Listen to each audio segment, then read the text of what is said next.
What up, everybody? It is 10 a.m. in the District of Columbia, points north, south, east, and west. Monday morning. Good morning, Brian Mitchell. How do you do? I'm good, brother. What's happening with you? Good, fun, busy weekend. How was your Mother's Day? And it was somebody's birthday, too, right? It was Aaliyah's birthday and Mother's Day. I just sat at home. I boiled a bushel of crabs and got like 20 pounds of crawfish and sat around and drank some bourbon. Attaboy. Enjoyed it? Yeah, I definitely did. Okay, great. We shout out to our guy Nate from Hank's Oyster Bar. We went to Hank's Sunday morning for brunch and had an awesome meal. I got a you like soft shell crabs? Yeah. They had a soft shell crab eggs Benedict. Oh, it was banging, man. That's good. And it's funny. I always talk about poached eggs on the podcast as a euphemism for something. They legit had the best poached eggs I had.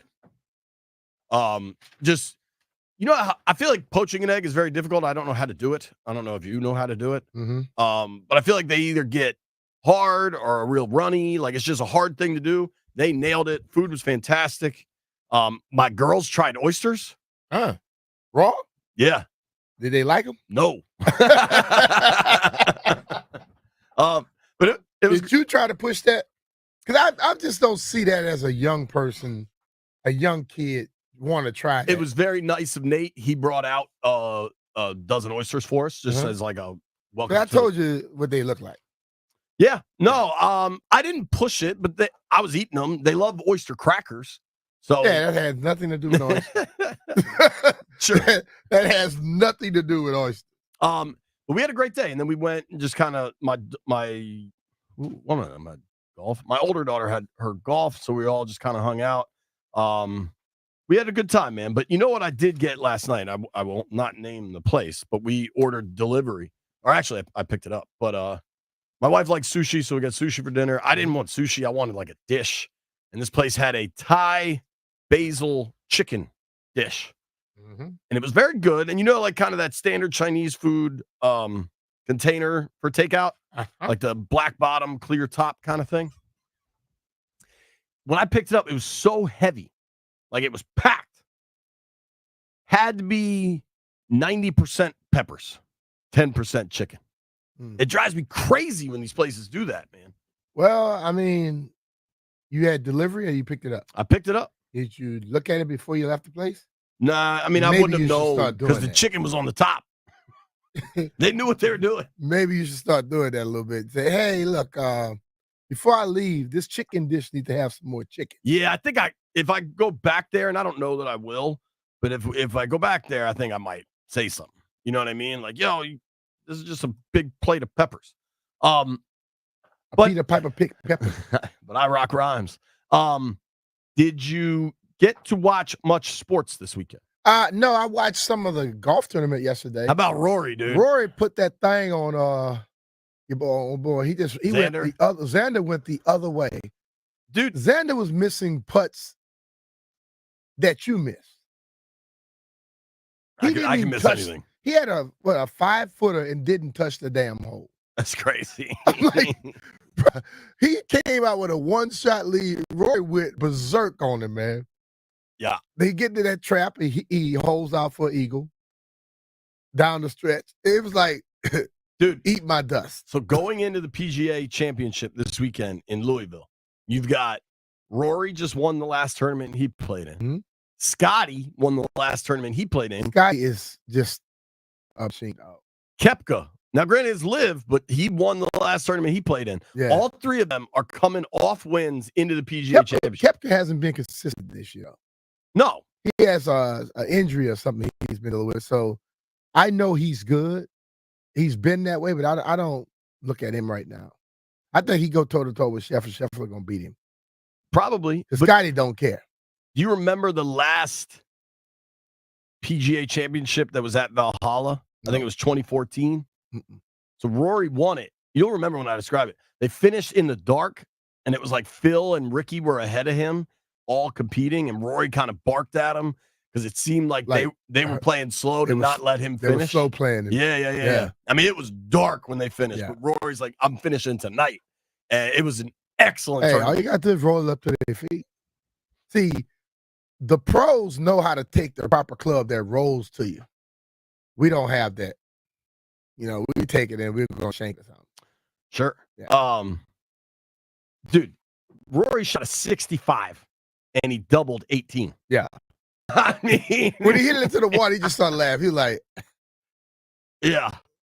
They just banana. Like I'm playing with y'all right now. I watched a bunch of basketball and hockey over the I weekend. know that the referees changed their way of calling against the Pacers. Yo, I mean, that series, the game yesterday was terrible, but the game Friday night was incredible. What's my man's name that hit that shot? Nebhart? Did you see? So Halliburton, like they showed after he hit the shot to win it. It was an incredible shot. Good for him. But Halliburton sees him with the ball in his hands and the clock's ticking down. And you could tell Halliburton's like, do not shoot this, dude. And then he chucks it, and Halliburton's eyes are like, yeah. No.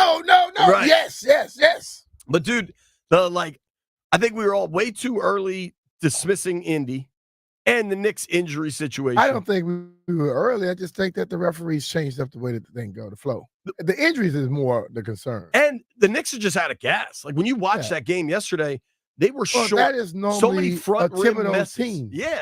His teams, they normally run out of gas because he don't play the whole damn team. I mean, it is remarkable how short he keeps that rotation. You can't play just 8 people the whole year. Right. I mean, and dude, they're now down. They're tied 2-2. That's 2-2. I'm saying they're down. I think they think Anunoby's coming back. That next game I think is tomorrow, right? Today's the 13th. Yeah. So how about the Nuggets? We all had them dead to rights. Yeah. Ends up Joker can still play. Yeah. Definitely can. Dude, Mitch Tischler made a proclamation that he thinks the Mavericks are going to the finals. Until they go. He might be onto something. Until they go, I don't buy it. Kyrie is a dude, man. Yeah, but that dude don't play every game. This time of year he does. Not necessarily. I'm It's saying he might be on the court, but some games he just completely disappears. It is remarkable. Like that man right there can play some basketball, bro. Ant Edwards is great, man. He's a real player. Did you hear it all when Barkley and Kenny and Shaq were talking about him?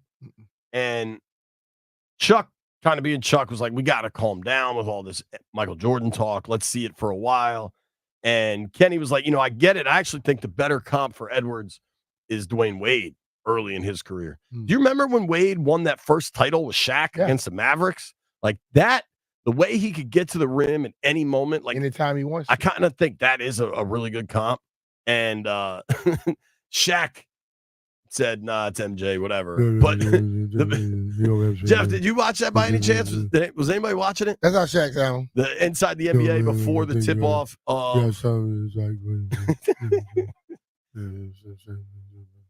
Did anybody watch it? Because Barkley had an all-time line. What was his line?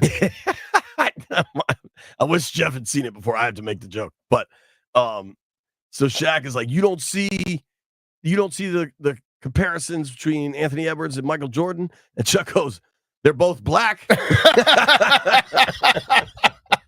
You know what? They look very similar. I saw this I guess it was some type of meme or whatever. They had talking about Jordan, talking about he used to sleep with 3 women a day in 2001. And then somebody said, and then they said some of them probably playing in the league right now. And then they had half of it was Michael Jordan and half of it was Anthony. Oh, wow. It was that similar? And if you see it, you'll be like, oh, crap. And they look. There are some legendary stories from 1223, the top floor of 1223 during MJ's Wizards days. I'm not going to say I ever been at that place. The word on the street was big white women. We're very welcome. That was the word. I've been to that place. I don't know what you're talking about, though. None of those things I can remember. Speaking of romance, I want to say thank you to Tasha Boyette, who's an independent beauty consultant. Now, the Prison Cell studio with which we operate, especially you can check it out on the stream right now. It's Prison Cell. It's not very nice. And we often have to like hide stuff so that other people don't take stuff. And last week we got like raided. It was like the feds came through here and threw everything all over the place. So credit to Jeff, I think. No. No credit to Jeff. Whatever. Come in here this morning. It's a little cleaned up in here. Clearly, somebody put some stuff away. Whether that was Jeff or the mystery bandit, who knows? And in the process of cleaning up the federal authority raid on the Prison Cell studio, we found this box that had been sent here some time ago. I don't know why you want to sit up here and tell this story when you opened that box. Well, the box was a series of gifts for all four of us. Yes. Brian, myself, James Andrew Mullins X. I got and my Jeff stuff. Walker. And it was like what do you call it? Body wash. It's all very nice. And I want to say thank you to Tasha Boyette. The problem is she sent us this to give to our wives and girlfriends, significant others for Valentine's Day. So we're getting to it a little bit late. I think we're about 3 months late. You are. The stuff is sent for me. I took for me. How come you didn't at least alert those two of the stuff? You had the box. You opened it. I never had the box. You opened the box, put it right here. I took my stuff out, and I figured you were going to tell them. Couldn't Brian have told you guys about the box? Why would Brian tell when it didn't come to Brian? Landfill, are you excited about your body wash? It came wash? to JP Finley. And you were the only person that got something for your wife because you were talking about giving her stuff on the radio that day. Around that time when you were looking for lip balm and all that type of stuff. This is all lip gloss related. Yes. From Valentine's Day. It was sent to JP Finley. He was supposed to tell people, not me. Well, she sent us a lot of nice stuff. I put the body wash right in my gym bag. And I will use it because the soap downstairs is kind of gross. So I'm excited about the body wash. Landfill, are you excited about what you got? I am excited about the body wash. I wash my body nearly daily. I'm also excited that it's not from the junkies. Here's where things get interesting. There was body wash for all of us, and then a series of like eyebrow makeup, whatever you call like that, like eyeliner, various colors, very colorful, like what do you call that? Like pastels, neons, like colorful stuff that Jeff took. Jeff, why do you need eyeliner, bro? JP, you are horrible, man. You are horrible. He made up a story, didn't he? Yes. What is all that stuff you took? I don't know, JP. I just know you told me to take it. I said, I'm going to give it to one of the ladies and say I was thinking about them. But can we rewind back right quick? This is from Valentine's. Can we rewind back right quick, JP? Yes. You used the soap downstairs in a public shower? It's liquid. It's like the liquid soap. You just squirt it. It comes out in your hand. Hey, gotta be careful with that one. I rub it all over. Oh, boy. You better stop for EB come back in. I think it's Bishop. I meant bitch. Get your B's correct. Well, you don't? What, you bring soap from home? Yes. No way. Yeah. Yes. No chance people do that. That's That's what what people a do. gym bag is for, and they give you If free you got lockers. a damn gym bag and you at your house, you have everything There's nowhere to put anything. in your bag. But when you actually go to the shower, there's no shelf for anything. Why do you need a shelf? Put it on your loofah, on your towel. Oh, You put it- I'm not a loofah towel guy. You put I it on the just floor. So in other words, you do your hand I use my hands. yes. and just half of the dirt is on your stage right there. You guys are always very alarmed about my shower habits. Maybe you guys are the problem always No. talking about my shower habits. Maybe no, we're not alarmed about shower habits. We just when you say stuff, we go like, he must be the only person that does that. You're the only one of us that goes to work and plans to take a shower. Like the rest of us do that at home. Yeah. Shout out to Locked On Law. Someone out there is walking around looking like Nicki Minaj, thanks to Jeff. Hey, listen, I want to thank Tasha for sending the nice stuff in. Thanks, Tosh. I don't Next wanna, time, send it to me You guys should be mad at again- Mitch. Apparently, he got his stuff and just Send never it to alerted. me, and I'll give it to everybody else. But if it's not mailed to me, I'm not going to be handing out stuff. But if you send it to JP, there's no telling when they're going to get it. Brian, I went to rookie minicamp. You went to rookie minicamp. Yeah. I want to talk about rookie minicamp. But before we get to that, you remember a few weeks ago, probably mid-April, late April, when the world was very concerned about an emoji? Well, we've now entered the phase where the world is very concerned about a T-shirt. I am so sick of these people. I'm just being real with you, bro. I want to have a discussion about the T-shirt. There are people that are so wrong on like every side of the issue. They're wrong on everything that they think about. And I got to put my left hand up a little bit that maybe I saw this coming, but still was stunned by the veracity of the response. T-shirt gate next.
This is my karaoke song. Well, why are you scared to sing it? Away. Oh, Lord. I performed it in Richmond. Were you there that night? No. I'm glad I wasn't. Me and Pete. My ears would have been messed up. Oh, boy. Because when the night falls. Oh, I want to dance with somebody. Hit it, Jay. Hit it. I want to feel the heat with somebody. Speaking of the heat, the morons were out this weekend, baby. Oh, bro. Are they? All right. Start with the facts. Dan Quinn likes to wear like fan-driven gear, Yes. right? He has worn, like if you go look, Every press conference he does something. I think the first day of rookie minicamp when he didn't talk, he had this like hail shirt on that was definitely, so the official licensed merchandise for the Commanders is coming from Nike. Via Fanatics, it comes from their website. Quinn wears stuff that is not officially licensed. Like he's done this before. So we get there Saturday. Dan Quinn's talking to the media. And the conversation a lot was about Jaden Daniels and then Johnny Newton's foot, which we should actually discuss. That's an actual football thing. Yep. So I tweet out this video of Quinn talking about I did a still picture. Right. About Quinn talking about Daniels, and what he loves the most is that you can't see. It's hard for everyone to see and know how much Jaden Daniels loves football, which was just such a cool answer. I really liked Quinn's answer. Did you notice on Saturday how they do that thing to start practice? Yeah. I almost ran on the field. It got me hyped up, dude. Well, serious. I asked him about that. He's like, yeah, we don't walk into anything. That's what walkthroughs are for. Yeah. It was it really sets a tone, right? He said something about the bags. Yeah. They call it the bags. They call it the bags. Or something. Yeah. And I love the fact that everybody is involved, coaches and all. Yep. And the swiftness and things they're doing. But you look at they already have mastered it. Right. It's not like this is something they've been doing for months. Right. They did it and 2 it's days. Rookies. They did it 2 days, basically. Most of those guys just got there. Oh, bro, that was cool. I liked it because it's a lot of coaches do different things to set the tone for practice. I remember Andy would make sure we had to run. Once you hit the field, you run everywhere you go. And when practice started, you were already ready. You warmed up, ready to go. That right there, that sets the tone. You know, and I'm not sitting up there saying it's going to win games for you, but you know what? All the times I went out there to practice and I was yawning on the sideline because it was boring as hell, that will not be, that's not going to be boring with that type of stuff going on. And then those rookies, they're handling business and they're moving swiftly. Yeah. So we have a lot of actual football to talk about from our impressions out there. Yeah. But what stole the day Saturday? I mean, Friday there was so much excitement, interaction, like just engagement because of Jaden Daniels, right? What carried the day Saturday, and I didn't even notice or think of it. Like we were just talking to the coach about football. It was refreshing. But the video I posted, Dan Quinn is wearing a T-shirt with the Commander's W logo. Had a feather on and it. It had a feather on the side of it. Yeah. Like the old logo had that feather coming off the circle, right? I didn't even notice it until I got like 50 replies like, oh man, look at the shirt, look at the shirt. Well, I heard Nikki and John talking after it went over, and they were like, this is going to blow up. And they were right. Totally. So once I realized all the replies I was getting, I said something to one of the team officials. I was like, yo, I think the shirt thing is going to blow up. And they're like, man, he likes to wear fan shirts. I don't know. You know, they're just like, it's a T-shirt. Like, yeah, but that's the attitude to really have. Right. People have to stop assuming, you know, just because they see something, they feel it's going to match what they want. You know what I mean? Right. And just listen, the people already said what's what. So what's not happening. Yeah. Move on. Let's be unequivocal that you can wear. Frankly, I think it's a cool shirt. I think it's a cool kind of nostalgic tie to the old logo players that maybe have felt alienated in this process, whatever. But I think it's a T-shirt above all else. Like this, I want to read this. I found these quotes. When was this written? This is from last September, okay? If you remember when Josh Harris bought the team, he and Mitch Rails and maybe Mark I don't remember exactly who, but like as they talked about the team, they said the word Redskins. They talked about how much they loved going to Skins games, right? Yeah, and he was right in the fact that he was speaking about something that happened. Right. You know what I mean? And people took that and ran with it. They're like, oh my God, they're going to change the name back. They were never going to change the name back. And in fact, Rails said that of changing the name back, this was when he was speaking to the Economic Club. Yep. That ship has sailed. We're not going to relitigate the past. We're about the future. We're about building the future and not having a divisive culture that we're engaged in. Like, folks, Josh Harris is the same thing. Josh Harris, this is right before week 1, said, I grew up in the glory years, and I remember the team from that era and worshiped it. But the old name, some of our fans felt disrespected by it, and sports is supposed to unify people. I didn't want the distraction, so we came out and we hopefully ended that conversation and got the focus back on football, where it should be. Mm-hmm. Then we had Jason Wright came on our show and said, changing the name back is not being considered, period. Yeah. Like they have unequivocally told you they're not changing the name. But people don't want to talk about that. They just want to think that they're trying to set them up and give them hints. Like I had posted a picture saying Dan Quinn talking to the media, and the guy say, man, y'all think y'all slick. And I say, look, dude, I don't play the social media games. What the hell I wrote is exactly what I was trying to tell you. You know what I mean?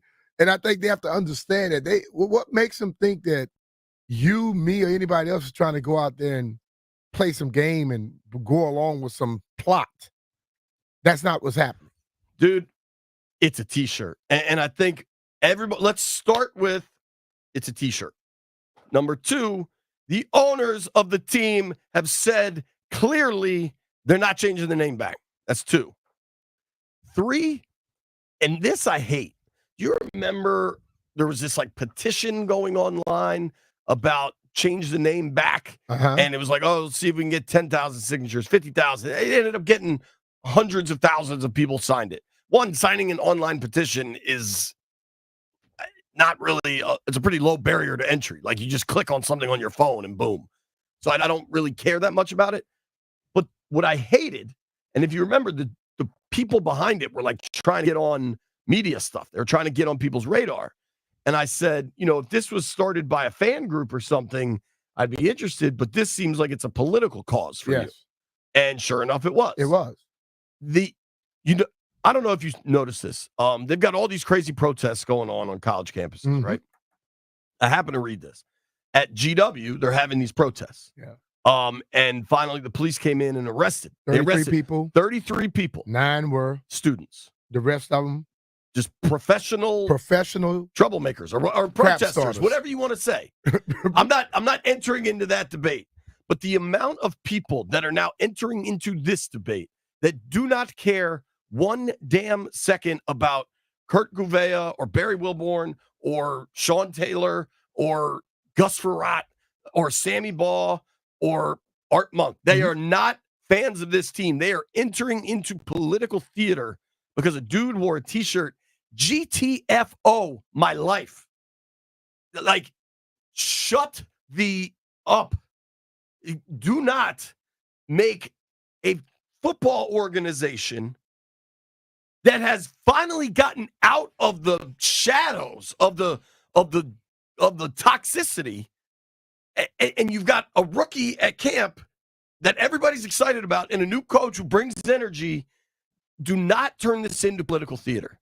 Please go bleep yourself. So to all of the morons that just jump on this thing, shut up. Get out of here. You're a carpetbagger. And I second all of that. I second it all. Get out of here. They're not going back. Could they change it? Maybe. But they're not going back. Yeah. And to fight about that. But it's like no matter what, like I've said it many a times, we acted like it was Dan that was causing all the issues. Well, there's a lot of people that sit around here and still try to cause issues. And they always want to bring up start some crap. They don't want to move forward. There are people that like trouble. They like bad stuff. They don't like this team. I don't think they want the team to be successful. They just want to go back to just go here. And no matter what you say or do, they always go back to it. Go out there, watch the team, and start asking for the team to get better. That's what you should want to do. When you're looking at a football team, it's not about just the colors, the name. It's about the players. And if the players are out there starting to get better, let's try and focus on it and think about that a little bit. That's what I want to do. I think the whole 11 o'clock hour, we're just going to talk about our impressions of Jaden, of the rookie camp. And then this Johnny Newton foot thing is a thing. Like, it's the second-round pick who's got a boot on his other foot now. Now, the flip side of that is it's May, and he played through the injury last year in college for 6 games. So, and it's the injury that it is not the Liz Frank, which when you have a Liz Frank, that's a problem. It's the Jones fracture. Right. And guys it's just weird have that he got historically come back from it all the time. But it's also when you hurt a foot, normally the other foot or the other leg gets some hindrance. And by him playing through it, could have cost the other thing. Sure. And it happens to be the Jones fracture, or they caught it soon enough where he could be back in August. Let's go around and we'll officially put T-shirt gate to bed. Like, you know what I'm definitely not doing, Landfill? Taking freaking calls on T-shirt gate. I have one comment about T-shirt gate. Please shut up. Jeff, do you have a comment about T-shirt gate? Let it go. You all right, man? Yeah, I had to clear my voice. I don't know what happened. Landfill, one comment about T-shirt gate. It was kind of a nice shirt. I don't have one. You can buy it. I got a billion bots in my replies telling me where to buy it. So if you're looking to buy the T-shirt, look for the bots on the internet. And Brian, any last comments on T-shirt gate? Done. B is done. I'm asking everyone to please shut up. It was a T-shirt. NFL opener announced. We'll tell you what it is next.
Now, the great Landini, I believe, is playing this as an homage to the Baltimore Ravens. Isn't that the song they sing? No, Landfill? I'm insulted that you think I know what they play at Ravens games. Well, like that's genuinely the meanest thing you could say to me. Okay, but on the show sheet, I'll show the YouTube crowd. It's 10:45, Ravens at Chiefs at NFL kickoff. Then you play that song. It's a fair assumption by me. Play that song at like every sporting event. Okay. Well, we got some news today. NFL opener. What date is the NFL opener? I think it's the 5th of September. How far away? Today is Monday, May 13th. How far away are we from a real football game? September 5th. About 4 months, 3.5 months, something like that. I want a day count. How many days? We're not doing all the days. Well, I won't be able to. Maybe somebody can. So the opener 115 days. 115 days? Yes. Nice. Let's make that a countdown every day. 115, tomorrow will be 114. The opener, Ravens Chiefs at Arrowhead, that will be jumping. It'll probably be kind of I imagine there'll be some real emotions too after what happened in their parade. Remember that terrible scene? Yeah. I'm a little surprised they're sending the Ravens out there. I mean, that is such a blockbuster of a game. Typically with that opener, and I've heard this from people close to the league, typically that opener, they don't make it like the most A+ matchup because they know everybody's going to watch no matter what. You know what I mean? Like you don't have to sell the NFL opener. So like last year, remember it was the Lions went into Arrowhead and beat them. But like Lions Chiefs wasn't the juiciest. Ravens Chiefs is like you got to figure NBC wanted that for Sunday Night Football. Yeah. ESPN would want that for Monday Night Football. Whoever carries Thursday night, I guess it's Amazon, right? Or Netflix, or whoever the hell is showing football these days would want that. Somebody else to be in there this year. But that's a whopper of a game, man. You got to be ready for that. We're too far out. And honestly, the Chiefs over the years have kind of started a little slow, and the Ravens come out on fire. Yeah, the Ravens are ready to go. The Chiefs, I think they're going to have a different approach this year. While we're on the subject of the NFL kickoff, I think I have found Jeff's burner account. What is this? You ready for this? So someone named Jack K on the stream. Jack K. His first comment, B. Mitch is iced out today. I don't really understand how or why, but congratulations, Brian. Where am I iced out at? I don't know. His next comment. Because I have on an earring. I wear that every day since 1992 or 3. I would only call you iced out on days you wear your Super Bowl ring, and then especially if you got your football chain. I don't have none of that on. Right. I don't think it's accurate. His next comment, Landfill. You ready for this, B? So Jack K starts with B. Mitch iced out today. His next comment is Jeff needs a MF raise ASAP. Oh yeah, that's one of Jeff's cousins. Then he goes, I want to hear what Jeff got to say. Then he has a series of emojis. Then he's mad at me. He said, JP, relax. People got to clear their voice. And then he says, Jeff got that way because you never let him talk. Jeff, is this one of your cousins, Jeff? Jeff, clearly you know this person. I promise to God, I do not know this person.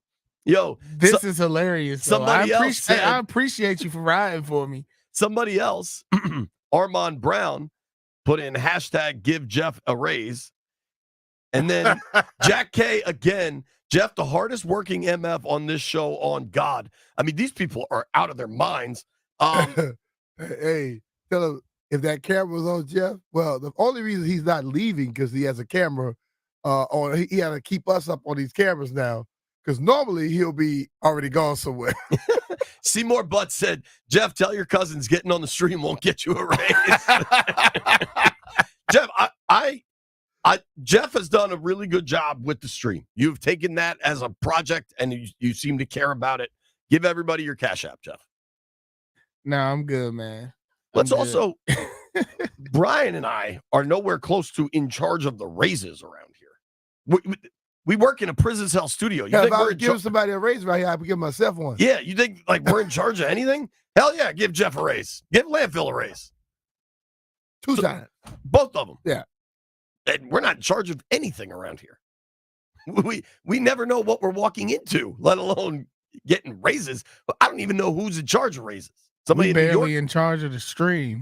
Yeah, we're barely in charge of anything, really. Yeah, I think Jeff knows more people. He's in charge because Jeff's been in here cleaning up, moving my stuff away from a certain corner to another corner. He's added a desk over here. And I'm like, what the hell are you doing, Jeff? Jeff might be in charge. He found that's what we're hearing. Y'all gifts that JP didn't care to give maybe y'all. Jeff all of a sudden is just in charge and we never realized it. Jeff, when did this transformation happen? Well, to be honest, it quite frankly happened because we sitting on this stream, and every time the stream just went down or they clowned the stream, they was like, man, Jeff ain't in there doing that. I'm like, all right, man, let me just make sure they straight, even though that's not my job, but it is my job. So I was like, all right, I got it. And then, I like for us to look nice, the stream looks good. This looks terrible. Bro, when I say it looks good, he doesn't for want what we have stuff in the corner and thing. Jeff is saying, we know we're in a prison cell, but he's gonna make it the best looking prison cell that we're gonna make it look like we run the block. You want to get rid of the whiteboard then? Now put it back over here. We're gonna need that in a couple of weeks. No, in 2 days. NFL schedule release the 15th. is Wednesday. So that'll be juicy. I tell you what, our show is Thursday. Everybody call in and tell us what their record's going to be. There you go. That is the most fun when that schedule comes out. When's your mock schedule coming out, JP? I got a mock preseason schedule. You want it? I do. I think so. I've actually given this some real thought. Coaches like to do joint practices with coaches they know. Think about the Dan Quinn tree. Think about Atlanta. Think about Adam Peters and San Fran. So they're going to go to ATL? Think about teams they're not playing this year. Mm-hmm. Divisions they're not playing this year. All eyes on the AFC East. I'll tell you who it is when we come back.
Iron Maiden.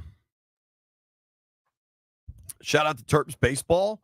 Got a huge series this weekend against Penn State. Trying to get in the Big Ten tournament. Rooting for the boys.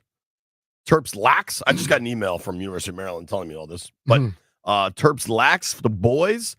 NCAA quarterfinals. So that's what? Elite 8? And then semis or Final 4? I think. And the ladies lacrosse team just beat the hell out of James Madison. 17-7. So the ladies lacrosse team is going into, if they just won they're going to the quarterfinals also. Okay. So a lot of good lax in College Park, some baseball. Doing that thing. Brian. JP. I was out there Friday. Yep. You were out there Saturday. Yep. What's your first impression of Jaden Daniels? I like it. You know, I for what I went out there looking for, he has a quick release. He can throw the football. He's kind of a perfectionist.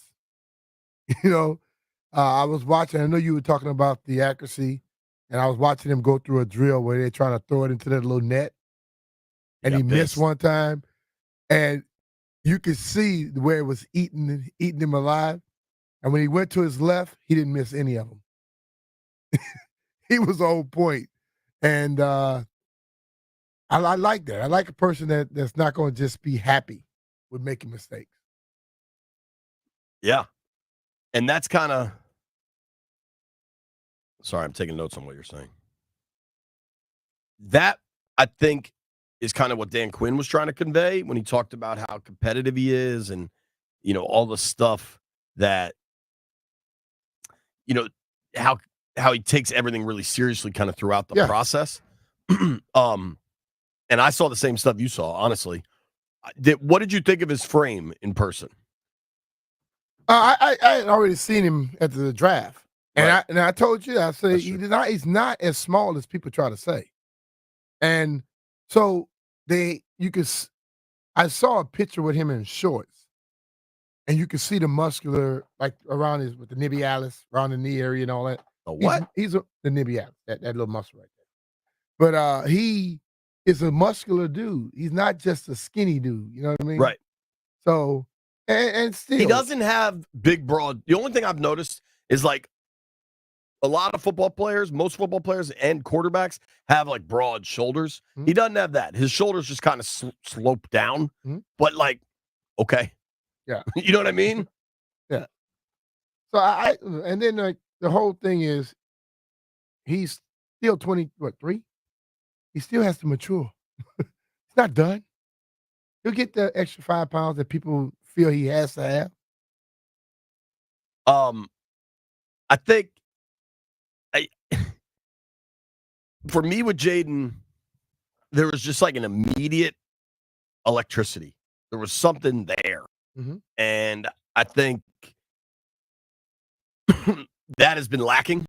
Like that charisma, gravitas, whatever you want to call it. Mm-hmm. I think for everybody that was, I mean, God, we get caught up in the dumbest stuff between a T-shirt and Tress giving him his number. Some stuff you just don't have to comment on. Uh-huh. Like not every, like Drake and Kendrick Lamar. Like I don't need everyone in the world to give me their opinion on who's winning that. Mm-hmm. Right. People got so riled up that Jaden got Tress's number. The two adult men entered a negotiation and came to a settlement. When I listen to Tress talk, Tress talks about talking to his wife and how they came to a decision. And that's the only person I care to hear from. I don't care about all these other people's opinion. If Tress and his wife sat there and felt like, okay, this is what I want to do. Cool. Who am I to sit up here and worry about that? You move on and you just follow. But I've been listening to the other rookies talk about Jaden. When they are hyping him and praising him like that, that means that, you know what, he's not a guy who goes like, I'm standoffish. I don't want to be bothered. his fellow rookies are loving him. You know what I'm saying? They love his energy. They love the way the dude is. That's what you want to see. If they were all saying, man, he don't talk to us, then you have something to worry about. But there are people who they don't care about the good stuff. They're just waiting for something bad to happen. Well, for the people that were mad about Daniels, that he hadn't publicly supported Tress or whatever, whether it was good PR by a smart PR staff or it was just Jaden being Jaden, the first thing he did when he spoke to the media after his first ever practice was thank Tress and call him a legend. What and was he supposed to support him publicly to please who? Right. So that's the problem is people think that they are supposed to be pleased. If he and Tress talked privately and they came up with something, that's all he needs to worry about. And not appease everybody else. Right. I'm not saying he did, but the first thing he did was say thank you to Tress and say he's a legend and it really means a lot, which is the right way to do things. Yeah. And it's just now that's done. It's one more bucket that is on the boat that you can throw in the water. Like we're done with that, right? People, boy. What? People. Emojis, jerseys, feathers. And now it's just about football with Jaden. And I thought I had a video Saturday after the t-shirt nonsense where shout out to my guy Jake who put this video together of it's like 45 seconds of he was my photographer for NBC4 on Saturday at the facility. Donnie's son. He could use a little sun. No, I'd say Donnie's son. Yes. Donnie Shaman. Yeah. Exactly. Yeah. I thought you were saying he needs sun, like like Mason Brooks needs some sun. You're damn Jake just caught shrapnel for no reason. But he sent me this video of like all of Jaden's throws that he filmed. And dude, it is hard not to get excited. And it's practice. We're talking about practice. And it's not even practice. It's rookie minicamp. Like tomorrow will be a lot different with actual veterans out there. Uh-huh. Remember he can't throw over the middle? Have we already disproved that? Plenty of this stuff's going over the middle. Man, listen.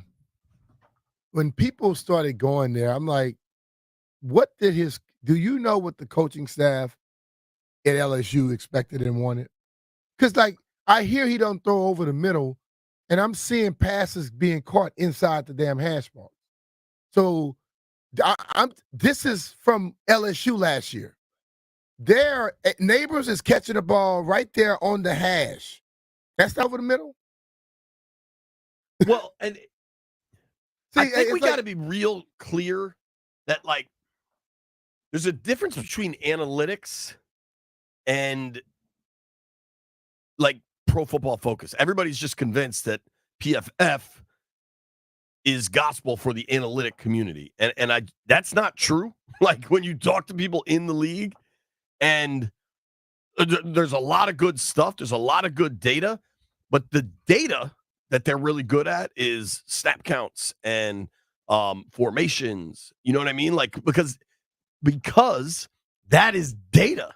Like you can take that data and then understand through math, which isn't my strong suit, but you could do this. All right. When the Eagles line up with 3 safeties on the field in 3rd and 7 or longer, 85% of the time they're going to run cover 3. And therefore, when we see that look, we know we can go to our tight end. That is data. That is scientific fact, right? Mm-hmm. It's just numbers. When they get into their grades and all that is no longer data. That is subjective grading. Totally. And you've got to subtract thinking the grades are analytics. That is not analytics. Analytics is the data surrounding. Now, how they come up with their grades, sure, it's formulaic, but it's subjective, dude. So I think when we get these conversations going before the draft, people are like, oh, the analytics. Like, no, man. Well, when I was hearing people saying he doesn't throw over the middle, I didn't go looking for plays. I just looked at the highlights that kept popping up. And I'm like, that ball was caught inside the hash mark. That ball was caught on the hash mark. That ball was right down the middle of the football field in the end zone at LSU, right down the middle. So when he's throwing it over the middle, what does it mean? You trying to tell me he didn't throw dump offs? Because I really want to know from the people that were amening and echoing that sentiment, please tell me, if throwing the ball 30 yards down the field in the middle of the field, is that over the middle? Or you only looking for somebody to throw it from the line of scrimmage to 10 yards deep? If that's considered over the middle, then, I might say, okay, you had a point. But is inside the hash mark the middle of the football field? I just need to know that. Right. I also liked Daniel's kind of vibe with he's enjoying himself. He's having fun. And I think if you're going to thrive when you are the level of football nerd that he is, wanting to ask LSU to open the facility earlier so we can get there earlier, the virtual reality stuff we've heard about that I assume Washington will implement as well. Like, if you're going to be that level of football nerd, you need to enjoy it. Yeah. And I think you see that. And listen, man, people that work as hard as he does, you are allowed to enjoy yourself. I used to always, my little analogy, I say I tortured myself in the off season so I could have fun during the season. When you put the work in, that's when you can smile and relax. Right.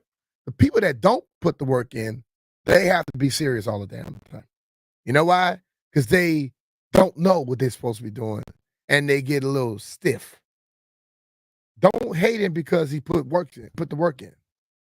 Well, it's funny. A lot of guys that have been through here put the work in. Alex definitely did. I mean, Heineke was a grinder. Heineke had fun too. Yeah. Kirk really put the work in, but wasn't like a fun locker room vibes guy. You know what I mean? Ideally, you have both. And then, I see in the chat, people are like, oh, you got to make Jaden the captain. No, you don't. No, you don't. I would love if they actually just let the players vote, and it's not a marketing decision. That's what San Fran did. Hey, man, every quarterback is not the captain on every team. Right. Now, you run your offense, and if you run your offense properly and you do a good enough job, they will vote you in. Sure. But if you are just showing up, they don't have to do that.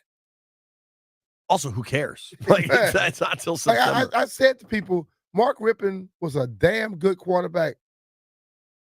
He had leadership qualities. He wasn't a captain. The captains were guys that people they knew was, Monty Coleman. And when Monty talked, offense, defense, and special teams listen. And that's the guy you want. But for fans to automatically assume that, the quarterback has, no, that's not true. And some of them are captains, but they never speak because they're always taking care of their business. You know what I mean? They have to be in meetings and away from everything so often to where I think that it's not necessary to make them a captain. I just think let it kind of play out here. You've got, I tell you, some news here, B, that I don't know if you've seen this. This is sad to me. This is a good dude. They're letting Black go.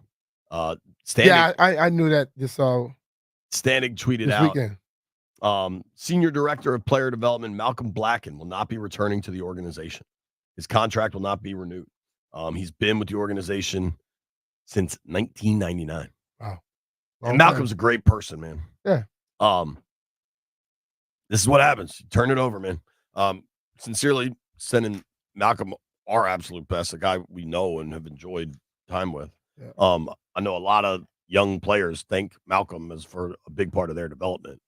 But obviously they're going to run a new operation. This is what happens. Mm-hmm. Specific to Jaden, I thought McCaffrey footwork looked good.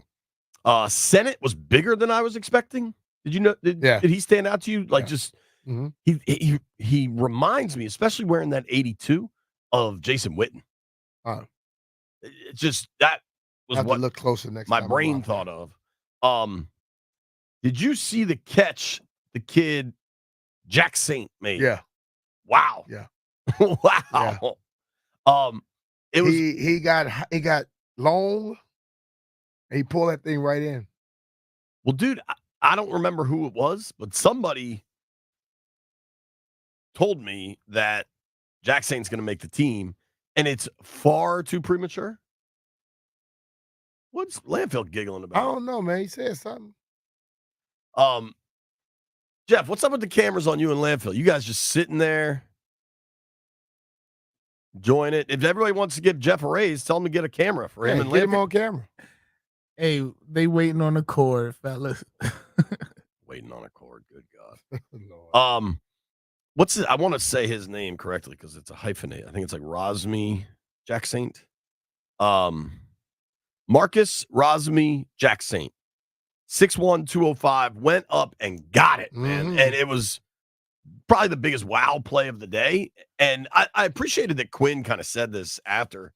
He's like, listen, man, rookie minicamp, you're not really getting a good look at the big guys because there's no hitting, there's no real Yeah. action.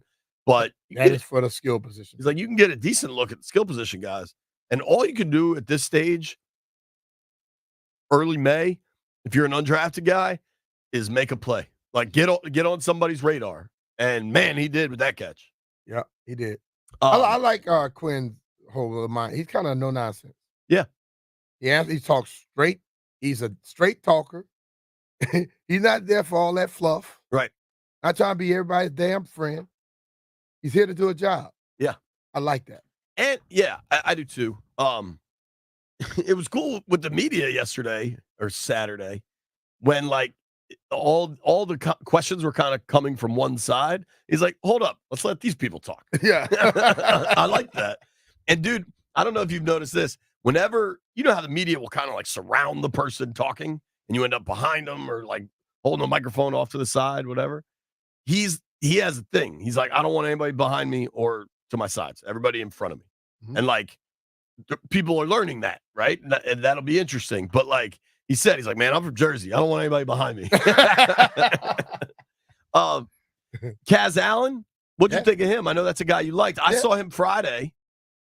Yeah, I was talking with Doug, and I told him, I said I like the kid last year. I said, but the thing for him, he just have to have that. Like some guys have all the skill, but then they put too much pressure on themselves in a certain moments.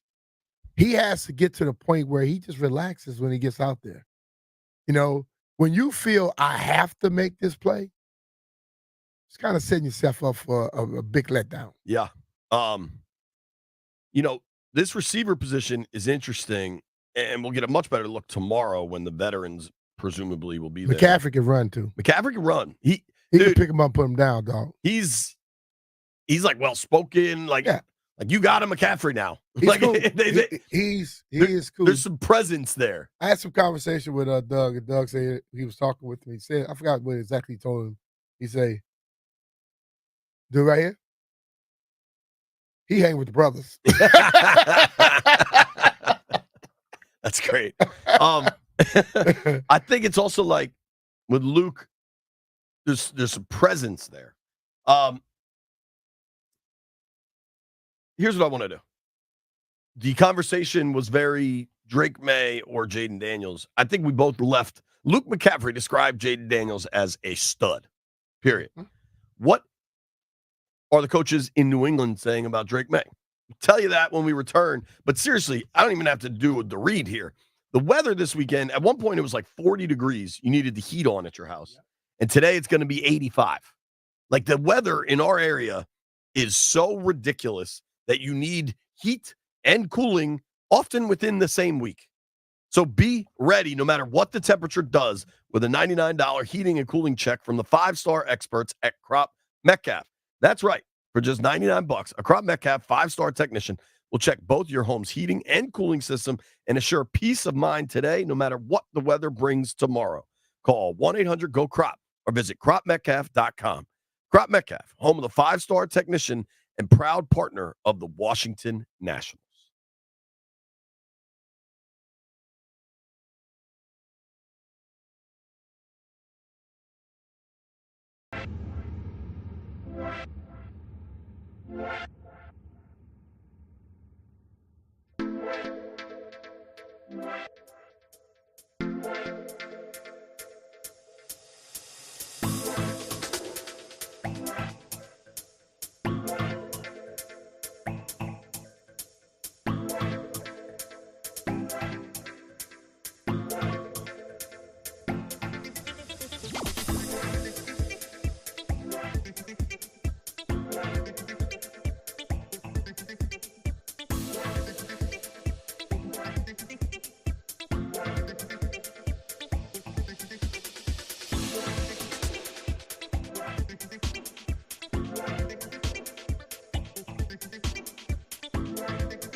We have got to get cameras on Landfill. He dances constantly, and the world needs to know it.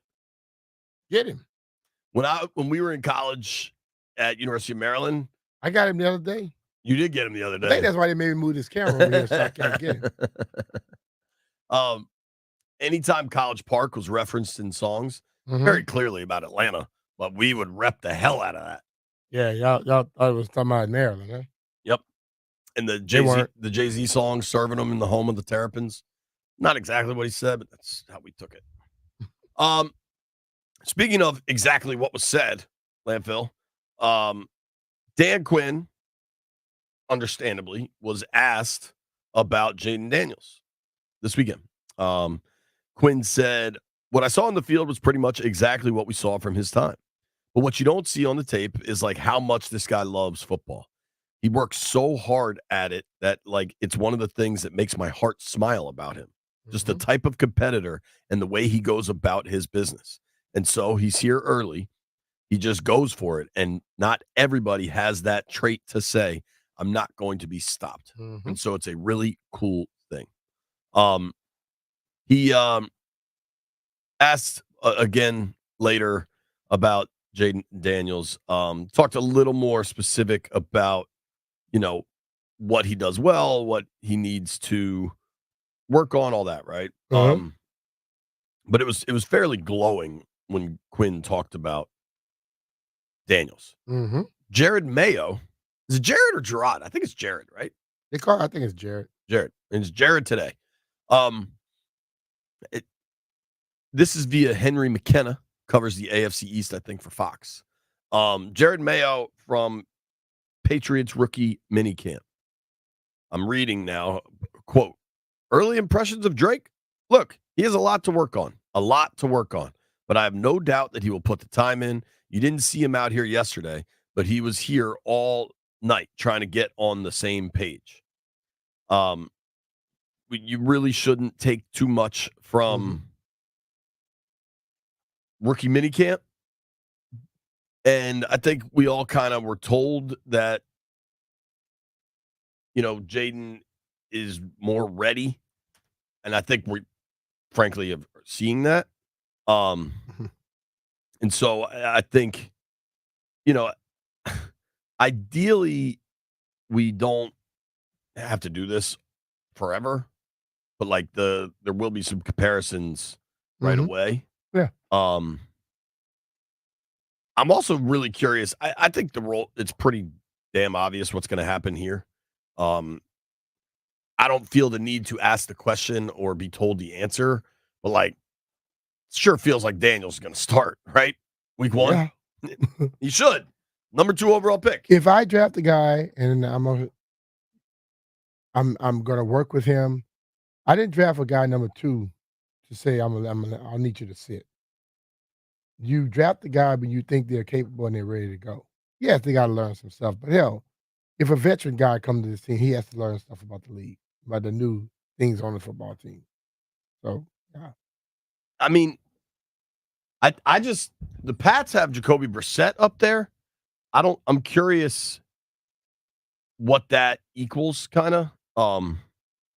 My guess is I wouldn't think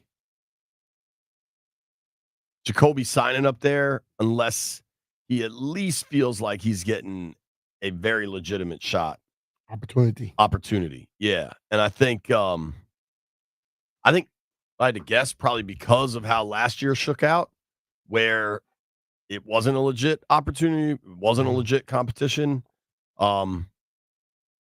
He made sure of it before he signed. You know what I mean? Because I think at various times Jacoby was kind of pissed last year. Never like with Sam or with players, but with the situation. Yeah, I'm sure. And I think we Word is bond, brother. Well, we kind of saw late in the year, right? Like they wanted him to start, and then his hamstring hurt. Kind of interesting. Yeah, that whole thing was a little weird to me. Well, the whole have you ever heard more about that situation? The whole building was just completely falling apart. A lot of people are still confused by that whole little thing. The Jacoby thing? Yeah. Yeah. Yeah. I mean, yeah. But whatever. It's a new day in Ashburn, and you've got a new quarterback. I don't want to operate in a Jaden versus Drake for 15 years. Like, ideally, good luck with the Patriots. Like, do your thing.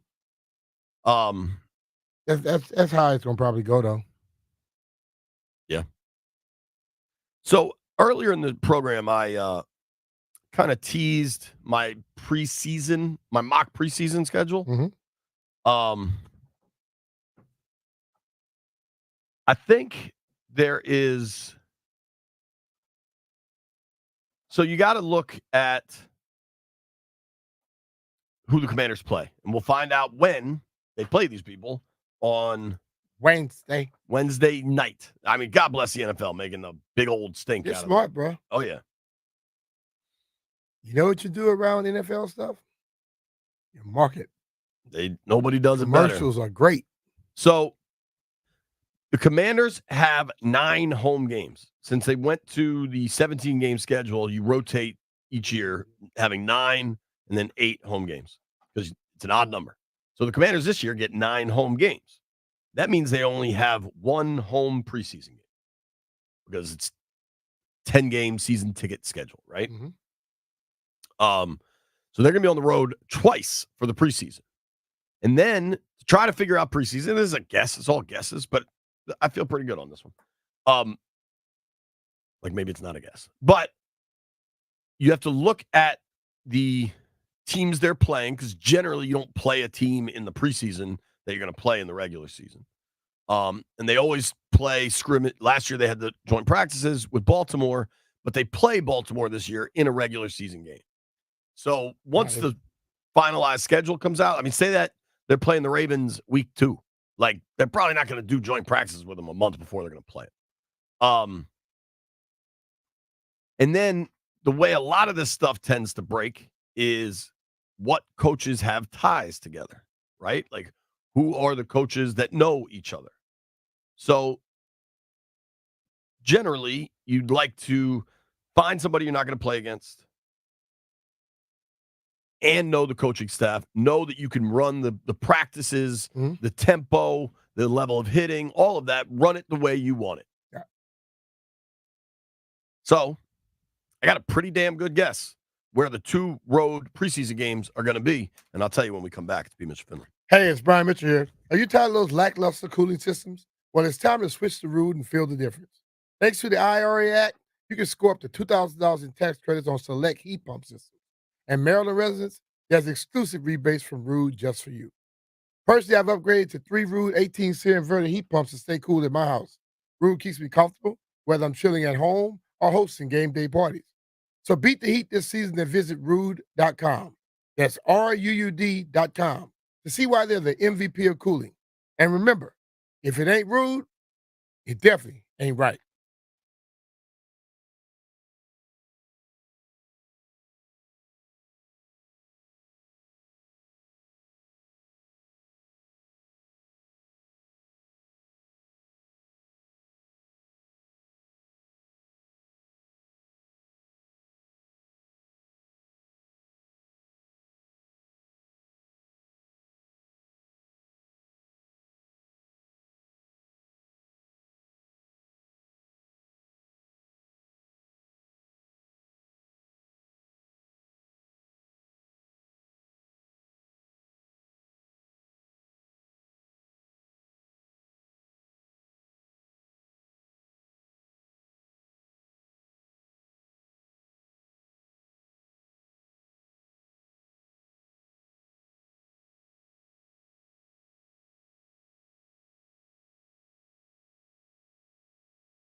teasing you. Just going to tell you what I think. Commanders play nobody in the AFC East. Okay? All right. So if you have to find somebody to practice against. AFCs. Well, not to mention, there's construction going on out there. I don't know how long that will last, but there's a whole lot of area that is not, is under construction. And it's May and training camp's end of July. Like, I'm curious how many times they can host a bunch of fans at training camp right now. So if you want joint practices, which Dan Quinn has very much said he wants, you got to go on the road for it. Nobody's coming to Ashburn under the current situation, construction, everything else. So you're going on the road. You got to go on the road twice for preseason games anyway, because you got the 9 home games. You have no games scheduled against the entire AFC East. So if you go and practice against those guys, it doesn't impact either, because sometimes they want to like scout an opponent, like all these sorts of things. Like, no, like there's no action NFC East, AFC East this year. So then you dig a little deeper at who are the coaches who might have connections. Obviously, New England has been Belichick for so long that everybody got connections. Well, they're turning it over, but like it is so unique among the NFL how that organization is operated that like I don't know, but Peters worked for Bill. They fired Bill. Like, I just don't see New England. Buffalo would be a possibility, but I can't get away from this, Brian. Miami Dolphins, Mike McDaniel is their head coach, right? Mike McDaniel was an offensive assistant in Atlanta with Dan Quinn for 2 seasons before Kyle took the whole staff out to San Fran. So Mike McDaniel coached under DQ. They're obviously different people, but like they're both like really into sneakers. Like they just seem like I could see those two sitting down and breaking bread together. Yeah. And then he was in San Francisco for, I guess he's been in Miami now 2 years. So he got there in 2017, was there probably 5 seasons with Adam Peters. So there are strong ties to the Dolphins. And then you look at the Jets, Robert Saleh. He broke in to the NFL. He was kind of bouncing around, but he did 3 years with the Seahawks when Dan Quinn was the DC there. Then, obviously, Saleh eventually lands with the Niners as their D coordinator. Who was with the Niners? Adam Peters. Yeah. You got to go on the road twice. The coach has told you he wants joint practices. To me, the Jets and the Dolphins just add up a lot. The travel's not that significant. Jets and Dolphins over here. And I remember going down and practicing against the Dolphins. It's got to be hot as hell. It was Miami, though. Right. The evenings make the afternoon workouts worth it. Miami. I bet. I mean, you want to go a step further. Josh Harris has a home in Miami. Like, it's a possibility. It's Atlanta. So you thinking Atlanta? No, Miami and Jets. Where do the Jets practice? Jersey? I don't know where the hell the Jets practice. Dan Quinn's from Jersey. All right, what's the school up there? Florham Park, New Jersey. Yeah. Landville, what do you think of so I got him on the road twice, Miami and the Jets with practices. And then the home preseason game, maybe that's where the Patriots come to town. I don't know. I've been up to New England for like at least 2, and I want to say 3 preseason games. So that wouldn't stun me either. Yeah, we went there last year. No, they had a game last year. New England? It was a regular season. It was a game. You're right. Yeah. I think that was the last game they won of season. Yes, Landini. I mean, sounds good to me. AFC East. There are AFC good East. teams there. The Jets suck, but the other teams are good, so at least they should The Dolphins and theoretically. the Bills are good. Yeah, at least theoretically it defense should be a is good. decent test. Now you never know preseason television schedule until everything shakes out. But last year, you guys lost a game, right? Wasn't it only 2 games you guys did, and one of them was Yeah, ESPN we or lost something. one because they're at the Monday night game. If they got, so there's going to be a regular season matchup of Commanders Bears. So you get Jaden versus Caleb, ideally. If they get the Pats in the preseason, don't be surprised you lose another one. Couldn't you see the NFL or ESPN or whoever wanting Jaden versus Drake May? I wouldn't waste time on that in preseason.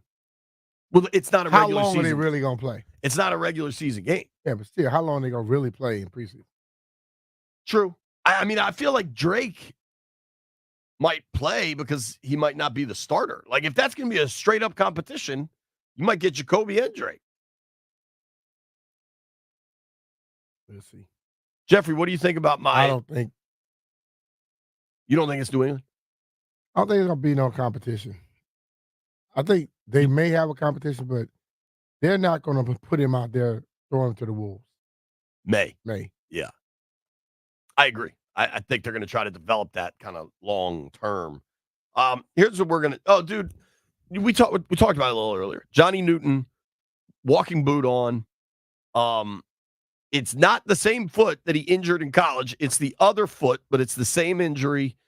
Dan Quinn said a procedure happening, assuming this week. Level of concern. I'm not concerned. Because of the timing? Because the other one was good. And I think this one here, they just trying to get ahead of it. So they don't have to worry about it again. So I'm not worried about it. I do think for everybody that was shocked he fell in the draft a little bit, you got to wonder if this is part of it. Like, that's why he slipped to Probably could be, but 36 the or whole thing whatever it about it is, people, sometimes the guy slips in the draft because somebody thinks something. But then you have a procedure done, and then you play the next 10 years. So cool. We got him in a good spot. It's if you got to have a procedure, early May, mid-May is the right time to do it. Mitch Tischler joins us next.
B. Mitch and Finley, 1067 The Fan. Right now, going to the BetQL guest line. Talk to my dude, Mr. Mitch Tischler from the Beltway Football Podcast. B, I don't know what that is. Mitch, you there? I'm here. How you doing, bud? I'm good, man. What's going on? How's the wedding? Mitch went to a wedding this weekend, Landfill. Wedding was beautiful. Congrats to Jeff and Maya Abelson down in Charlottesville. Beautiful little weekend down there. Well, you missed a really stupid controversy, Mitch. Dan Quinn wore a T-shirt with a feather on it. Who should be indicted?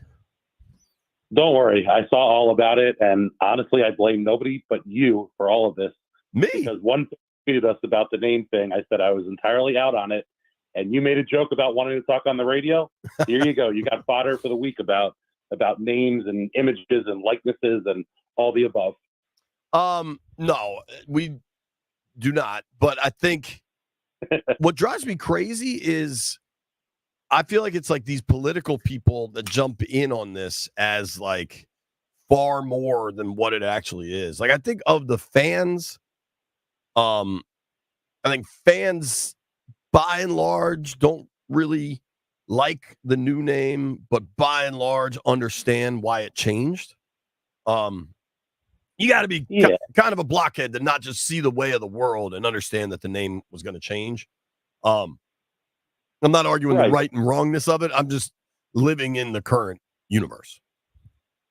I like the nod to the past. I like kind of if you're able to do kind of a couple little things to embrace, the previous, the last, whatever it was, 80 years of team history. But there has to be a recognition amongst the people who are still trying to be vocal about the previous name that it's just not coming back. And you should hopefully be excited if they are willing to, embrace the history in some capacity. But the name isn't changing back to what it was. The old logo is not coming back. It's going to be, little nod to. What did Rick Pitino say when he was the coach of the Celtics? He's like, Larry Bird ain't walking through that door, something like that, right? Right. Like the name is not coming back, and that we did. I don't know, a half-hour segment. Just like there's an article last year where Josh Harris and Mitch Rails explained that the name's not coming back. Jason Wright came on our show and said the name's not coming back. Like the name's not coming back. That now I still think they can change it. I understand you don't feel like engaging in that conversation. I don't really blame you. But the name ain't coming back. Yeah, listen. I like the T-shirt. If it's something that kind of starts moving forward, and you had Mitch Rails talking about wanting to do the Redskins football team Commanders Hall of Fame thing. I think you see that this ownership group is willing to embrace the team's history, but there has to be an understanding amongst the fan base that it only will go so far. Agreed. I tried to eat during a Mitch answer, and he was a lot shorter than I thought. I'm sorry. I've been enjoying watching you on the YouTube, especially when they're playing in the music and you can see you singing along. You're on the stream. What's your name? Have you commented? I have not commented yet, but let's see. I don't even know what I'm logged in as here. Just show up as NBC Sports Washington from my last login a long time ago. There you go. Dude, so I'm sure you saw all the highlights and stuff. What did you think of Jaden? What did you think of his presser? I'm guessing you watched that. I thought he looked good. I thought he sounded good. I mean, I guess we shouldn't be surprised by it, but with the number of guys who have spent as much time in college as they did, listening to these guys talk, they all sounded, confident in themselves, confident in, where they were. And there wasn't a lot of kind of, wide-eyed wonder, which you sometimes see with young kids. But as a whole, I liked what I saw from camp. I liked the energy. I think I liked the speed with which they were trying to move through things. And it was a stark difference to what we had gotten used to the past couple of years at these off-season camps. Yeah, I agree with you, man. I think the bags thing, the way Dan Quinn opens practice with this like hyper competitive, like running over the tackling pads. I'm curious to see that tomorrow with the veterans at OTAs, and if everybody just buys in right away, if there's some kind of trepidation from these veteran players. But dude, they really don't have that many veterans anymore. And the ones they brought in are their guys. You know what I mean? Like, they brought in Wagner. He's going to know what this is. Eckler's got to be familiar with it. Like, I think they'll be able to hit the ground running in a lot of ways because of the vets they brought in that know the staff, but not necessarily. I mean, Ron did the same thing with guys from Carolina, but a lot of those guys didn't have much left. So I'm fascinated to see that tomorrow with the veterans on the field. Yeah, and I would say, we don't have to go back and relitigate, Ron's time here, but Ron said a lot of things, about wanting speed of practice and the energy and all those things, but in practicality, that didn't really happen. I think we're seeing kind of Dan Quinn's actions matching, what he's been saying to us, and we're, the very first rookie minicamp into the offseason. Guys should be excited. They should be able to, ramp up that energy and get it going. It's going to be when we get to the doldrums of August, in the middle of training camp, when we get a feel for, how much influence Dan Quinn has on these guys. But like you said, I think bringing in some of these veterans that know both the way that he operates and what he wants on the practice field is going to help, the whole team coming together. And, I hate to continue to harp on it, but we've talked to, ad nauseum about kind of lack of player leadership in that locker room.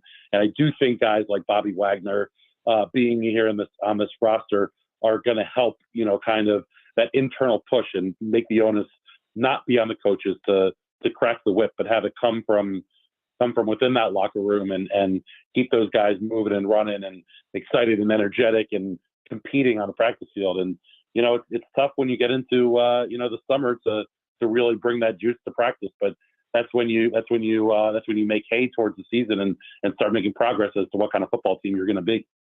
Yeah, totally. And I don't know. There's a real feeling of excitement, and I think a lot of it is Jaden driven. Dude, the bubble on Friday for practice was nuts.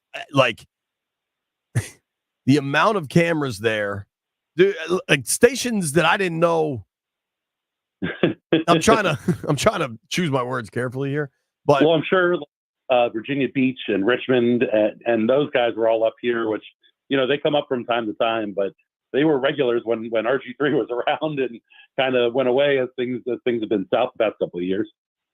Right. I know Norfolk was there. I think like Hagerstown was there. Like, I think everybody was there.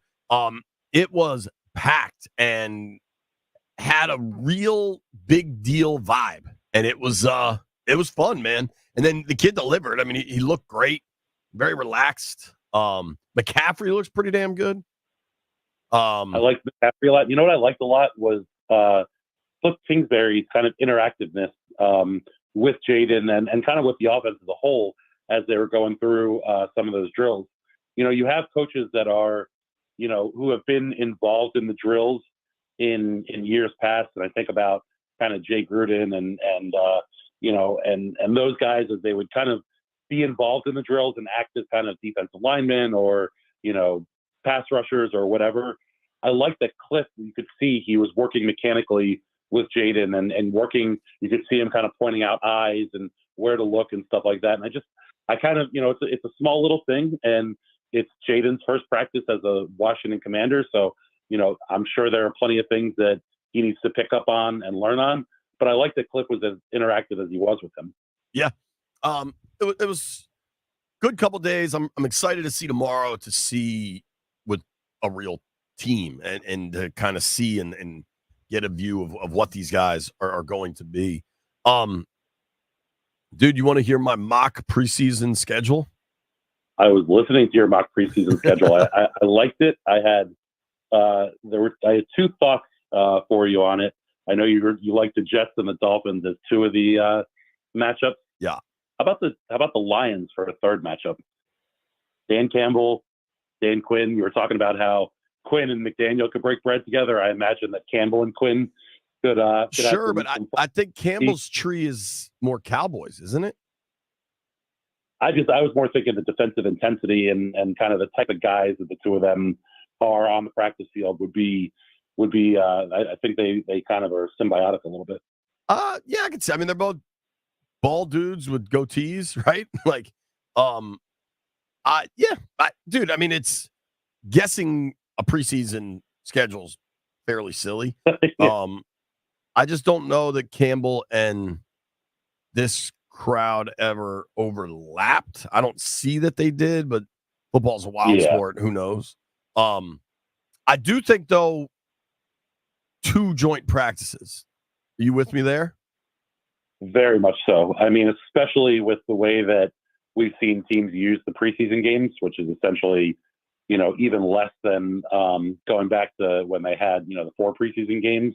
You're seeing the starters play less and less. And we talk all the time about, during those joint practices, you can set up the scenarios that you want to practice as opposed to hoping they show up in a preseason game. And we know that Dan Quinn is quite competitive and wants to preach that type of work ethic. And I think that joint practices are a perfect way of doing it. My only pushback or thoughts about it is, I wonder how much they'll take into consideration if they do something with the Jets, how much of a mob how much of a zoo it's going to be with Aaron Rodgers. If they do something with the Patriots and you have kind of that Drake May connection, how much that kind of becomes a bigger storyline than it needs to be during a training camp practice or so. But definitely want to see as much joint practice as possible with these guys. Yeah, I mean, the joint practices, the coaches love it because they can control it. You get in a game, anything can happen. And you control it until the guys get in too many fights and then they stop it. Like, that's going to happen too.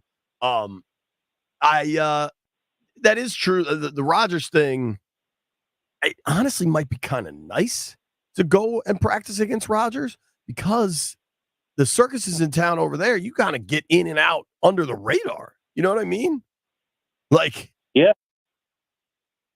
I hadn't thought of the Rodgers thing. I just think that I feel like the Jets are a zoo and maybe sort of Redskins-esque in the early 2000s with the veteran type moves that they're making, and it might strike me that these guys just kind of want to lay it, go fly under the radar a little bit, and might not want to deal with the Aaron Rodgers show up there. But anywhere you go, you're going to be able to create a storyline in the NFL. That's the way that the NFL operates. That's why Wednesday night with the schedule release is going to be such a big deal. That's why they're playing in Sao Paulo, Brazil on Friday of the opening week of the NFL season. So honestly, I think anywhere you go, you're going to find those storylines. But I just think maybe avoiding the Aaron Rodgers Jets show might be something that this team might want to do as they try and put together the pieces as they build this franchise up. Yeah, it's interesting. Dude, I did want to give you a little bit of credit. I may be coming on to something that you said last week or maybe 2 weeks ago. Talking with Mitch Tischler here. You can follow him on X at Mitch_Tischler. When we did our NBA picks for the Beltway Football Show, and please, if you enjoy football, you should watch our show that's on Monumental Sports Network every weekend. I believe this to be true. It is the only local football show on television. Now, we do Sports Showcase at NBC4, but that's all sports. And we're doing like Olympics. Tommy McFly, you ever heard of artistic swimming, Landfill? Holy moly, that looks hard. Anyway, Mitch and I are just talking ball. So watch the damn show, please. But we gave I say all we talk about is football as I'm about to bring up your NBA prediction. But right, I was going to say. You like the Mavericks to win it all. Is that correct? I do. I have the Mavs playing the Celtics in the NBA Finals, but I have Celtics. I have Celtics, Pacers, and Mavs. Who's the other team out there? Mavs. I think I said Nuggets probably, or maybe T-Wolves. I'm not sure, but yeah, I like what they did at the trade deadline, going and get Daniel Gafford. I think he's a huge difference maker on the inside for the Mavs. Just going to be a question of whether Luke is healthy, because this knee thing seems to be building and building as the playoffs are continuing. Yeah, they're beating Luka up pretty good. Dude, Luka's electric to watch, but he's infuriating to me. It's too much, man. Too too much diva-ness, too much complaining about everything. Like, just play basketball, dude. The Pacers series has gotten pretty awesome. The Knicks are so beat up, you wonder what that's going to look like, but then you get that Garden energy for that game 5. I think that could be pretty damn great. I'm curious about T-Wolves Nuggets now all tied up. It was like the Nuggets took a serious punch. It was like when Drago sees himself bleeding for the first time, but then they responded like crazy. I could see the Mavs. I could see the Mavs beating the Thunder. I mean, they're up 2-1 now, and I don't know. It's going to be awesome to watch. I mean, I'll say that the West in the NBA has been a ton of fun to watch. East is a little more, defensive, slow down basketball, but it's been a lot of fun watching these NBA playoffs. And as someone who doesn't watch a ton of NBA during the regular season, it's been a breath of fresh air. Yeah, it just sucks because the playoff product is so elite, and the regular season product just sucks. Like it makes the chasm between the two products that much worse, because when everybody's trying really hard, it's so much fun to watch. You know what I mean? Yeah, and in theory, I like the idea that in-season tournament they did this year, having that early thing. But you got to get all kind of the players and teams to buy in and play that tournament like they're playing the NBA, like they're playing the playoffs right now. Yeah, agree. All right, I'm late. We got to bounce. I'll see you tomorrow in Ashburn. Sounds good. I'll see you tomorrow. All right. That is the big man, Mr. Mitch Tischler. Speaking of hoops, the Wizards did get the 2nd overall pick. They did well in the lottery. Who the hell are they going to draft? Let's find out. It's B. Mitch Finley.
It's a new one, Landfill?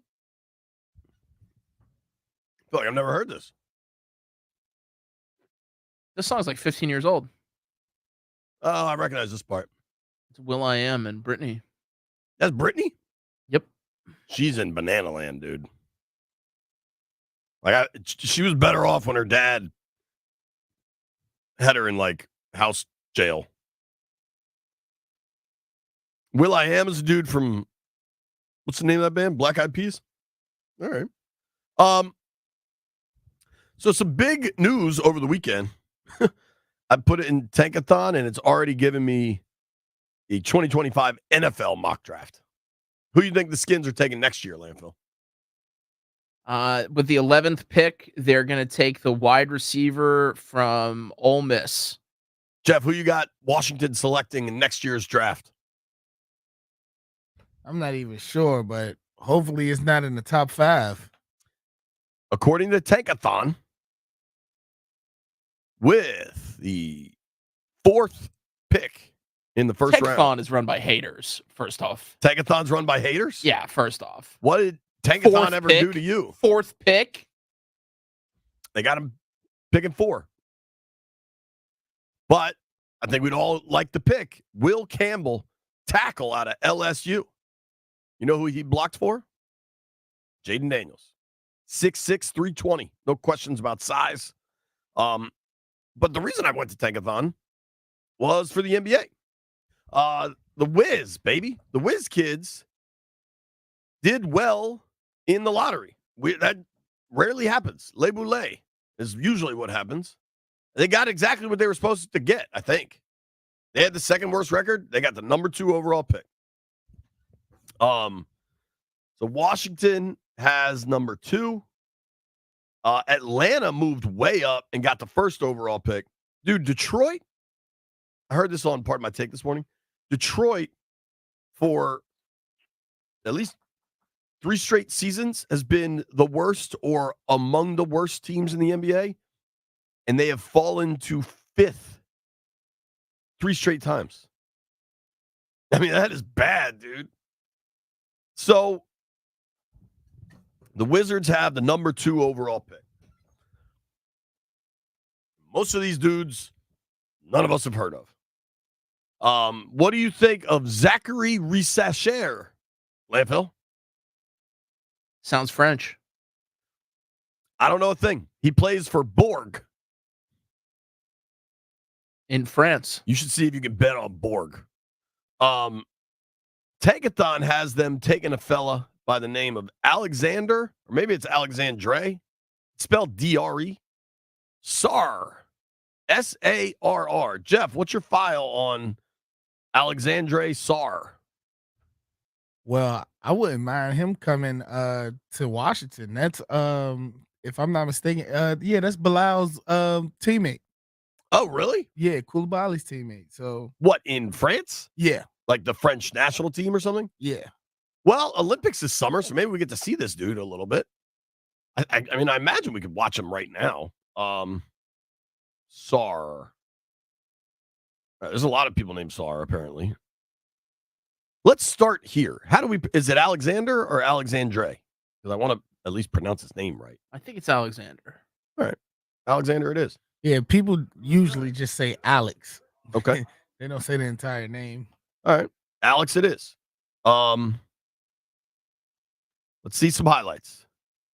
Now, they do have the dude Klingon from UConn going 3rd overall. Would you want Klingon? You think he's a pro? Klingon? The big whitey for UConn. He was pretty good, man. And I feel like that dude will definitely develop a jump shot, this dude Sarr jumps out of the gym. You know where he's playing, Landfill? Perth. That's in Australia. Yeah. All right, Sarr, quick scouting report here. I'm watching this dude.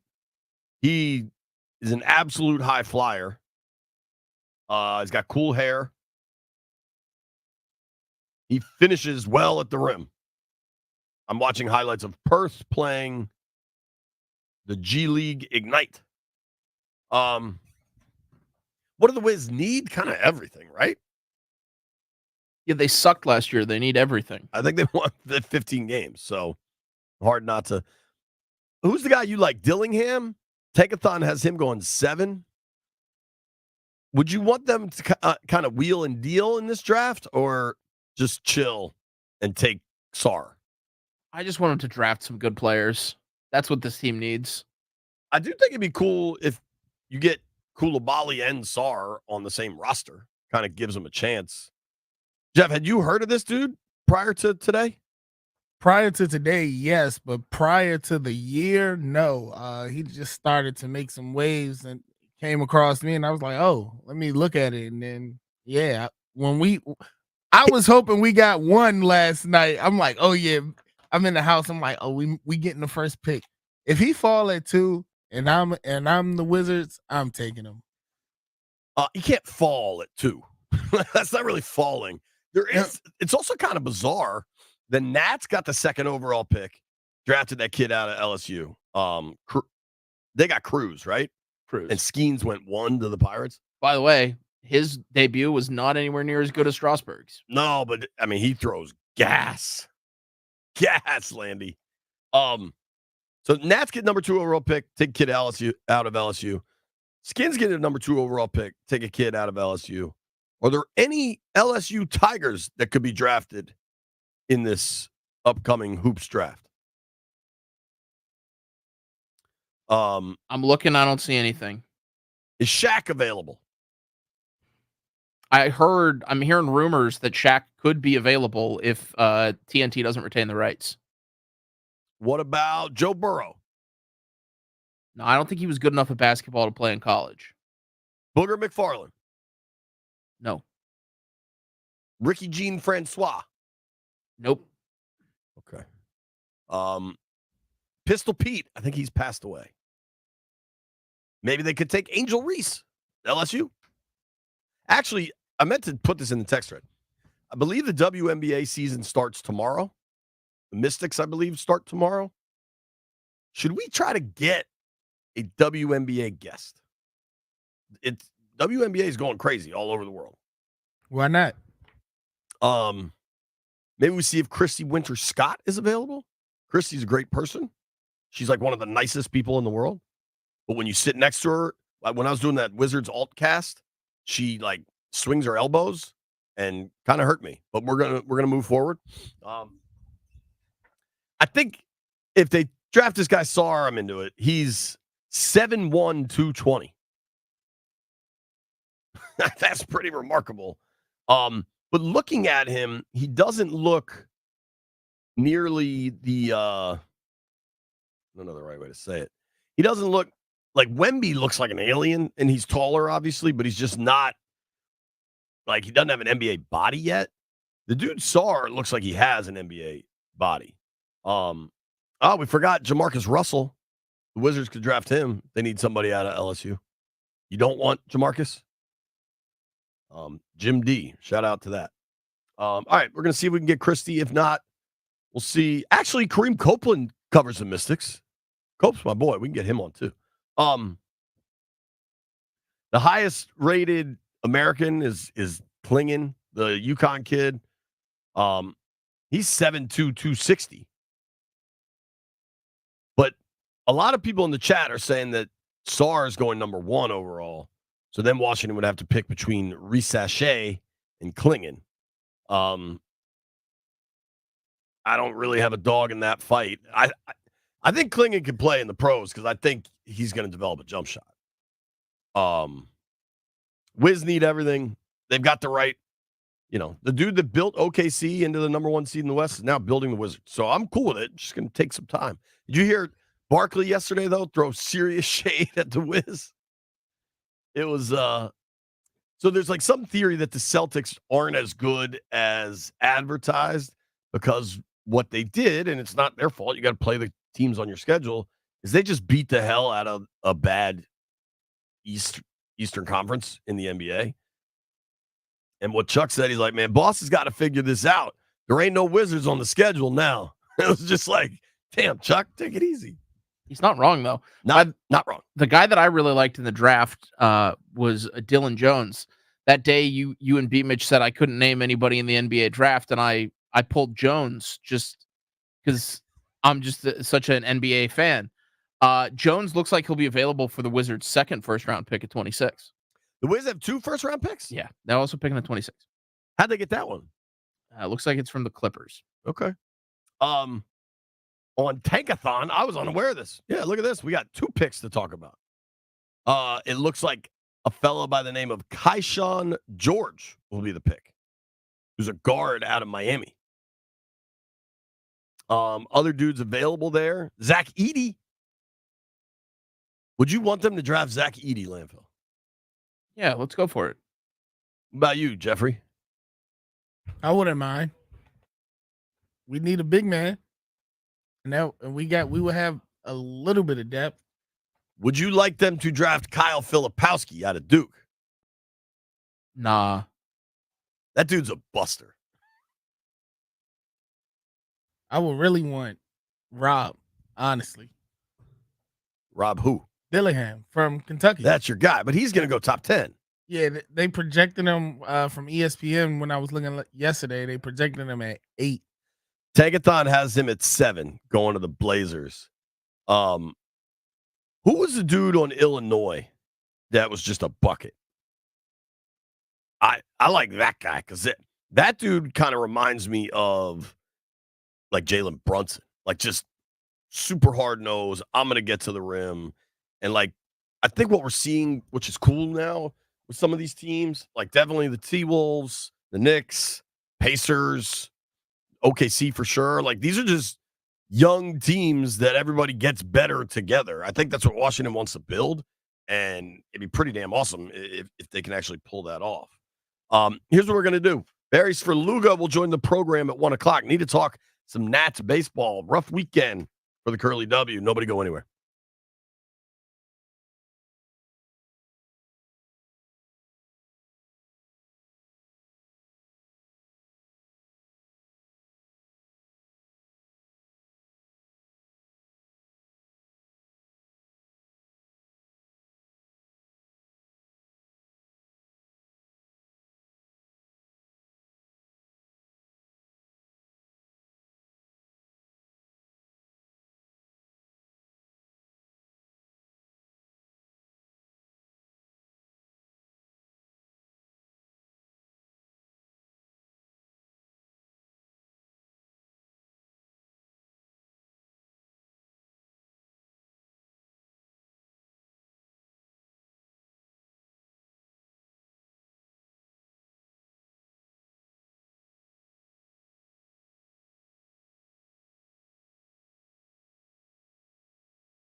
B. Mitch Finley, 1067 The Fan.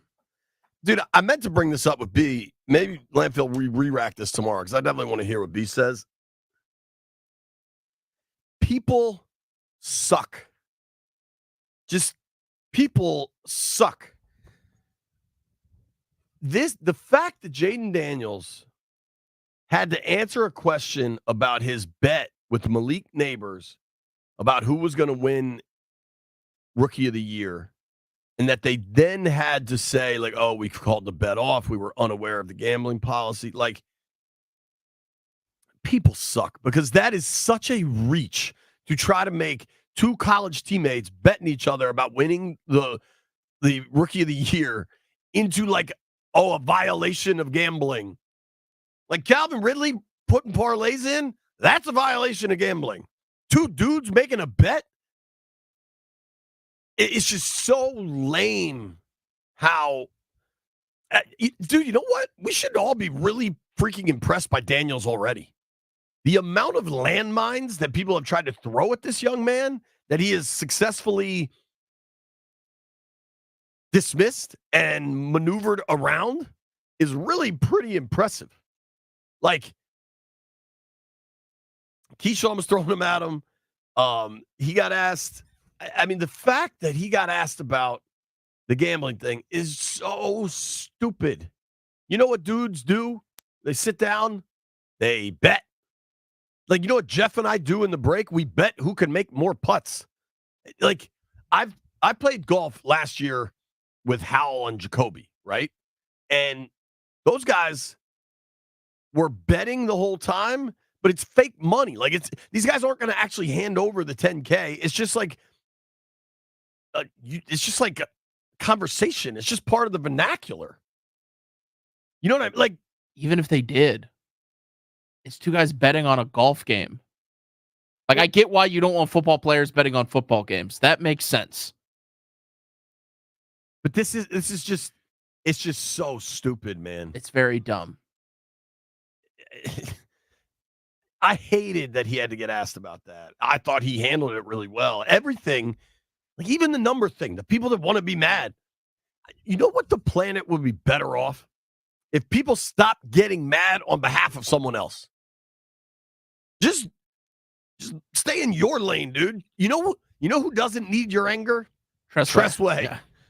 Tress has a beautiful wife, a beautiful family. He has friends, mentors, teammates, coaches. He can talk to all of them. He has a job as the B. Mitch and Finley, Oklahoma lifestyle reporter. That's true. That is true. Like, stop being mad for other people. The gambling thing is just so stupid because there's like, does everything have to become legalized? Like, we have a coworker here, right? Not on our show, on a different program. But he was saying that if somebody dumps a beer on him at a bar, he's just going to stand there and take it because then he can sue him. Like, what are you talking about? Is everything... These two dudes are college friends and teammates and made a bet about who's going to have a better season. This is not a gambling violation. They are not in Reno playing slots, chasing bad money, and tipping off referees. You know what I mean? Like, can anything just be taken at face value rather than dramatized to the nth degree? It's so dumb. The amount of dumb stuff between the T-shirt and the emoji, like the gambling thing. The gambling thing, honestly, might be dumber than the T-shirt. Give me your dumb power rankings. T-shirt, the gambling thing, the uproar over two grown men figuring out a deal over a number. Okay, here's my dumbness power rankings. Number 1, Topgolf. Number 2, that's going to be the number. The Tressway, Jaden Daniels number. Number 4 is going to actually be the gambling thing. What was the third one? The T-shirt. Yeah, the T-shirt. Yeah. There's a lot of really stupid. I think the first 3, the Topgolf, the T-shirt, and the number thing are just so incredibly stupid that there's not even some semblance of a point. at least for the fourth, I kind of get it, even though they're still wrong. But these are all stupid controversies. All very stupid. Stupid, stupid, stupid. Jeffrey, dumb power rankings. Well, me personally, I like Landfill said, the first three, they are equally dumb. And the only reason why the fourth one holds some weight is because it's gambling. It's been things coming out on all levels of sports, whether it's college or the professionals, with gambling things. So I get that. But come on, people. Top Golf, we made that a thing. The number, we made that a thing. I literally said last week, I think the number thing could have went on without fan clamor, and then it would have came out, okay, Trust gave it away. Our fan base make things so much of a problem. And I know sometimes B say some of the players don't hear it, but oh no, they hear it. They hear it. We can see the little instances, the looks and stuff when we had training camps and stuff. They hear it. But our fan base, we have to, you know how they say learn, unlearn, relearn? That's what we have to do right now. We got to let go of all that stuff of the past, all that Do thinking. we know, Jeff, to your point, do other fan bases do the same stuff? It's got to, like, this is just because people are obsessed with this stuff, right? Like, are people in Cleveland, like, dissecting all of the things? I think they are, JP. Honestly, the thing is, I get it. You know, we've been hurt so many times. You know, we didn't had our expectations trampled. You know, I get it. But we have to learn that, you know, the sun rises in the morning. It's a new day, you know? So it's understandable. You know what but is, we got to trust the process. What is unique here, though, that is different than Cleveland or wherever is you, one, have the name stuff. Like, that was a real thing. They've changed the name, right? But two, players have talked about this. Taylor Heineke went on Will Compton's podcast and talked about the DC media. And I don't think the DC media is that hard, right? But maybe that's because I'm part of it and I can't have an unbiased take. But what Heineke and Kopp said was that the DC media is just political, even in its sports coverage. And you live in this city, you get drawn into politics. Like, it's part of your life. If you live in Dallas or Houston, oil prices are part of your life. Regardless of what you do for a living, that is part of the culture. That is part of the city. Like, it just is. And that's true here also.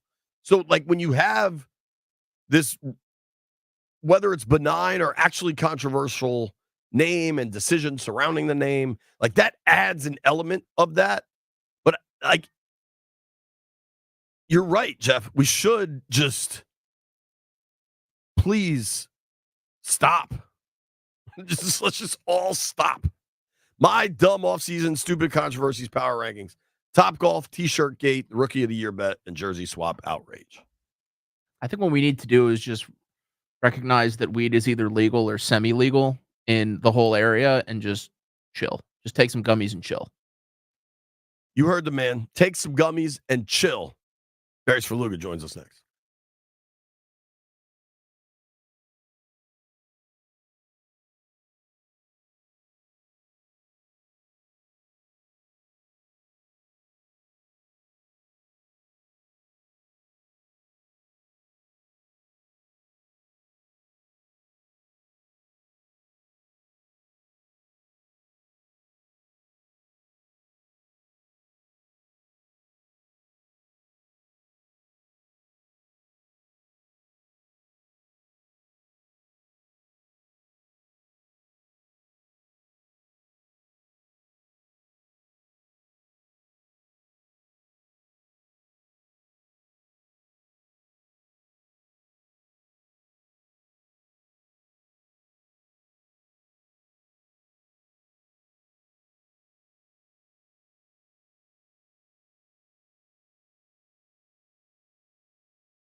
God, I hope everybody's all right. I don't know what that was. Also, Jeff just said something important that I need you to say on microphone, Jeff. What'd you just say to landfill? I have no idea what I just said to laugh. Related to me and Brian. Oh, I said y'all running neck and neck for leaving the show early this year. That's right. That's right. That's correct. All right, right now joining us, our dear friend, Mr. Svrluga. Hello, Barry. How do you do? Great, JP. How are you?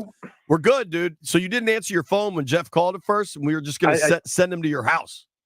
No, that's perfect. Yeah, just do that. Except I'm at the office today, which is weird, and why I didn't hear my phone because it was across the room. So okay. Anyway, we're doing a dumb off-season story power rankings, and we'd love to have yours. I don't know if you know this. Dan Quinn wore a T-shirt with a feather on it. Are you outraged? So, it's funny. I was talking to, as we all know, my editor, Dan Steinberg, about this very feathered T-shirt within the last hour. I'm going to go out to Commanders tomorrow, not just to ask Dan Quinn about his feathered T-shirt, but I'm curious about it. I'm not outraged. I am like, at some level, he made a conscious decision to wear a shirt that certainly referenced the former logo that was dropped. So I'm just like, definitely not outraged. I have a small level of curiosity that, depending on what his answer is, would become a big level of curiosity. And I'm not guaranteed to write about it, but depending on his answer, if it's interesting, I will write about it. So is it high up in my dumb off-season story rankings? Potentially, but I don't know the full story yet, so we'll put a pause on that. Fair. I mean, I know that it was a fan sent it to him, and he tries to wear different T-shirts that fans send him. Gotcha. Because he was wearing like a non-official Commander shirt on Friday's practice as well. It just didn't have a feather on it, therefore nobody really got involved. Okay, so I guess I didn't know the whole story, but anyway, I'm excited to go out there and watch the quarterback. I agree. Yes, but I don't know that he'll do this, but the way he started the presser on Saturday, Quinn, was he kind of had like an opening statement. It got totally lost in the T-shirt gate, but his opening statement was really nice. It was just like talking about how he is trying to lock in, and he said squeeze. He's like, I know that you don't get that many firsts as a coach, and this is our first practice, right? This is our first time with these rookies, and I'm trying to really be present and squeeze every moment out of it, because you never know how many firsts you get. And I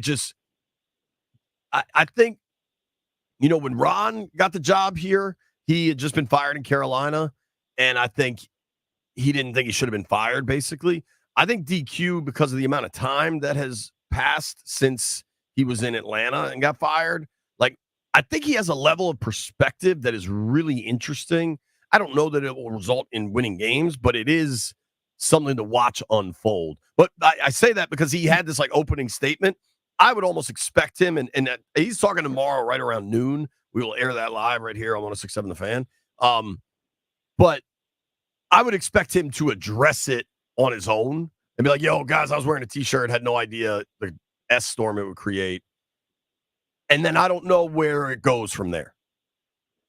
Yeah, I think that's fair. And I would just say about the whole idea of first and appreciating them and everything. I mean, I was not on board to hire Dan Quinn as the coach not because of who he is, who Dan Quinn is, but because I really believed that an offensive coach being paired with the franchise quarterback of the future really was the best way to go forward, because you're not at risk of your offensive coordinator becoming a head coaching candidate elsewhere if the quarterback excels, et cetera, et cetera. But since he's arrived and we've learned more about him, I've been impressed. And one of the most impressive things that I think he's said is, maybe it was the introductory press conference. I think it was like, are you just going to do things that like you did in Atlanta and hope that they work out differently? And he was very, very open, and I'd be interested in hearing him articulate this more.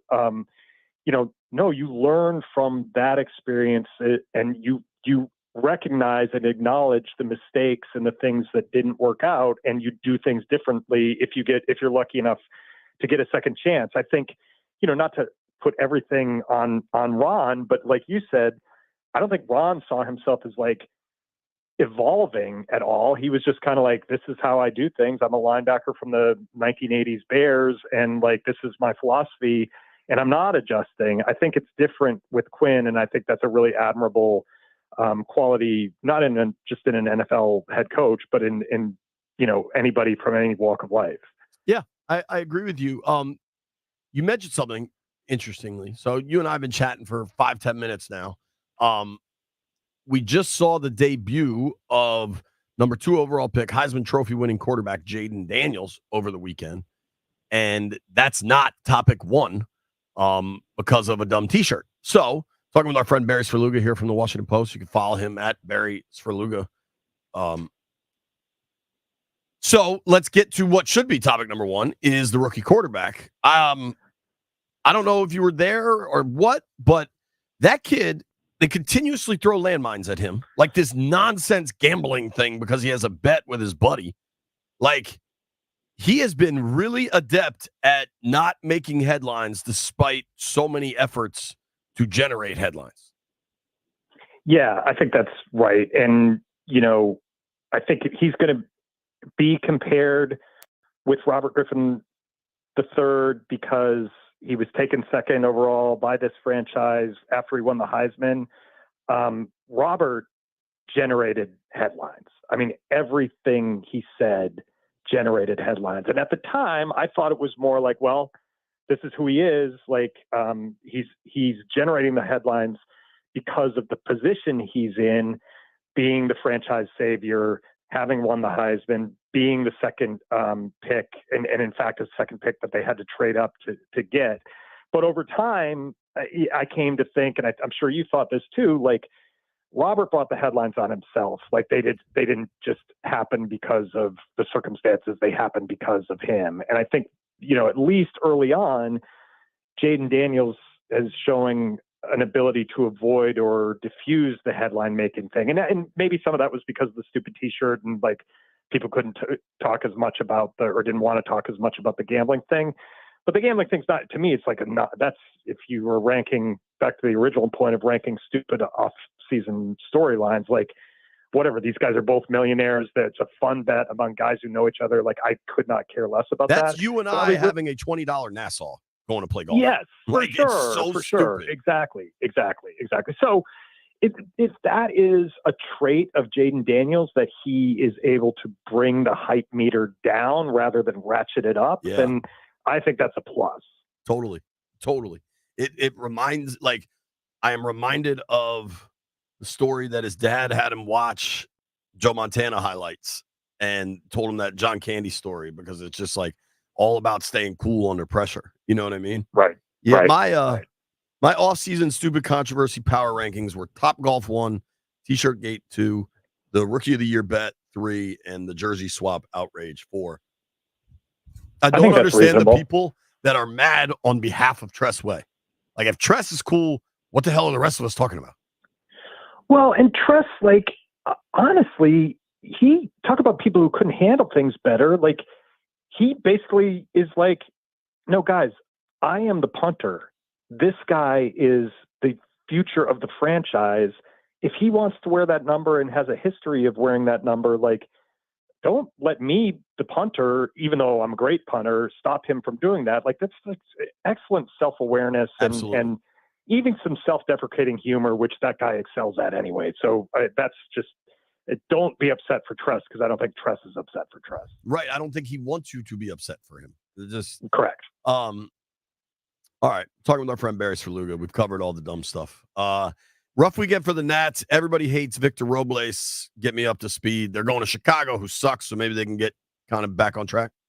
I'm going to write about, I'm in the middle of writing about Robles because it is the topic du jour. And it is not just that he dropped a fly ball yesterday or ran into an out when a 6'4", 260-pound human was standing on the base that he was trying to advance to, and got thrown out just in a one-run game when they could have won a series at Fenway Park, which would have been really cool, and stayed above 500 instead of falling back under it. Yeah.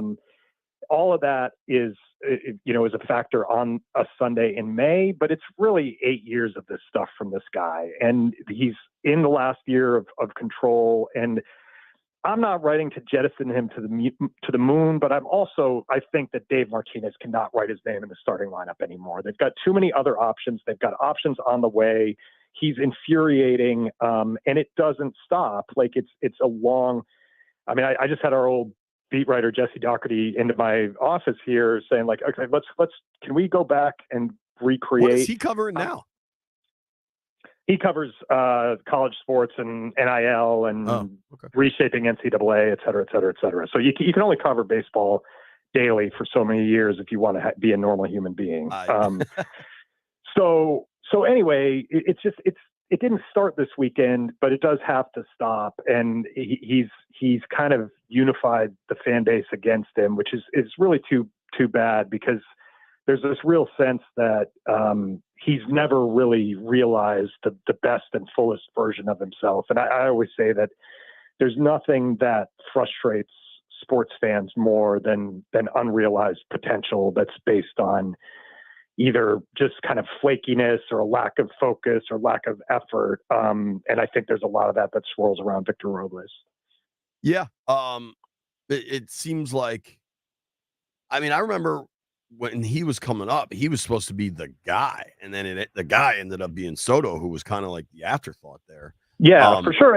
But the thing is, JP, people forget, I've got it up here. Like, the year they won the World Series, that was his rookie year. He played 155 games in center field. He hit 16 bombs and 33 doubles. He had an OPS for people those definitely who forget about that.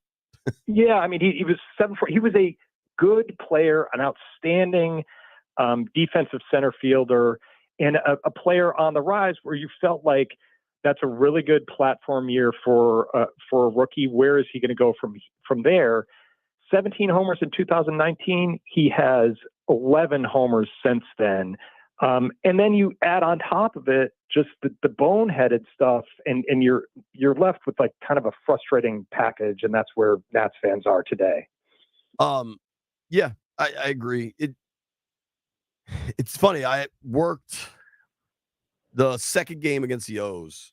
And so I was over there, in the clubhouse talking with Davey, all that. And I remembered you talking about covering baseball, and it's romantic because there's like, you kind of just hang out, right? Like, and as used to as I am with hanging out in locker rooms and all that, like in football, it's still pretty regimented. Baseball, like, guys are just chilling in the dugout. You know what I mean? Like, there's just the amount of time required and all that is just so different because you're there so much, kind of the interaction you get with players and well, managers. Yeah, you're right. But I'm also like, so clubhouse for a 7 p.m. game generally opens at 3:30, and I know people who I won't name who are like, this is just so much wasted time. And I'm like, in a world where sports writers fight for access, Yeah, baseball still has it. And if you use that, are there going to be days when you're like the guy who you want to talk to or need to talk to doesn't show up at his locker?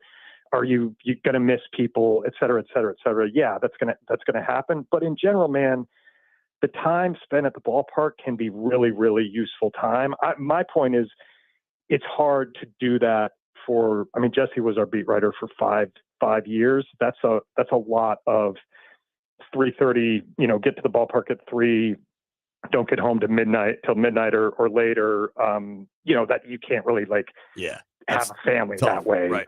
But as a reporting and journalism exercise, like, you get to know those players in a way that I would argue you don't always get to know NFL players, because one, their careers are longer, and two, there's just so many shared experiences, like, oh, where are you staying in Milwaukee? Yeah, we stay down here. Oh, what's your favorite place to eat here? Like, blah, blah, blah. There's just a lot of common ground. Sure. Yeah. No, I get it, man.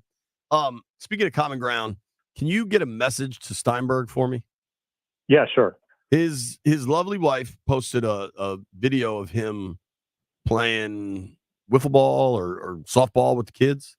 Yeah. You got to bend his knees a little bit. He's very stiff. All right, I'll pass that on. Very, very stiff. Okay. Yep. Thank you. Yep. We're all aging. Yeah. So what's your level of excitement for the number 2 overall pick for the Wiz, Barry? I mean, this is my weak spot in town for sure, but I mean, the way that would have changed is if that one pong ball last year had gone a different way, and they had gotten Victor Wemby, because that does change a franchise. I mean, the Spurs were not good this year, but he was unanimous Rookie of the Year, and everything I've been told about this draft is there's like not a distinct number one. It's not, you're not taking Tim Duncan in this draft. So maybe it doesn't matter whether you get 1 or 2. I will say that if it sounds like Ava Wallace, who's our Wiz beat writer, kind of thinks that maybe they'll go with another international player. SAR if they get someone is who we've determined. Okay. We're a SAR. Sure. We're SAR stands here. Well, I mean, I don't care where they come from, but if you get a person to go with Koulibaly, who apparently they're teammates on the French national team. Okay, perfect. So I'll see him at the Olympics this summer, and I'll bring back an assessment. There you go. But what you need are just like what you need with the Nats, just like what you need with the Commanders, like talented people who you feel like will be part of the future, be part of a core. And I feel like for so long, even when they were trying to play the middle game with John Wall and Bradley Beal, and after moving on from Wall, just with Beal, it's just been like a rotating, revolving door of like not meaningful pieces. So that number 2 pick, whoever it is, and I don't pretend to know who the best candidates are. It's got to be somebody who's part of the foundation for the future, rather than just some dude who fills a jersey for a little while. Yeah. You certainly hope, man. What gives me hope is watching the Thunder, T-Wolves, even like a lot of these guys are just drafted, developed, and that Thunder team, like we got the guy that did that. So right, for sure. I mean, I will say that the T-Wolves, like Anthony Edwards was the number 1 pick in the draft, right? Like he's a real talent, and that's what drives that. And also, I didn't have them going back to Minneapolis and losing twice against a team that's essentially handled in Denver. So that's an interesting series, man. For sure. Yeah. Yeah. All right, dude. Trying to think. You got a PGA pick? Like, well, I was going to ask you for one because we won't talk again unless I guess I'll see you in Ashburn tomorrow, but we'll let the people hear it. They're going to Valhalla. I think it's incredible. Rory, Scotty, and Brooks all won their last tournament before this thing. Who's your pick?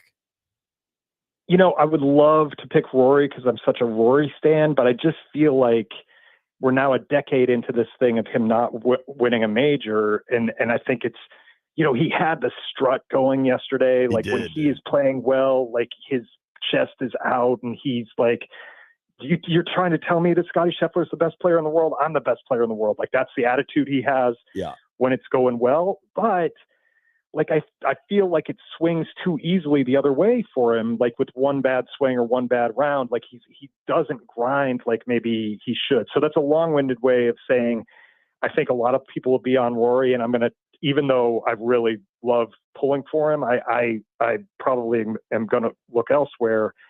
And it's just hard to look away from Scheffler at this point. I mean, it's such a chalk pick and doesn't even like assess like horses for courses and all that kind of stuff. But God, is he playing great golf right now? So I'll do the easy thing and pick him. Now they had the baby, right? Do we know the baby thing? I don't even know. It's due in early May, I think. So I think probably so, because they were talking about would he leave the Masters if the baby came really early, and his wife did not travel to Augusta. So my guess is they probably had the kid. Looking at the odds right now, you get Scotty at plus 450. Rory's 12-1, Xander's 16-1, Koepka 18-1. Rom, a name nobody's even saying, 20-1. Morikawa, who came in second at the Masters, I think. I actually sneaky like Morikawa, actually. 28-1. And let me just say something about Xander. And I think yesterday's the latest example. He's a super talented player, and he can't seem to close. I mean, he had a one-shot lead on Rory headed into Sunday, and Rory played well, obviously, until birdie and double bogeying 18. But he essentially blew. Xander just kind of sloppily didn't stay with Rory, had every opportunity to just I'm leading the golf tournament, I should have the advantage, and he gave it away early and never even came close to getting it back. I don't like him as a closer or a choice in a major championship.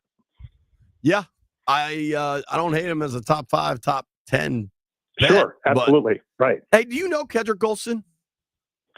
I covered him. I mean, I don't know him. He'd probably remember my face, but great dude. Yeah, absolutely. For sure. I know Ked a little bit. Absolutely great dude. This just came across my radar from Stonebridge High School, the one that's right behind Ashburn. We are excited to announce that Kedrick Golston will be our new varsity head football coach. Wow. That's awesome. I think that's a big program too. Yeah. How lucky are those kids to get to work with Ked? That is just awesome news. I'm excited for him.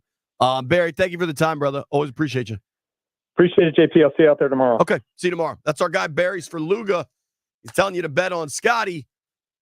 It's chalk, but it might make you money. Scotty's outrageous. Nobody go anywhere. I'm going to try to track down Dr. Walker next.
If you're in the stream, we putting Doc in the stream? Oh, you're in it. Huh? Welcome to the stream. Well, now it's gonna be bad because people are gonna think I'm Jeff Walker.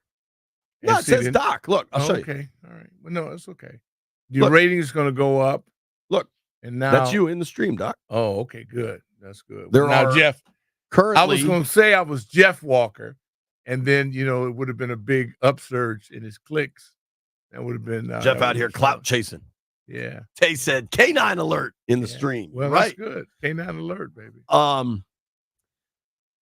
We have 204 people watching us right now, Doc. That'll triple by the time it's over. I bet. Very cool news. I don't know if you heard this or not. Kedrick Golston, a guy that I know you appreciate. The Bulldog. New head football coach at Stonebridge High School. Yeah, that's love Mickey. I love the Bulldog because he's so passionate. I was hoping that the Commanders, if they had an opportunity, would be there. This is probably even better for him because he's so good, so passionate. So now your son will get him at an early age. It's so important. The best coaches in our system are the Boys and Girls Club, the Little League, the Pop Warner, because, man, if they put you off on the wrong foot as a youth, sometimes you're never able to correct it. So, man, those are my favorite groups. Shout out to all the youth people. You're underpaid, overworked, but it's the best satisfaction you ever get in your life. Totally. And so Kedrick Golston, I'm overwhelmed by it. I was chastising him over the weekend because I was down to 757 at the 757 card show. So I was not out as Linnell, the 26-year-old wonder. I did not make boots on the ground. So you can't talk about something you don't see. So I called Bulldog for this weekend, and I go, camp? He didn't go. He wasn't there, but Could have called me. Well, no, because you're kind of like oversaturated. You know what I mean? You're kind of like, you're so much demand on you. I like to give opportunities to other people. I'm like a scout. So I'm down like looking in the minor leagues trying to find the next JP Finley. Doctor. Very excited for Ked. I want to ask you two questions. Yeah. One of them I think you're going to find annoying. One of them I think you're going to love. Which one would you like? You can't annoy me. What'd you think of Dan Quinn's feather on his shirt? First of all, it's 2 feathers. Let's get it straight. I think his shirt only had one. It's 2 feathers. It's always 2 feathers. Okay. Okay. The logo is 2 feathers. But anyway, it's okay. It's minor The details. original. Yeah. The one you wore had 2 feathers. It's always 2 feathers. Okay. So it might have been. It's always 2 feathers. But that's okay. Minor detail. I won't dwell on the past because I know some of you don't care. But for those of you that do, that roam this earth. You're right. It's 2 feathers. I'm sorry. I'm seldom left hand wrong. up. Seldom wrong when it comes to this stuff. Okay.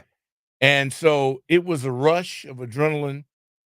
For me, what I love about him is that he did it for us old stick in the woods. He doesn't have to do it, but he did it for the alums. He understands the importance. It's not important to everyone, but he understands the importance because he's one of us. And so when he can come back on and walk on the grounds, go in and break bread with these young ones, he wants that cross-pollination. He gets it. So you're going to see a lot more of the old Warriors be around the facility and be embraced and not be blocked out. And as a result, now you're going to get some old school schooling for these young bucks. They'll get to be passed down just like you did your alma mater. When the alums would come back on college campuses and give you those seeds, give you those food for thought. It's going to help the whole program, and I applaud him. That's great. I'm taking notes from what you said there. I'm gonna tweet it out. Why don't you have Walker doing that? You There's- think Jeff's gonna take notes and text them to me? Jeff's a very talented guy. I think you guys are underutilized. Jeff has done a hell of a job with the stream. I mean that. Yeah, no, he's quite talented. Quite talented. He's supposed to get me a Jaden Daniels hype song. How's my song coming, Jeff? It's coming along. Honestly, this weekend, I did not expect this to happen. What happened? Because, I was booked out, but I didn't know he'll book the whole weekend and then Mother's Day. So, Yeah. but it will for sure drop before Friday. Yeah, Sunday on Overtime, I proposed that we extend it to. I want Mother's Day weekend. We have 4th of July weekend. I want it the weekend. The day is it's not big enough. Not enough time. I need it weekend. Mother's Day weekend. Doc, can I push back on that idea? Mother's Day is so intense and hard because you're trying to do everything right for one day. Yeah. Why would you expand that? My heart, I get heartburn, man. Because I think your wife would appreciate it because then she gets some more room. You know, because you're giving it to your mother, but also the mother of your children deserves a little bit of that sunlight. I'll be honest, I wasn't a great son, but I was a great husband on Mother's Day. Right. So that's what I'm saying. Yeah. So if you had the weekend, if we can extend the Super Bowl to a weekend, I think we can do mothers. Because let's face it. Doc out here trying to get us all more work, Jeff. Well, I'm just saying. What game have you ever seen that somebody didn't come up and say, hi, Mom? So I think sports is really the outlet. Shout out to all the moms. There you go. Your boy, I want to get the kid's name right. Okay. Because I thought of you on the sideline. Just call him by his number. When in doubt, his number's 52. 83. Okay. You see the catch 83 made? Yeah. No, I heard about it. I was at 757. He's a UFA. But that's my thing. And I got another category now. We even had some walk-ons, the equivalent. One thing I love about Dan Quinn, he understands.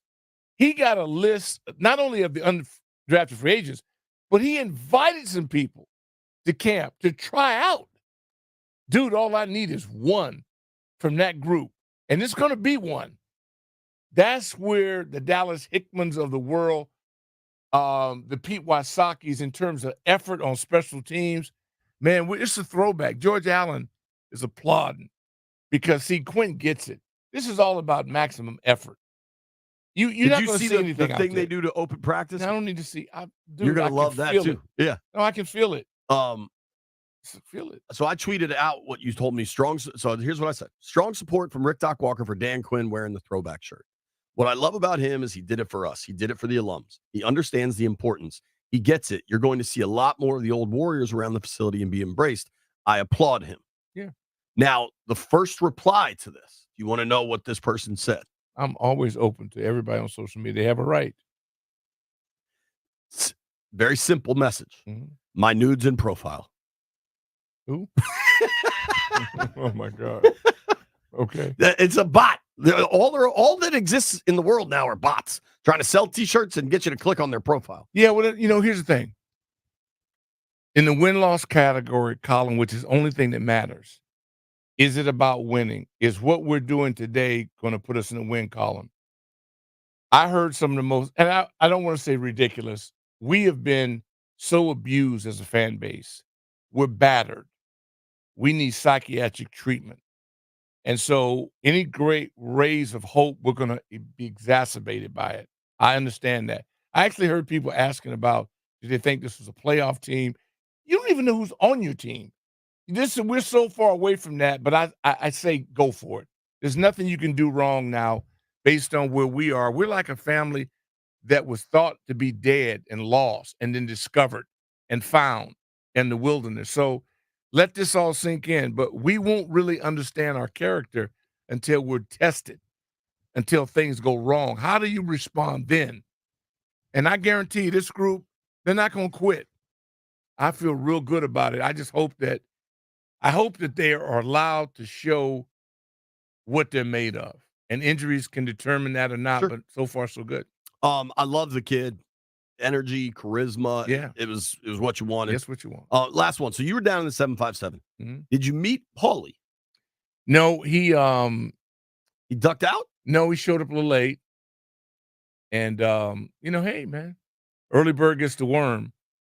The times were posted. I was there, of course, 2 hours early.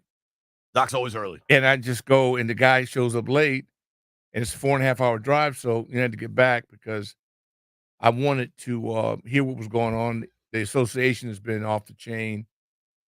And I just wanted to, get back in here and maybe hear your report or keep up and see what B. Mitch was doing because I knew the golf would have you two tied up yesterday, and because I know how you guys love Rory, I knew that was going to really have YouTube. I love that one. Yeah. We got to bounce. Doc, All right. thank you. You can listen. Doc's in for Craig this afternoon. 3 to 5, 4 to 7. 4 to 7. 4 yeah, to and then 7. tomorrow for the Roosters. Roosters, I'm solo tomorrow. Whoa. Yeah, I might need you tomorrow. I'll do anything for you, Okay, Doc. I got you, brother. Thank you. God bless. Doc Walker, B. Mitchell Finley, coming right back.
What up? Be Mitch and Finley. Nobody knows what he says right there. Landfill, have you looked at the stream today? No, is it bad? Jeff is slowly walking into a rap battle against somebody named Seymour Butts. Wow. Yeah.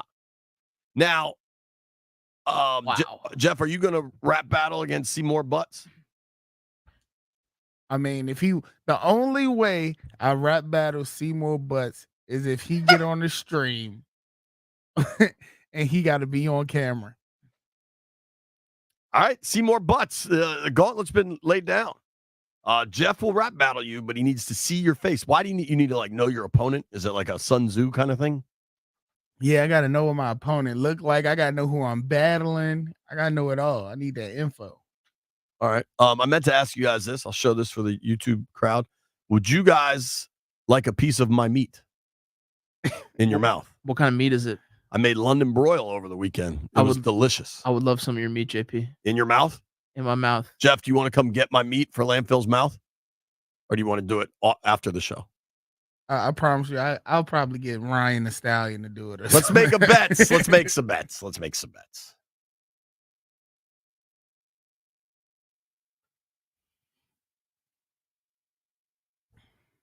All right. Tonight in the association, Boston going to Cleveland. Cleveland, a big home underdog there, 8.5 points. OKC going to Dallas. If you're looking at the pucks, Hurricanes, Rangers, 7:00 start. Stars, Avalanche, the late game. The Nats are on at 7:40 against the White Sox. What do you got tonight, boys? I'm going to take the Orioles and the Nats tonight. Both money line. Oh. All right. Little The Nats baseball are parlay there. The Nats are playing the White Sox, and Flexen is pitching. The last time Flexen pitched, I took the White Sox, and I'm pretty sure I won. But T. Williams is pitching for the Nats, and Ted Williams, one of the best baseball players ever, so I'm taking the Nats money line. I think that's Trevor Williams. He was dealing last week at that Orioles game. Ted Williams. Last guy to hit 400 in the bigs. Ted Williams. I'm taking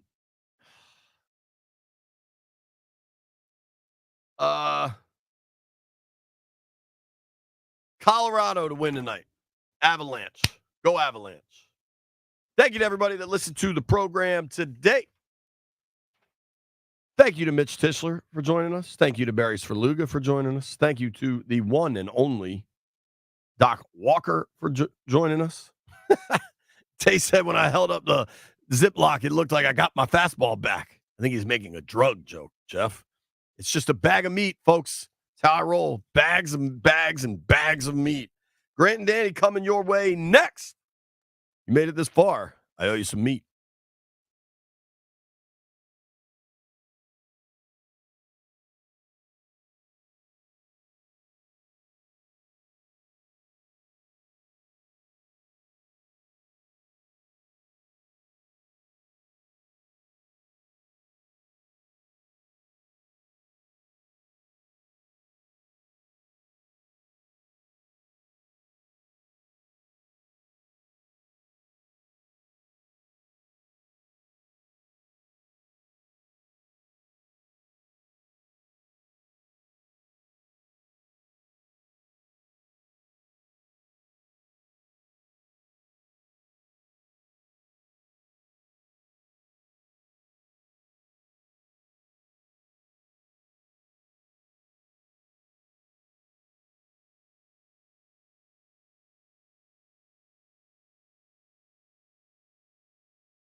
We're Grant and Danny. This is the Fan. We are taking you up to 6:30 tonight.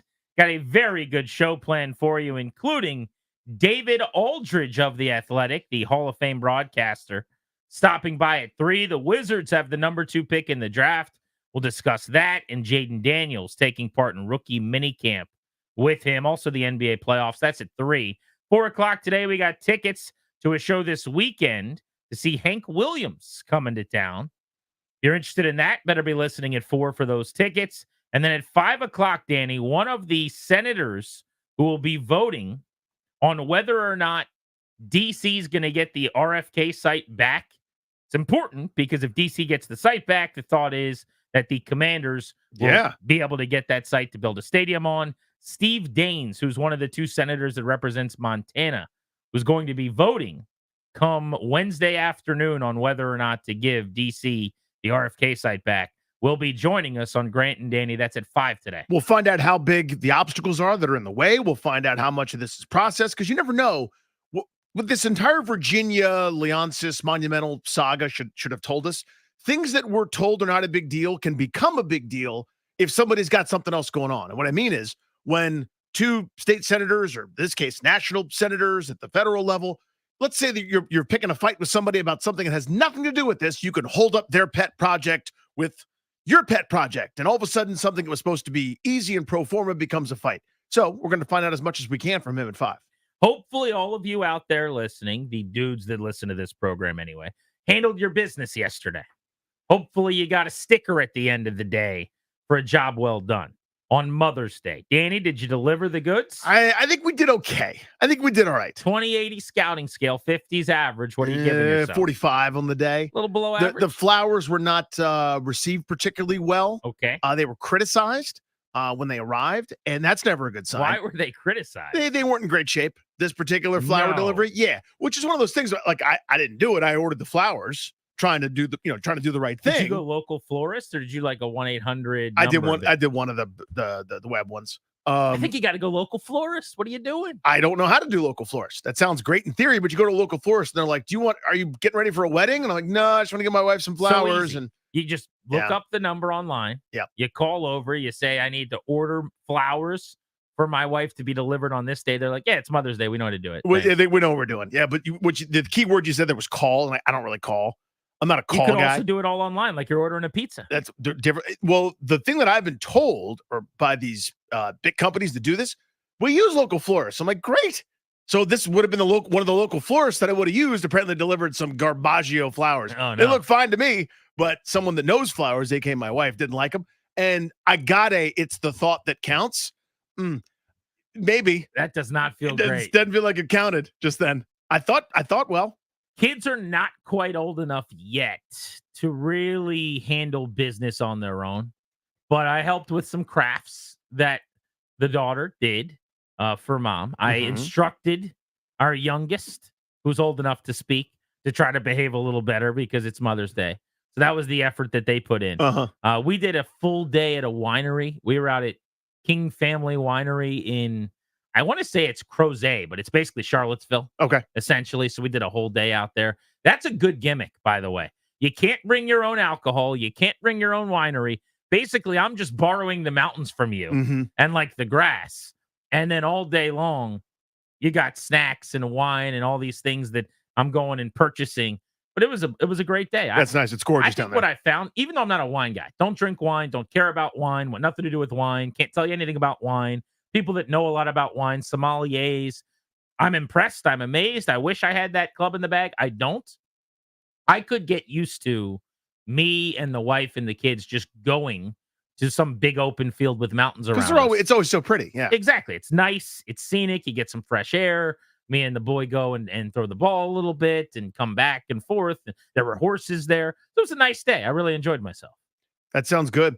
We had a million different sporting events that we went to, like in between certain things, and there wasn't much. There wasn't much on Sunday. Yeah, so only one on Sunday. Only one game on Sunday, which kind of by the way, when did games start on Sunday? There shouldn't be games on Sunday. Travel ball standard. This is standard now. That was not a thing when I was a kid. Sunday was just kind of a day where you were going to be with your family, and everyone would leave you alone. It was when I was a kid. Like if you start playing at certain for whatever reason, the fields are broken on Saturdays. It was crazy to me, but our travel ball teams, it was everything was Saturday. uh-huh. That's strange. So you had a game on Sunday. Game on Sunday, and which then kind of it broke was everything Mother's up. Day, and they said we don't care. Yeah, so mom, They did the Mike Tomlin meme. right. We do not care. We do not care. So the wife and my youngest, they went up and kind of had a meeting of the moms. So like all the moms in the family got together and had a nice time, but with a couple of the big, gross, sweaty dudes weren't there. Let's get into some of the weekend that was in DC sports. Commanders rookie mini camp took place over in Ashburn. Few different things that I think are notable. Here's what I'm not going to do today. Here's what I don't think anybody should be doing. Evaluating practices, talking about the throws that were made and highlights. Were you in t-shirt and shorts? Were you throwing against air? Were you catching against air? Were you blocking for the most part against air? I reiterate, were you in t-shirt and shorts? So there's just not a whole lot that should be discussed from these practices. Having said that, I think you can get a feel for some physical attributes. Does a guy look bigger or smaller than you thought? Is someone able to present a plus attribute that's obvious, whether that's arm strength for a quarterback or maybe some wiggle for tight end Ben Sinnott, or maybe you saw how someone carried themselves and you liked it with Mike Sanders still. I'm not saying there's no value coming out of this and being there and watching it, but just watching online and seeing the way this was discussed all week was somewhere between entertaining and infuriating. Because you know why? I mean, everyone's so starved for information and content and the like. I mean, to me, the takeaway that I had, I have no idea if I'm not grading any throws or anything. I just saw the same highlights that everybody else did, where somebody with a cell phone camera's looking at some of the throws.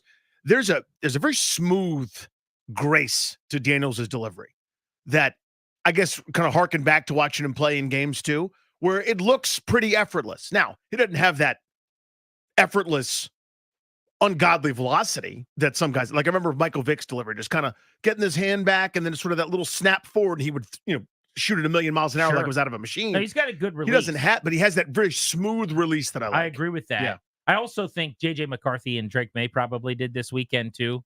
I bet you Michael Penix probably did. You're dropping back without a pass rush. You're just throwing to guys running routes in a jog through, essentially. So I'm just not making much of it. But I like that the reports are glowing. It seems like the coaches were impressed that he is advancing, that these are good things. And this is all positive. This was Dan Quinn talking, in fact, about Jaden Daniels after practice. And this first cut here is basically what they were looking for, what they saw. For Jaden, for all the guys, we're going to establish some standards about how we want to practice, how we want to go through things, how, a certain player can learn and perform. So for him and for all the teammates going through here, it's like, let's get this process started and finding the details to go. What I saw on the field was pretty much exactly, what we saw from, his time. But what you don't see on the tape is like how much this guy loves football. Like he works so hard at it, Nikki, that like, it's one of the things that makes my heart smile about him, just like the type of competitor he is and the way he goes about his business. And so he's here early, he just goes for it. And not everybody has that trait to say, I'm not going to be stopped. And so it's a really cool thing. That's the thing I love and I want to hear more about is when a guy gets there really early, when a guy puts in all the work, when a guy is controlling his controllables exceptionally well, like a veteran quarterback. And to get that compliment from your coach, and maybe you're early enough in the process that a coach is just going to say those things, but that's really, really what I want to know about Jaden Daniels. That's, to me, where I get impressed. He talked about having a little bit of a command of the offense and what other guys were doing as well. Not just, I'm supposed to do this on this play, but, hey, dude, you're lined up wrong. Let me help you out. And they saw some of that from Daniels at rookie minicamp, which is a great sign. Sometimes as a quarterback, it's not just what you're doing. It's making sure the formation is set. It's starting a motion. It's, getting a correction. That's when you have full command, not just what your responsibility is here, but what the others are. And so those are probably the things that I saw on day one, knowing that, like, if there's a misalignment or somebody's not just in the right location, what a good teammate that is. Hey, man, move that split in, get to here. This is a motion, change the alignment. So, like, not only knowing your responsibility, but knowing the others around you, that's when, you really get to make an impact and multiply people around you. So I don't know about you, Danny, but the look at this throw he made to this receiver on a 27-yard post. Cool. fine. I'd rather him make it than not. This to me is the stuff, Mhm. the information that the coach has that we don't have. That's what I want. And now you can follow up and say, well, is he going to say it? If otherwise, I don't know. I doubt you're going to come out and say someone isn't doing those things. But like, to me, this is the whole ball game right now. We know physically this guy's special and unique and amazing. He just had a year no one had ever had in the SEC. There are ways around it if it wasn't happening. In other words, you'd go, hey, it's early. Guys are just, figuring their way out there. This is their first opportunity to be professionals, first time in a uniform. It can be a lot thrown at you. It didn't sound that way. That's code for, he didn't look real comfortable. That's not what you heard. You heard not only did he know his part, but he knew all the parts. It's like the actor in the play that knows where everyone else is supposed to stand, knows everyone else's lines. So in case somebody flubs, he can be there to supply it, right? That's a big deal. Because so much of what this is, obviously the athleticism is what jumps off the page, right? The things that he can do that very few people that have ever played this game can.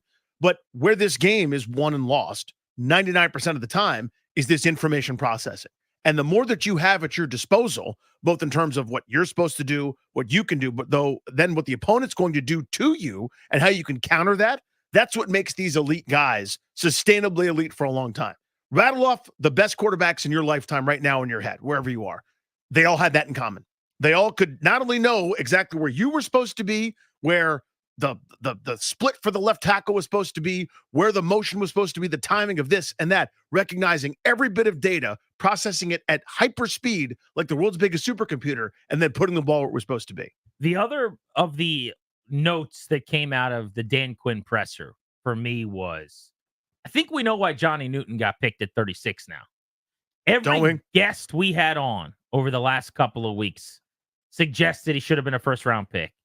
Steal of the draft candidate, that Washington is so lucky to have added him where they did. And it just doesn't make sense. Well, let's make it make some sense. This was Dan Quinn after Johnny Newton was seen in a walking boot at practice, not participating this week. Foot that he had procedure done is actually doing really well, so has an issue with the other foot. So he'll get a procedure done in the next week and then get back started and get going with the process again. But man, do we have high hopes for him. Like, he is such a kick-ass competitor. So in some ways, when you have to get a procedure done, better to do it early, that this didn't happen in the end of August or in September where it sets you back. So the fact that it's happening now, much better to get that organized first. One of the areas where it doesn't matter how much film you watch, how much you study the draft, the teams will always just have better intel and know more, is the medical. And we had one after another guests come through that watch all the tape and go, this guy's unbelievable. You guys got to steal. And I still think that's going to be the case. I'm really happy about the Johnny Newton pick. But why was he available? Now you see why. Maybe because he had this foot injury that people were worried about. They do the medicals. They find out there's another foot injury, and he's got to recover. No timeline given. Hopefully he's ready for training camp. Hopefully he's playing in week 1. But it is just something that you've got to deal with, where now he's essentially going to be coming off of 2 foot surgeries, one on each foot. This is example probably 784,886,217, where I find myself arguing against 2 extreme opposite sides on stuff. Whatever the team says, people, where they go, it's going to be fine. It's just they're getting it out of the way early. It's going to be fine. You don't know that. You don't know that. Sometimes it's Josh Doxson. Sometimes it's Rocky McIntosh's degenerative knee. Sometimes it's something that really is a factor. You have no idea. We can hope. To the people that say, this is the same old stupid team that drafted a guy that's going to be hurt all the time. You don't know that either. Could be John. That's kind of your bit, isn't it? No, a little bit. It could be John Allen's shoulder, right? Which was a huge medical worry. It could be Montez Sweat's medical worry. I thought you were going to come in here and yell about Josh Doxson 2.0. I had you wrong, I guess. Well, I'm saying no one knows. Yes. If you're asking, am I concerned? Oh, you bet your ass I am. Level I'm 100% concerned. 1 to 10. 5.5. Okay, that's not bad. Yeah. Like, that's not old school Danny Who. Hey, well, to me, this isn't a this year pick anyway, which is why I didn't love it, to be honest with you. Like, true. This should have been, but to me. He could make them really effective up front this year. Like, he could absolutely help a lot. He could help this some. year. I think 5-man, bare front, those 3 guys on the field, him, Allen Payne, especially with a weak edge situation. Would you agree their defensive end room's not very good? I would agree with that. That could be a strength of the defense, is those 3 tackles on the field together. But 5.5, you're doing fine. You're not worried at all. No, that's worrying. That's on the worried side. Okay, just a little. There's a guy where it's just like, oh, and by the way, You knew about the first one. There's a second one. When I saw it, I thought this was going to be, I come in here and you want to talk about how, here we go again, Johnny Newton. No, again, everyone should be worried because this is a significant thing, right? This isn't a stub toe. This isn't, he got a shin splint. This isn't, he twisted an ankle. I'm team no worry. Yeah, which is wrong. Like, everyone should be concerned appropriately. Surgery is not something you can just do casually. This isn't just a Tuesday. I'm going to just swing by and get a quick surgery. This is a significant thing. He could absolutely be fine, and I hope he is. But everyone should have the appropriate level of whatever the caution flag is up for the race. The race is going to continue, but the caution flag is out. We raised our caution flags on the Wizards, possibly ending up with the 5th or 6th pick. Would you look at that? It worked out okay, ladies and gentlemen. They are not picking 5th or 6th. Of course, they didn't win the lottery. That went without saying, but I'd say everything worked out okay. The second pick will be made by the Washington Wizards, and that means that the number 1 pick in the 2024 NBA draft goes to the Atlanta Hawks. The Atlanta Hawks can kick rocks, by the way. They had a 3% chance of getting the number 1 pick. So annoying. They went up 9 spots from expectation to quite literally win the lottery and get the number 1 overall pick. I'm going to save my anger because I don't know that there's anyone at number 1 that matters that much that you can't get in this class. But the Wizards will have the number 2 overall pick. So the big 3 of Michael Winger and Will Dawkins and Travis Schlenk, they now got to get to work and find their star among a group of players that a lot of people feel like is just okay. But someone asked me today, how do you feel about that? I was doing a little TV hit, and I said, I feel good. If you told me before the lottery, sight unseen, number 2 pick, are take you that bargain up? every time? Yes, 1,000%. Now, when they go to commercial and they go, one of these 4 teams is going to get the number 1 pick, and that Wizards logo is sitting there, now you start dreaming a little bit. You're a little you start hungry. thinking. Yeah. So was it disappointing when you saw they got the 2nd pick? Yes, but you will take that, Danny Rouillet. 1,000%. I'll take it every time. And here's the thing: even if you don't make the 2nd pick, right? This is the more desired. This is the same lesson. Hopefully, we should have learned from your old Washington football gentlemen what they just went through. The whole point of going through the pain is this: you either make a selection, you pick the best player, the guy that you like the best, whatever the case, or you use it as currency. It's more desirable to have the 2nd pick than the 5th pick, or the 6th pick, or the 4th, or even, dare I say, the 3rd. That's the point here. A few of the options for the Wiz at number 2. Alexander Sarr, the 7'1", 19-year-old Australian big who averaged 19 and 9 with 3 blocks in his league. He's about 215 pounds. He's got to add a bunch of muscle. If you want to go with a stateside big, Donovan Clingan from UConn, 7'2", 265. Just as an aside, about 50 pounds heavier than Sarr is at 1 inch taller. A 21 and 12 average at UConn this year, double-double, 4 blocks per game. You saw him throughout the tournament. He's a really good player.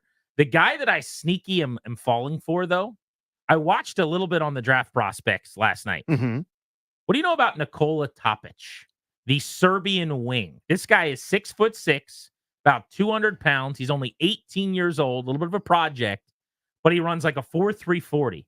He's twitchy. He's explosive. He averaged 18, 4, and 7 as the youngest player in his league. He's a point guard at 6'6", who's got a great first step. Now, my normal thing that I hate, not a particularly good shooter. It's going to have to work on that. And generally, that's like a death sentence. But he's 18, and he gets to the rim. He takes people off the bounce. There aren't, point guard. This team needs people that can handle the basketball. Has been desperate for it, yeah. So those are the names that jump out at me: Sarr, Clingan, Topic, that are among the top couple of picks. Yeah, there are, again, there's no consensus here. And by the way, the consensus is usually wrong, right? I mean, when you know who the number 1 overall pick is, a guy that separated himself, and this guy would go every year. But I mean, think about everything back from Greg Oden or Kevin Durant. Oden goes number 1. Think about LaMelo Ball or Zion Williamson, and guys behind him had even better careers. So nobody really knows.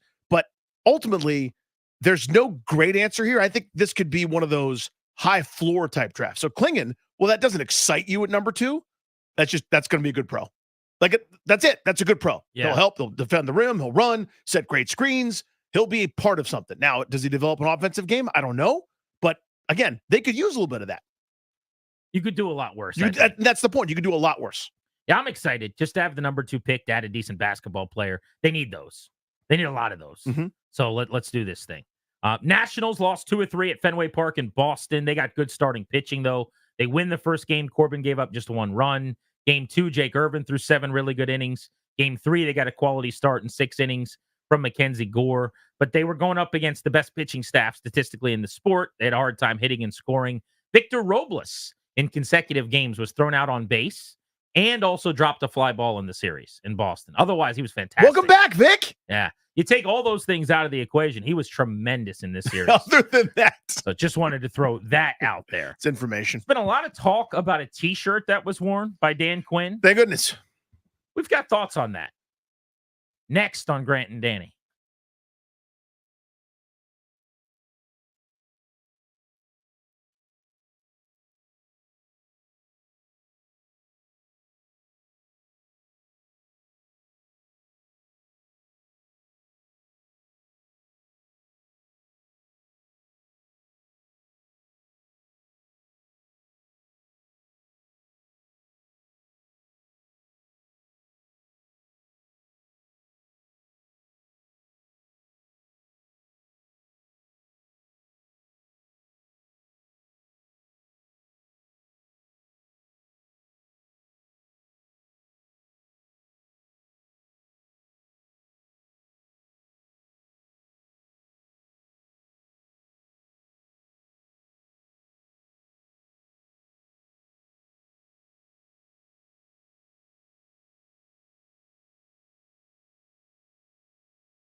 Live all over DC on the Fan and coast to coast on the Odyssey app.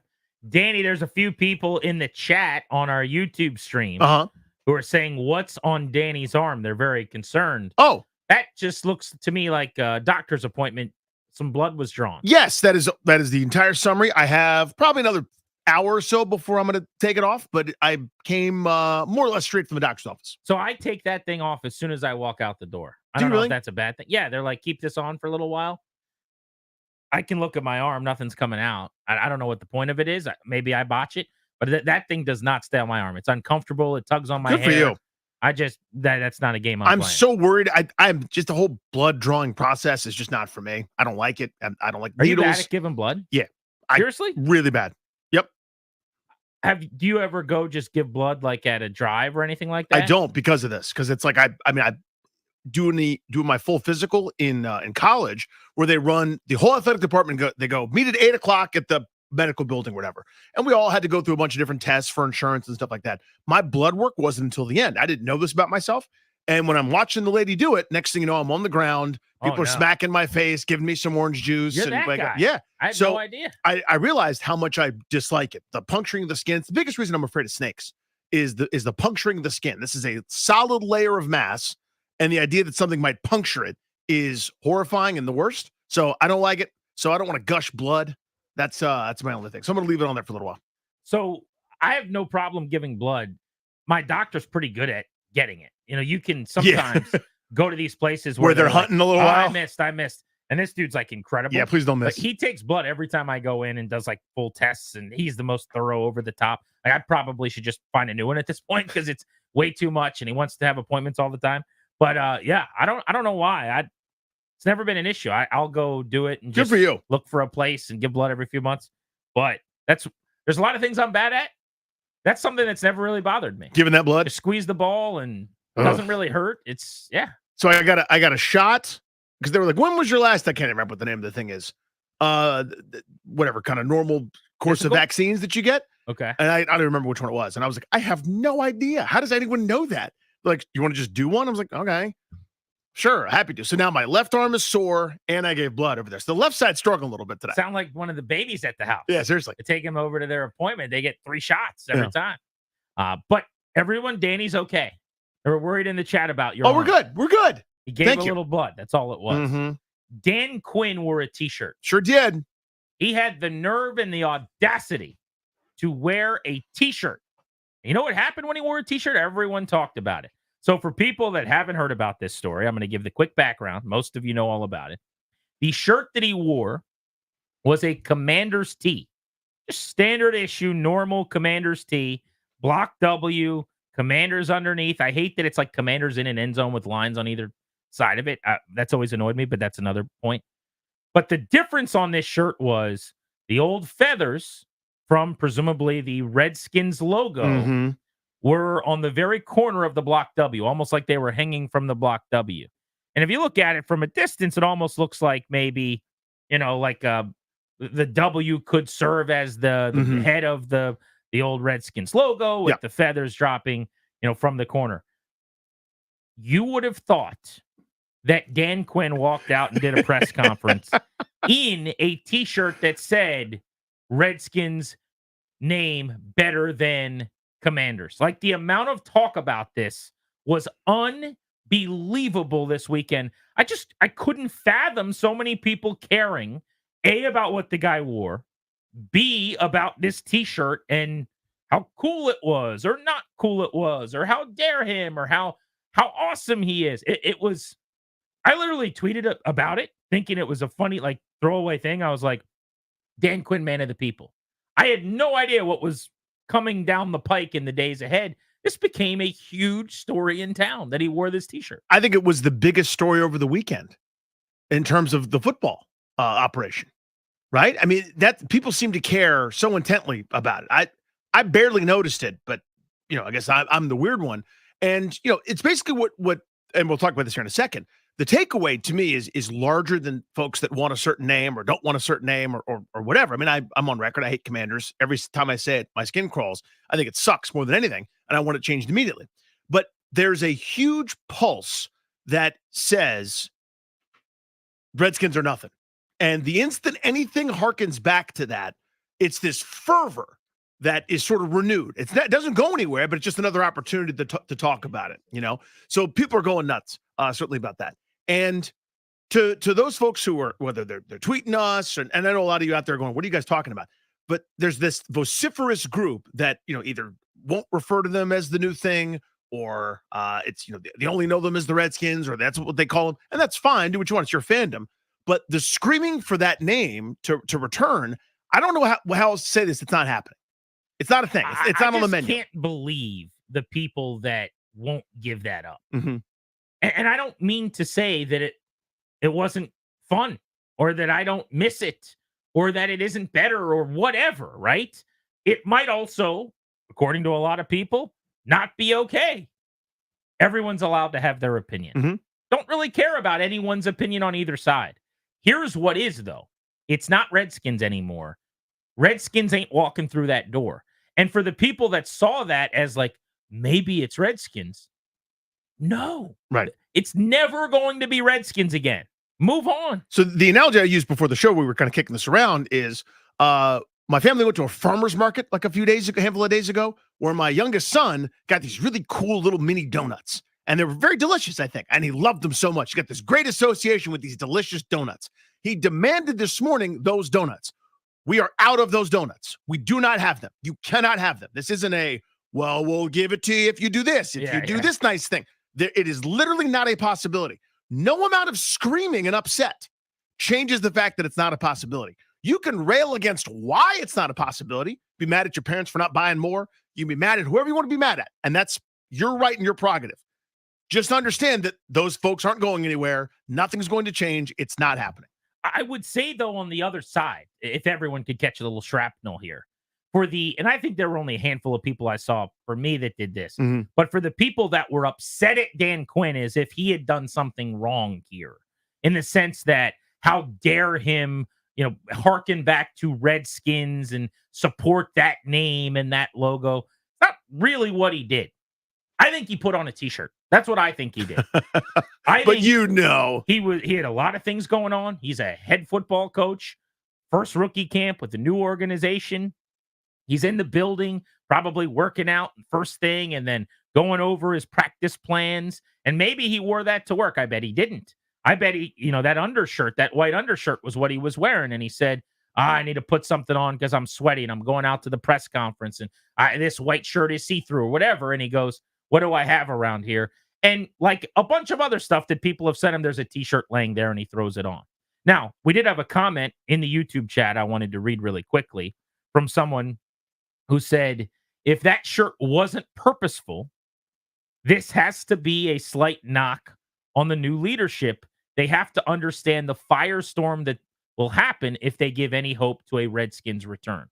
I just think that they didn't, even if Dan Quinn thought this will lead to a firestorm, I think the firestorm would be, they're paying homage to the past, not a Redskins return. I don't think anybody reasonable considers anything a possibility that they're creating this idea of a Redskins return, because everyone knows they're not returning to the Redskins. Like the firestorm would be, are you supporting that name that people don't like? That's the firestorm, not they might be Redskins again. I just can't. Again, I can't even wrap my head around the possibility that someone sees that shirt and goes, oh my God, they might be becoming the Redskins again. Like, how do you leap to that lily pad? Because that's you want your wish casting. You want it to happen so badly. Desperation. Well, of course it is. Now, but if you want to have a conversation about that gear is better than the Commander's gear, or that the Commander's name isn't any good, on the table. Yep. And I actually think there was a lesson that should have been learned by this Harris ownership group through all this, through this firestorm, through the discussion and the dialogue. I legitimately believe that something very positive could come out of this. And I want to get into that next, because if you're Josh Harris, you should have been taking notes here. You should have seen what just happened, and it should lead to this potential future decision. We'll get into that next on Grant and Danny here on The Fan.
G&D on the Fan. David Aldridge at the top of the hour, the Hall of Fame broadcaster. We'll talk playoff basketball, the Wizards getting the number 2 pick, and Commanders rookie minicamp with him. He covered the festivities out in Ashburn for the Athletics. So that's all coming up in about 13 minutes. We've been talking about Dan Quinn wearing the shirt heard round the world. This was the wrinkly T-shirt that he threw on that had some feathers hanging from the Block W Commanders logo that everybody took great issue with, Danny.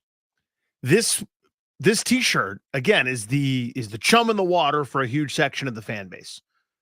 And the takeaway shouldn't be, oh my God, the Redskins name is coming back. It isn't. It never is. It's a non-starter. Regardless of how you feel, get as angry as you want to. That's not changing anything. I'm dealing in a pragmatic way with what is. Here is what we should basically glean. If you're the Harris ownership group, you should go, oh, this is yet another sign there is no connection to the current brand.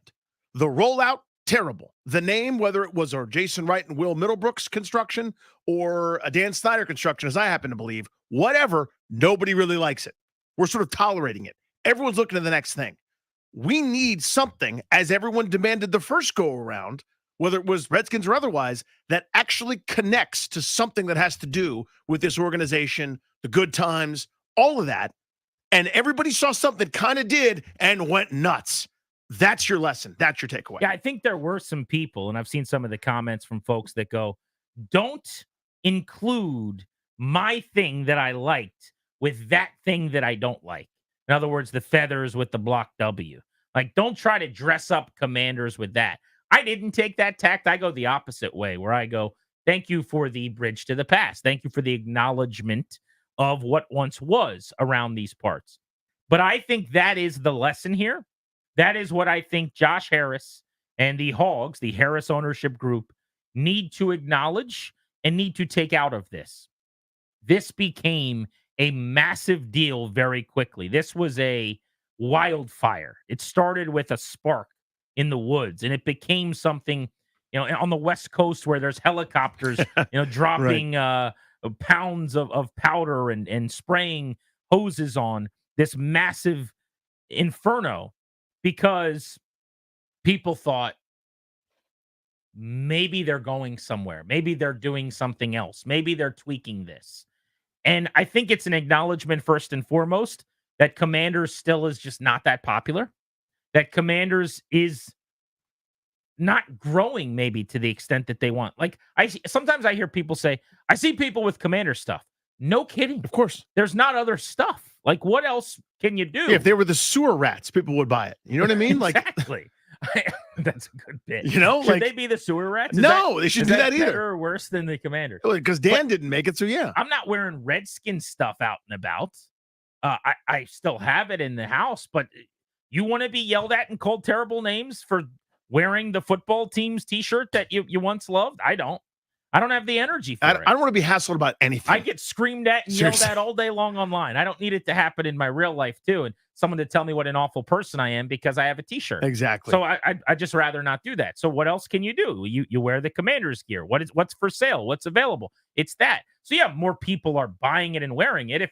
If they continue to exist over a long period of time, then you're going to see more and more Commander's gear. But this was a tell of, number one, there is a passion for something else. Mm-hmm. There's a thirst for that. But I think more importantly, people want a connection to the past. You didn't give it to them. That's the story to me. We talked about this for 2 years. And by the way, it went on for 2 years. Think about that. How stupid the process was, that it went on for 2 full years. Never do that again. Just make a change and let everyone know what it is. But people wanted a connection. They kept the colors theoretically. They really didn't. They're slightly different. But they changed the uniforms. The colors are a little bit varied. I think what most people wanted was just do something that pays respect to the old thing without using the name that you're not allowed to use anymore because people told you you're not allowed to use it, and move along. And they didn't really do that. No. But it's not even a good throwback. It's just feathers. And people were like, oh my gosh, look at what they're doing. There's hope. Stop thinking it's going to be Redskins. It never will be. But take note on people want something that connects to the old era. Yeah, and they wanted that throughout. right? I mean, it's this to me was such a, again, I couldn't get over the fervor. And for those of you that are not like aggressively online, like we are, you're probably wondering what the hell we're talking about to a certain degree. Just trust us. This was the perpetual storm over the weekend. It gets to the point where it makes it off of line, and it's now the talk at soccer games. My son's little league baseball game that I was coaching at. One other parent from the other team recognized me, sidles up, and in between innings, like, "Hey man, are they changing it back to Redskins? I saw Dan Quinn's shirt." Like, it's literally to that degree, right? It made it to that spot. It's not about the original name coming back ever. It's absolutely about zero connection to the current one, need for clarity on this front, right? I mean, there have been hints. Think about, the number of block W's or Harris not using Commanders all that often when he's speaking publicly. He has used it, but not as often as someone that's like all in on that brand would. Well, the other thing that I thought was hilarious and ridiculous was people are like, why hasn't the team made a statement? What statement do you want them to make, Mike Florio? What are you talking about? You want the team to come out and say, this is not a team-issued T-shirt? No. How about no? How about the guy wore a T-shirt? Next. People are like, where's the statement? What statement? I'll help him with a statement. Dude had a T-shirt on. What are you talking about? They have to make a statement. No, they don't. I'm so glad they didn't, by the way. They made too many statements for way too long. Just let people say words and just focus on football and business. Dan Quinn should go. They were upset about what? Well, what happened? Oh, weird. By the way, did we talk to Emmanuel Forbes yet about what we want him to do this month to make sure when he shows up at training camp, he's ready to go? Like, that's how that conversation should go. David Aldridge joins the show next. A lot of ground to cover with him. At 3:25, we know what the NFL kickoff contest is going to be on Thursday Night Football. You're listening to Grant and Danny on the Fan.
In 1 hour, right here on G&D, we've got those tickets to see Hank Williams Jr.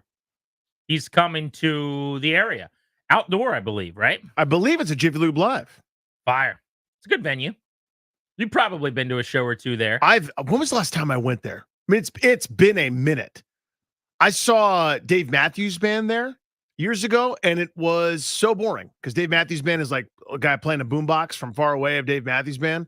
Like, that's amazing, but everyone else liked it. We are live all over DC on 106.7 The Fan, and in Richmond for the next 3 hours, AM 910, FM 105.1. You can also watch us if you're into that. High definition friendly on YouTube. You can stream the show 106.7 The Fan's YouTube page. And right now, you can hear from our buddy David Aldridge of The Athletic, the Hall of Fame broadcaster, joins us after the Wizards won the number 2 pick in the draft lottery. They're getting ready for the NBA draft. But meanwhile, we also want to talk NFL and Jaden Daniels with him ahead of the schedule release on Wednesday. David, it's great to have you back on the show. How you been? I've been good, gentlemen. How about you? Doing well. It's always good to talk to you. Let's start with locally with the Wizards and kind of work our way out here. This is one of those weird spots. I'm glad they got number 2. Glad they didn't go back to 4, 5, 6, something like that, which easily could have happened to Detroit, for example, after the misery of this year. But this feels like the first real big decision, or maybe at least in terms of draft and sort of putting their imprint on things for this new management group. How do you see it and just walk away through it? Yeah, I mean, look, this franchise does not have the luxury, right, of saying, well, it's a bad draft. We couldn't pick anybody good. No, you have the least amount of talent of any team in the NBA. You're 30 out of 30, and you have to start adding more talent to the roster. And that means you have to do it this year too. And so with that kind of, demand put on you, I'd rather be at 2, to your point, than at 6, which is the farthest they could have fallen, because I have more control, right? I can take pretty much the guy I want, right? I mean, I can take the guy that I think is the best, most impactful player that can step in right away and help this team start to compete a little bit better. It's not a great draft in the sense that you don't have the clear consensus top 2 or 3 guys at the top of it. I mean, this is a draft. And this is a draft where the first player taken this year probably would be the 4th player taken in a good draft. I guess that's how you have to look at it. So the Wizards basically have the 5th pick, right? That's how I'm looking at it. Well, you can still add a really good player at 5. Lots of teams have taken outstanding players at 5. Keegan Murray went 5 a couple of years ago. I mean, there's guys that have gone 5 that have been really good. So the Wizards have to add if not immediately impactful player, somebody that becomes an impactful player in a short period of time with that 2nd pick. David, the other thing, too, is we have heard in the past, there's no real obvious, clear star number 1 player in this draft, and it turns into Anthony Edwards or whatever. Like, to me, yeah, sure. Sarr, Klingon, Topic, I mean, we don't know. One of these guys, 5 years from now, we could be looking back and going, they're unbelievable. And the job is just find that guy. And after they found Bilal Coulibaly, I've kind of got some hope that they can do that, this group. Right. Well, who else went in the 2013 draft with the 15th pick? A guy named Giannis Antetokounmpo. Yeah. So every draft winds up with 2 or 3 good to great players in it. It just does. It's just the law of averages. So yeah, I mean, it's not a given. It's not obvious who that guy is, but the Wizards have to find him. That's the job. That's what they have to do. That's what Winger and Will Dawkins have to do. There's no excuses. They got to do it. They've got to improve this roster with a guy that can come in and play right away. Or again, at least help them this year and within a year or two become all-star caliber. But yeah, there's going to be 3 or 4 players taken in this draft that turn out to be all-stars, just because there always are 3 or 4 players in every draft that turn out to be all-stars. David, where are you on these lotteries in general? Instead of just worst record, first pick, and on down the line, baseball's now adopted this type of system. We know about basketball's lottery, et cetera. Where are you at on those? I mean, I don't hate the current lottery format. I think they did try to address, kind of the obvious and ridiculous, Sixers level tanking, from a few years ago, the best way that they could. And you add the play-in tournament. You've taken a lot of that out. You can't zero it out, but you've taken a lot of it out, and so now the lottery is, it's still weighed toward the really bad teams, but you have a chance like Atlanta did to come out of nowhere with a 3% chance to get the first pick.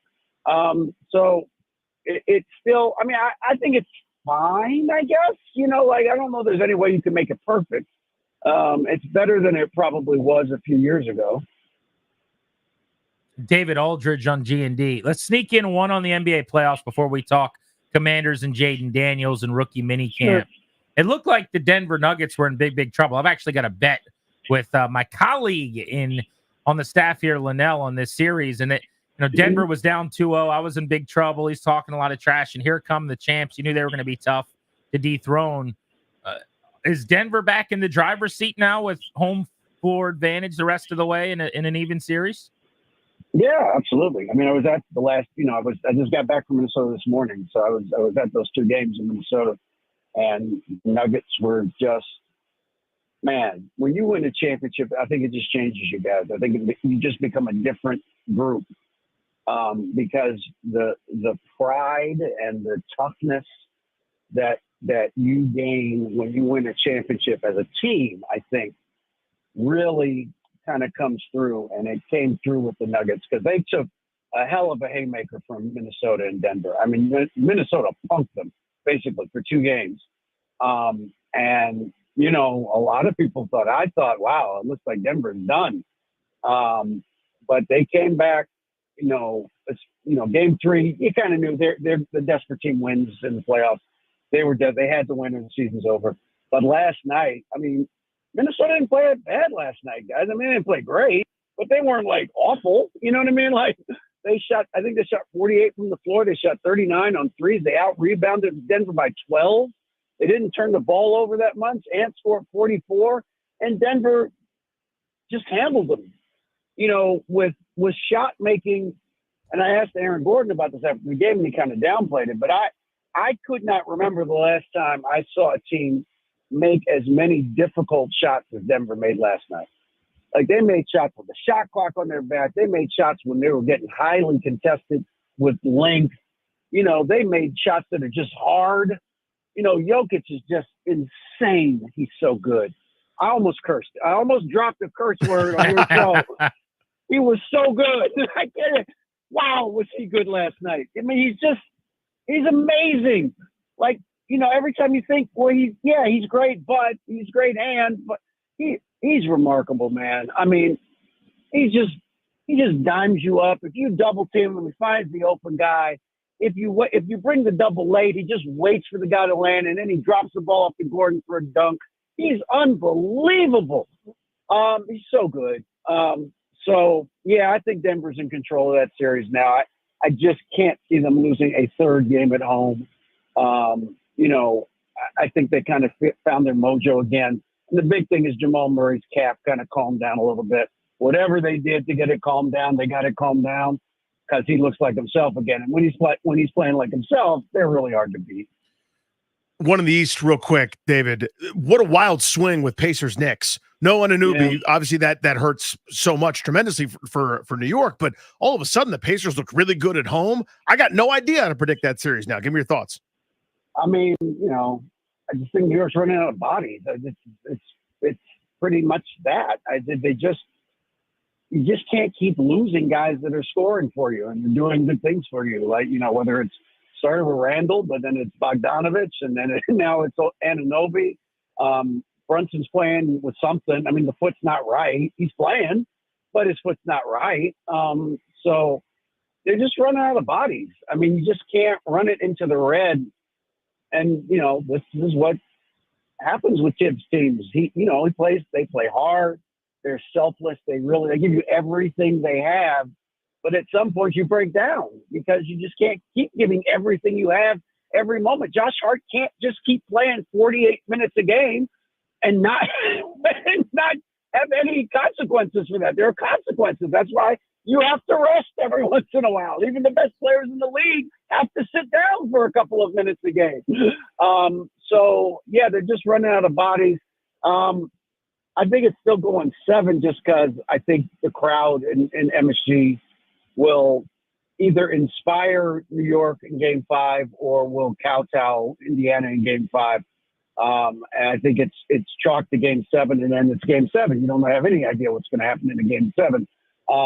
But I think, yeah, I mean, I do think it's just attrition, and the Pacers may be figuring some things out about, you know, the Pacers have played fast all year. They've been the fastest paced team in the league all year. The problem was they weren't getting enough stops to get to their pace, right? They're taking the ball out of the basket. Well, now they're starting to get some stops. They're starting to turn them over a little bit, and they're able to get out and run, and they're really, really good when they get out and run. David Aldridge with us on Grant and Danny. So you were covering actual sport and games. So you were not at rookie minicamp.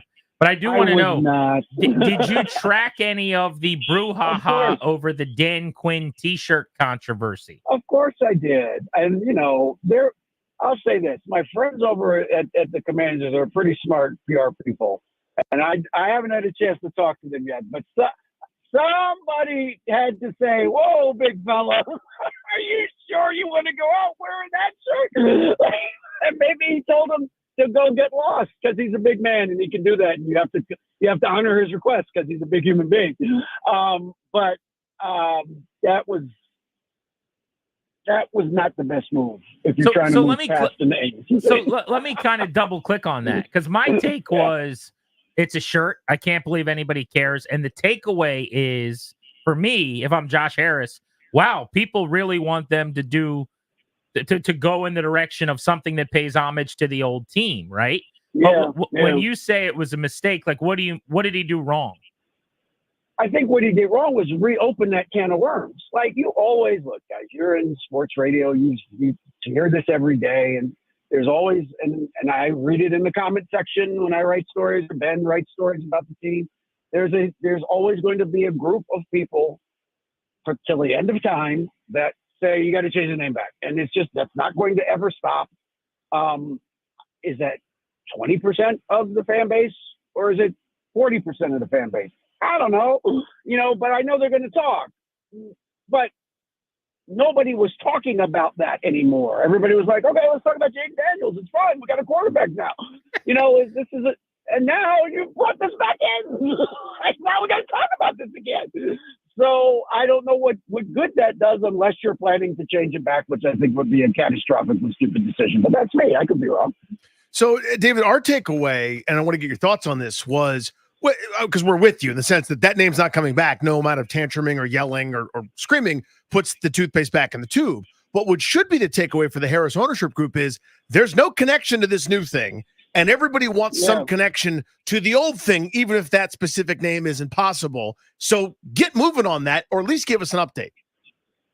Yeah, I mean, yes, that's fair. I mean, again, I don't think, and Josh Harris is a pretty sharp guy, business-wise. I just do not believe in the few conversations I've had with him that this is something that is front of mind with him. Like, he's got to find somebody to give him $2 billion, guys, to build a stadium. Like, that's kind of like job one for him right now, Like, he's just not, like, really sitting up going, wow, I wonder what we could do to lay in Commanders. I mean, maybe, he's got people who can do that for him, is my point.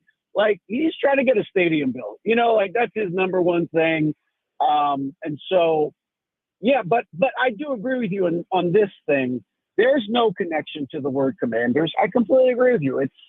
They could be called the Chipmunks. It doesn't mean anything to the people in this town. I kind of get sized for the Chipmunks, David. Singing the fight song sped up, It doesn't mean anything to people in this town. Like, they had the big rollout, which was, I think we can all agree, a kind of disastrous rollout, right? It was really, really not well done. But it just doesn't mean, the word doesn't mean anything. The only thing that connects people to that word will be winning. That's it. There's nothing else. When they start to win 10, 12, 13 games a year, guess what? People will love the name Commanders, and we'll never hear about this again. But until then, people are going to complain about the name. I can't do the pass against no defense in air. Look at this throw though thing. Yeah, and I know I'm just an old cynical guy. A part of it is I was on the beat for the 4 years, and you're at all those practices. You know how useless mostly they are. In terms, I don't mean in terms of the players. They need this. Like, this is huge for Jaden Daniels. I just mean in terms of evaluating and taking things out of them. But I'm glad if people are excited. We were talking last week. Like, it does not feel like there is nearly enough energy or juice or excitement about a number 2 pick who's a Heisman Trophy winner. And all I really have to compare it on in my life, DA, is Robert Griffin. And that was a couple names in a whole different organization ago. But, you know, we were doing, when they took Robert Griffin, I did an overnight show on this station where we got calls from 30-some states, me and Pete Medhurst, you know, until 6 a.m.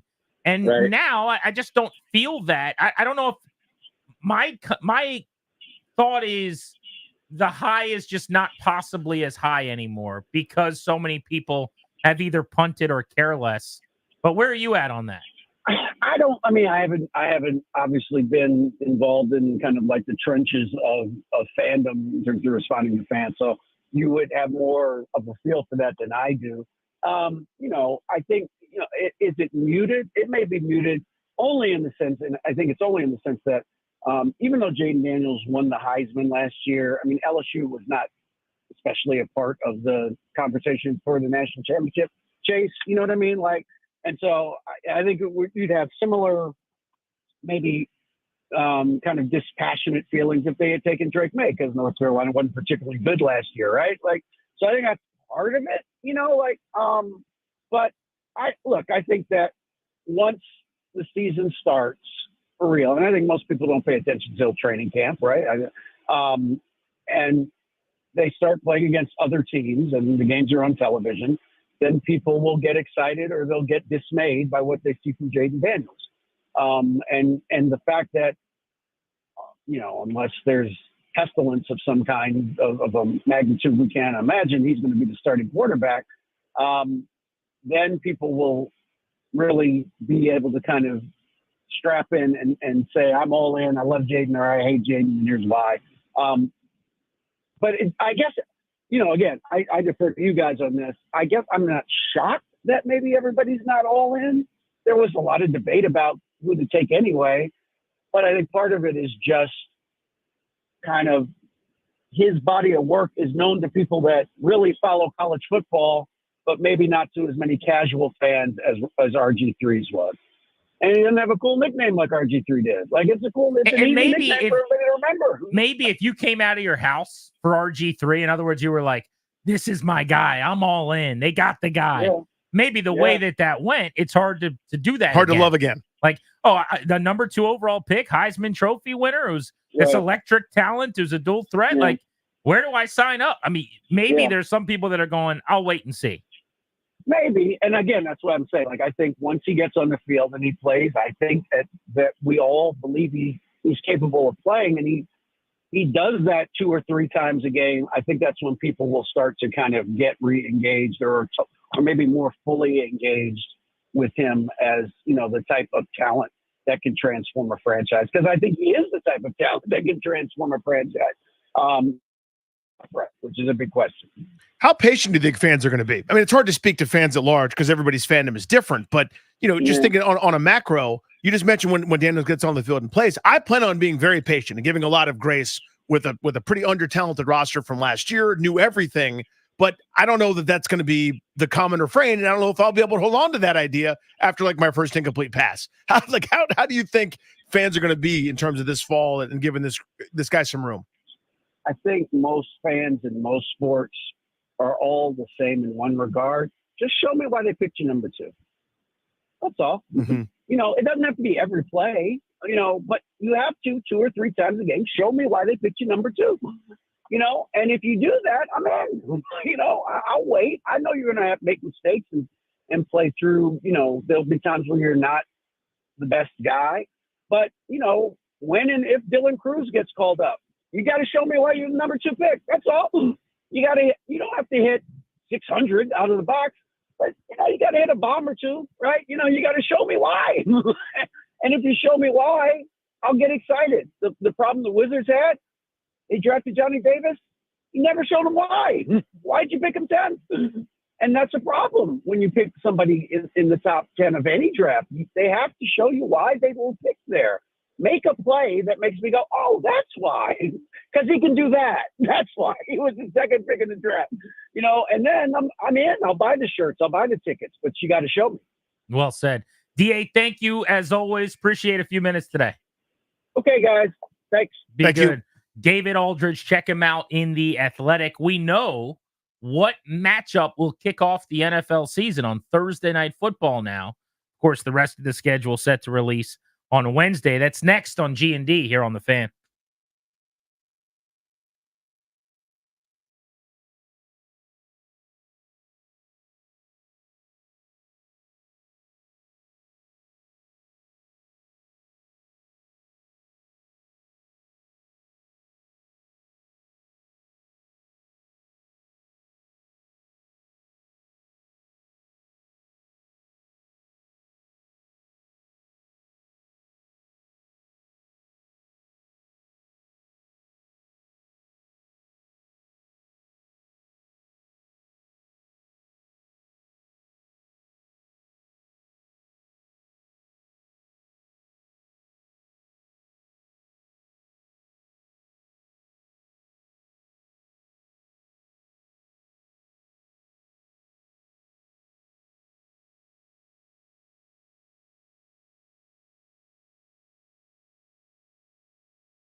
Grant and Danny on the Fan.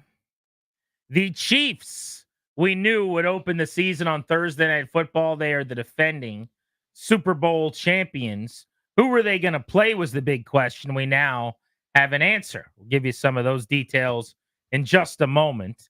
We all want our teams to make the best decisions for their future. Don't forget to do the same for yourself. The exclusive sponsor of our shows, the law firm of Condorian Murat. They will help you by guiding you and your family, drafting a will, setting up a trust, creating a medical power of attorney. Schedule a free consultation with their estate planning attorneys at kmlawyers.com. Be sure to tell them G&D sent you when you chat with them. If you mention the show, they'll give you a discount. kmlawyers.com. Danny, I love this opening night matchup. You get the defending Super Bowl champion Chiefs and the defending most valuable player now twice over, Lamar Jackson. That's a great rivalry in the AFC title game rematch, right? It was a one-score game, came down to a fumble at the goal line. Otherwise, you're tied in the fourth quarter. That was, a team that usually starts rip-roaring fast to the regular season against the slow to get out of bed, but we'll see you in January, Chiefs. That's going to be fun. Chiefs and Ravens, Thursday Night Football. Remember, we've got the Friday night matchup right after that. I believe that's in Barcelona, right? Am I right? Or is that in Brazil? Brazil, right. Okay. So you got the Eagles and the Packers. So you got the great AFC game on Thursday night, then a really good NFC game. Packers look like a potential playoff-bound team out of the NFC North. They made it last year. They ended up destroying the Dallas Cowboys right off the bat. Which was a real shame. You hate to see something like that happen. To see. Yeah. They end up going on to play San Francisco in round 2 before losing, and they actually hung with the Niners. They probably should have won that game if you're going back and looking at it. But yeah, that is certainly a team on the rise. Started off, kind of treading water. Detroit ran away with the division, but nobody wanted to see Green Bay as the season progressed. So I guess we're not allowed to have a Saturday night game, right? Because of college football. So you got Thursday night, Friday night, college football all day Saturday. We're not going to be allowed to do a Saturday NFL game, so we can't continue to ease into week 1. But then the best day of the fall, I want you to close your eyes, Danny Rouillet. I want you to picture yourself sitting in your favorite spot in your family room. Right on the chaise. You're on the Ryan Shazier. Okay. That countdown clock for NFL Red Zone's ticking down. 7, 6, 5. Scott Hansen shows up. He's in studio, and he tells you that you are ready for 7 hours of uninterrupted football, and you got all the 1 o'clock window games kicking off. I want the Commanders to not play at home at 1 o'clock, or really, road doesn't matter. I don't want a 1 o'clock Sunday game. I love a Monday Night Football opener for the purposes that you can sit there and just watch all day on Sunday, or I'll even take a Sunday Night Football. I will take a 4 o'clock West Coast game would be preferred in that window where there's only going to be, 2-3 games, something like that. Don't ruin my first ever week 1, 2024 fall window with a 1 o'clock kickoff. So I'm at unnamed stadium in Landover, Maryland. That's not even FedEx Field anymore. Watching. Come on, boys. Give me a little standalone game. I hear you. And thank you for saying that. I really value what you said. 1 o'clock. Hide it. You don't want to invite people over when there's work being done in your house. We're not ready to show people anything yet. This is all new. That's a new coach. It's a new quarterback. It's a new everything. Let's get a couple of games. Let's not have a big national embarrassment. I don't know that we're going to avoid that. If we play Sunday night with the whole world watching, we play Monday night with everybody tuned in, and you get shellacked by somebody because we're excited about the new era, and everybody thinks you're the same. I don't want that. Let's hide for a little while. Let's finish all the coats of paint. Let's make sure that we can compete. Then let's do our primetime stuff. Let's start off nice and easy with an appetizer. Just a regular old 1 o'clock on a Sunday. Wouldn't that be nice? I think you're focusing on the wrong things, if I could say that about my pal Danny Rouillet. Go ahead. Who cares? Me. What happens in week 1? I do. What you should care about is how do I get to enjoy the most stress-free NFL football after waiting for months and months and months? Because what you're forgetting about is that slow build, that excitement in Oh, training there's a camp. build, yeah. Dun, dun, dun, dun. Mhm, You get mhm. those preseason games, right? You start with the Hall of Fame game. Then you get some of those national broadcast crews doing games on a random Monday and a random Thursday. Maybe you go crazy. Maybe you watch a couple Commanders preseason games. The juices are flowing. You're now ready. Okay. You want football. You need football. Mhm. And if they play at 1 o'clock on a Sunday, you don't get to watch all the other games. You see? I hear what you're saying. If they play at 4 o'clock on Sunday, or dare I say, on Monday night, you don't have to worry about anything. You get to watch all the other games. You get to work on that fantasy roster. You get to make some of those bets on FanDuel. You get to do whatever it is that you want to do to enjoy your time on your very precious months in the making first NFL Sunday. You ever have a group, like you have a group of buddies, you know, like when you do some sophomoric things in high school. Oh, yeah. You ever had like the group of buddies that like thought it was funny to like, if you're talking in front of people, like come up and pants you?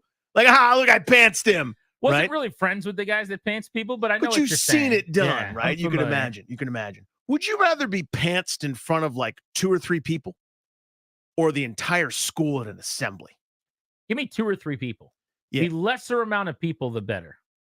But you're banking on being pantsed. I'm worried about being pantsed. Okay, what if when you got pantsed, you wanted to be pantsed? What if what everybody saw was pretty great? Pretty wonderful. I don't know that it is yet. What if Washington gets pantsed and Jaden Daniels is just chilling there? And people are just excited and standing up and clapping? And Jaden Daniels is silly. Then I'll be ready to be pantsed a little bit later. There'll be a chance for pantsing. Yeah. There'll be plenty of pants chance. They're gonna flex me a couple times in a Sunday evening, and there's late season You know flexing who into didn't Mondays. mind being pants? Who's that? Ron Jeremy. Grant, what are you talking I'm about? just saying. What? I don't think he minded being What are pants. you discussing? I don't even get your analogy anymore. Anyway, I'm a little too nervous about that because you're forgetting about the embarrassment. I want good associations with this organization. The organization, if everybody's watching and you stink, which might happen, by the way, with a rookie quarterback, a How new about head this? coach and stuff. Commanders, Giants. Yep. You want that on Monday Night Football? Wait for it. Ew. In the Meadowlands. Oh.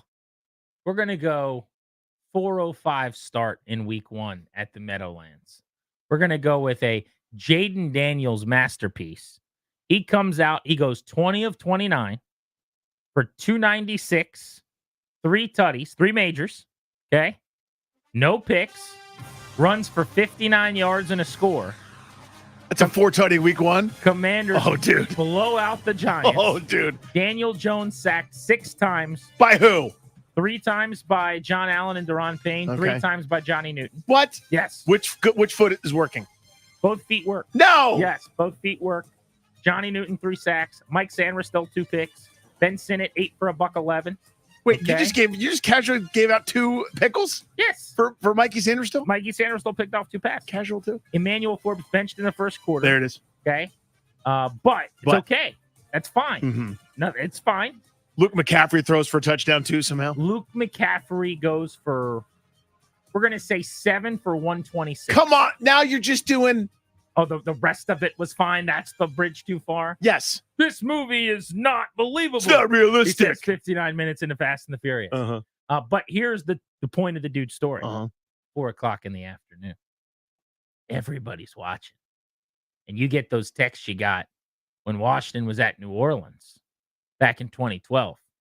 You guys are lucky ducks. You got your guy. But you got to watch all that football first at 1 o'clock. See what happened there? Yeah, See how that's it the went? good scenario. That sounds awesome. Yeah. That 2012 was great. When everyone was watching, we get those texts. Remember when everyone was watching in 2013? And you got different texts? Monday Night Football. Yeah. So And what? What do you mean, so what? So what? What do you mean, so what? You So got that. Because I will take the losing to the Steelers. Was that the Eagles or the Steelers? 13 was week 1 against Was the Philly. Eagles. It was 1 o'clock. Yeah. Chip Kelly's an unbalanced line. What do we do? I will take that as long as I get all the games all day long on Sunday. See, I won't. Make that your priority for me. I won't take it. I want a soft opening. I want an out of town preview, a few weeks of let's all just play normal games a couple of times. Then we start puffing our chests out. Then we go prime time. Then we go 4 o'clock showcase. Then we go Sunday night. That's what I want. We got Hank Williams tickets. We're giving away at 4 o'clock today. We got a senator on today, like from the actual, 50 of them that, or 100 of them, I should say. There's 2 in every state. Ryan explains it all. There's 100 of them that vote on things. Yep. We got one of those guys on. He's coming on. Steve Daines from Montana. Why are we doing that, you ask? Why would you do that? Montana politics. Well, Nope. we're big on Montana politics. And they've That's been what we doing some do things that we don't like. on this show. Do you know what Montana's new rule is? Yeah. I don't either. I don't care about Montana's I do. politics. But the reason we're having Steve Daines on is they're voting, including Steve Daines, the 100 of them. They're voting to give the property to D.C. so that the Commanders can get a stadium at RFK Stadium site. Is he going to vote yay or nay? That's what we want to know. And is this thing going to pass? And is there going to be a stadium on those grounds? We're going to find that out, hopefully, at 5 o'clock right here on G&D.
It's double play time on Grant and Danny, driven to you by your local Washington area Honda dealers.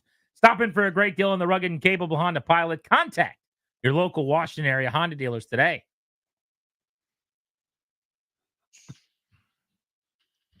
Hank Williams Jr. tickets given away on this show all week long. We're doing that at 4 ahead of the Beltway Blitz, about 15 minutes from right now.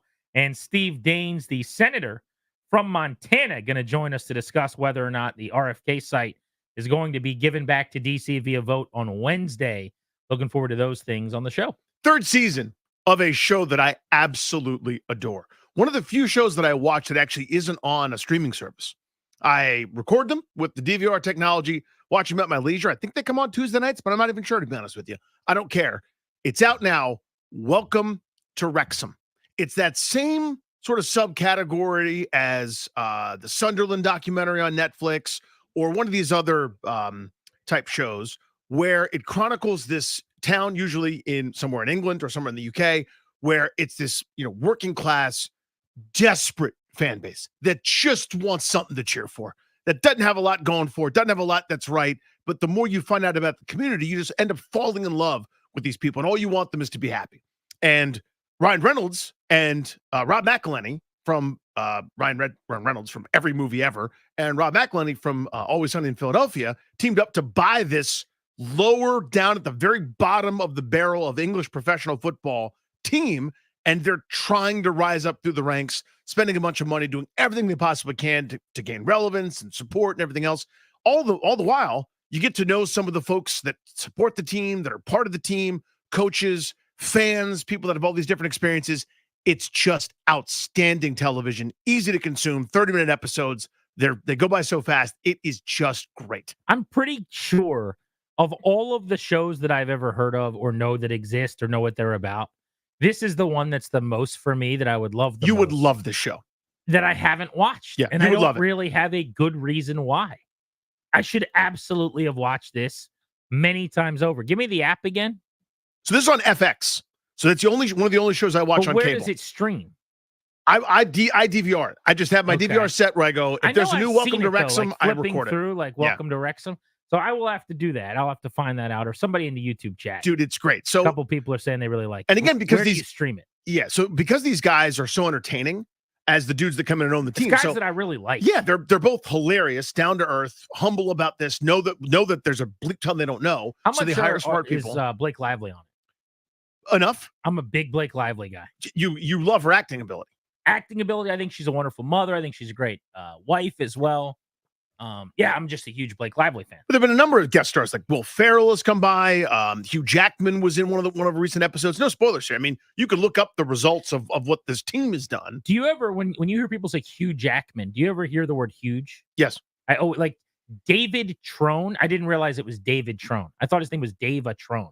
He never says his name in that way. Like you go, David Trone here. This is David Trone. Yeah, I hear it. I literally saw it written for the first time. Dava? David or Dave Trone? Dave Trone. Which Trone is it? Dave's. So I'm like, his last name is Trone, not Trone. You see what I'm saying? I know exactly what you mean. So Hugh Jackman. Mm-hmm.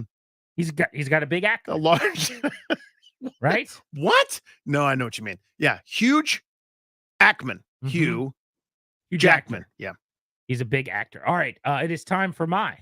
Oh, were you about to say something, Derek? Well, I was just going to say, I'm seeing that Welcome to Wrexham streams on Hulu as well as Disney Plus. That's why. I knew it. Well, it's on Disney Plus as well, because Disney Plus it's on Disney has Hulu involved in it now. That's a thing. Really? Now. If you have a bundle of some kind, but you have to cross the streams. No. I will. If you have Disney Plus, you have Hulu now. I'll text my wife because it's a lock. They're watching Disney Plus today, and I will see if Welcome to Wrexham. Yes, she would love it too. By the way, this show is great. But she would have to watch it. And it doesn't have like a lady comedian from the 40s who wears weird outfits. That was the one show we watched. Dude, you're joning on Miss Maisel. That show's awesome. She loved Miss Maisel. I couldn't get into it. I was out. I wasn't. Well, the first episode, by the way, that they did not do a good job of trying to attract the dudes, the casual dude fans. I mean, I watched several episodes. I just couldn't get into it. Well, I thought you would like it because there's like musical numbers, and I'm going, what? This is this musical numbers? Yeah. That's what you take me as? Yeah, you love musicals. I like the Newsies. That doesn't mean I love musicals. You're a huge musicals guy. I kind of do like musicals. I like going to the theater. I like going on Broadway and watching a musical. Big Broadway guy. Very different than sitting at home. I'm not sitting here watching bye-bye birdie on Thursday night. I go, this? But I stuck with it, thankfully. Really good show. It is time for my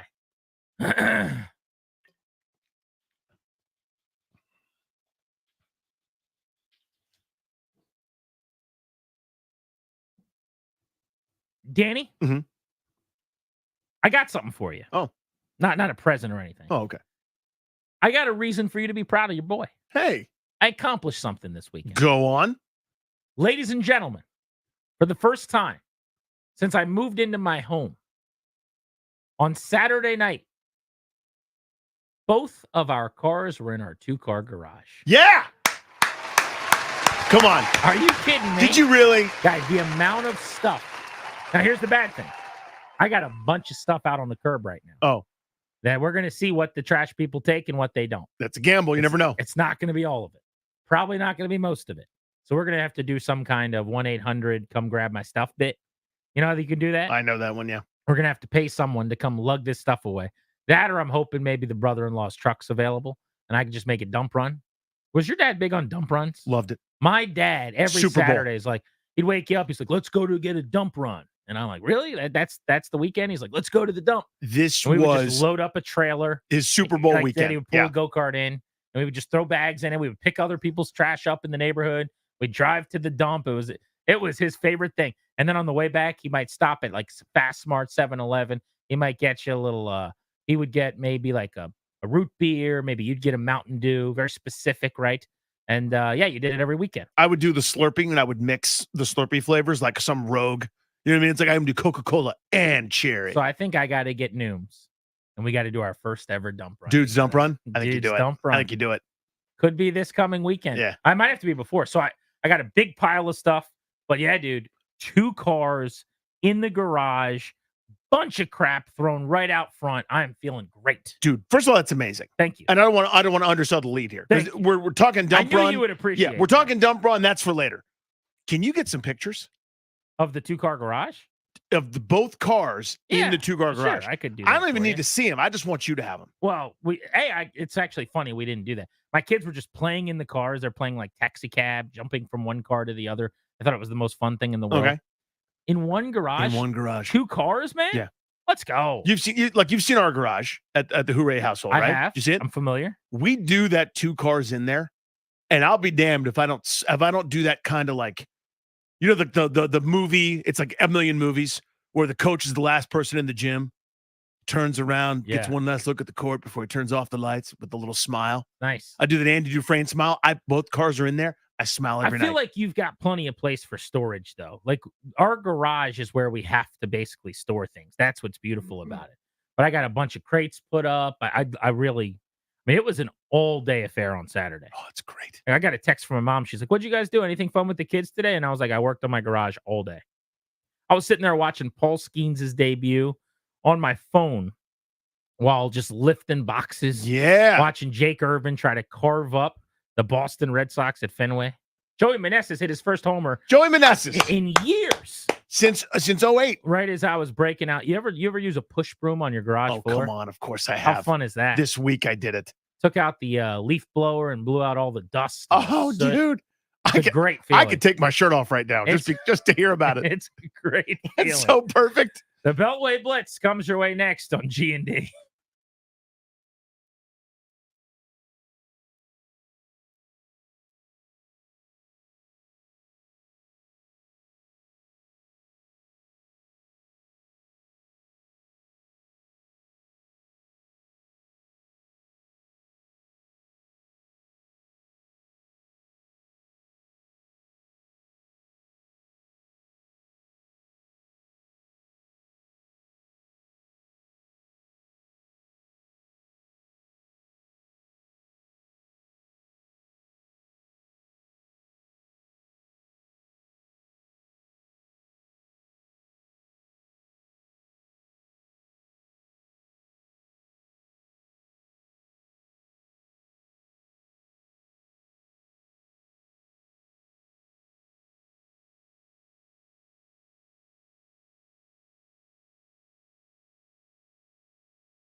We all want to make the best decisions for ourselves, and we want our sports teams to do the exact same. You know who can help you make good decisions in your life?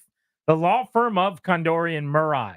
They're going to guide you and your family by drafting a will, setting up a trust, creating a medical power of attorney. Schedule yourself a free consultation with their estate planning attorneys now at kmlawyers.com. And be sure to tell them that we sent you. If you mention our show, they'll give you a discount. kmlawyers.com.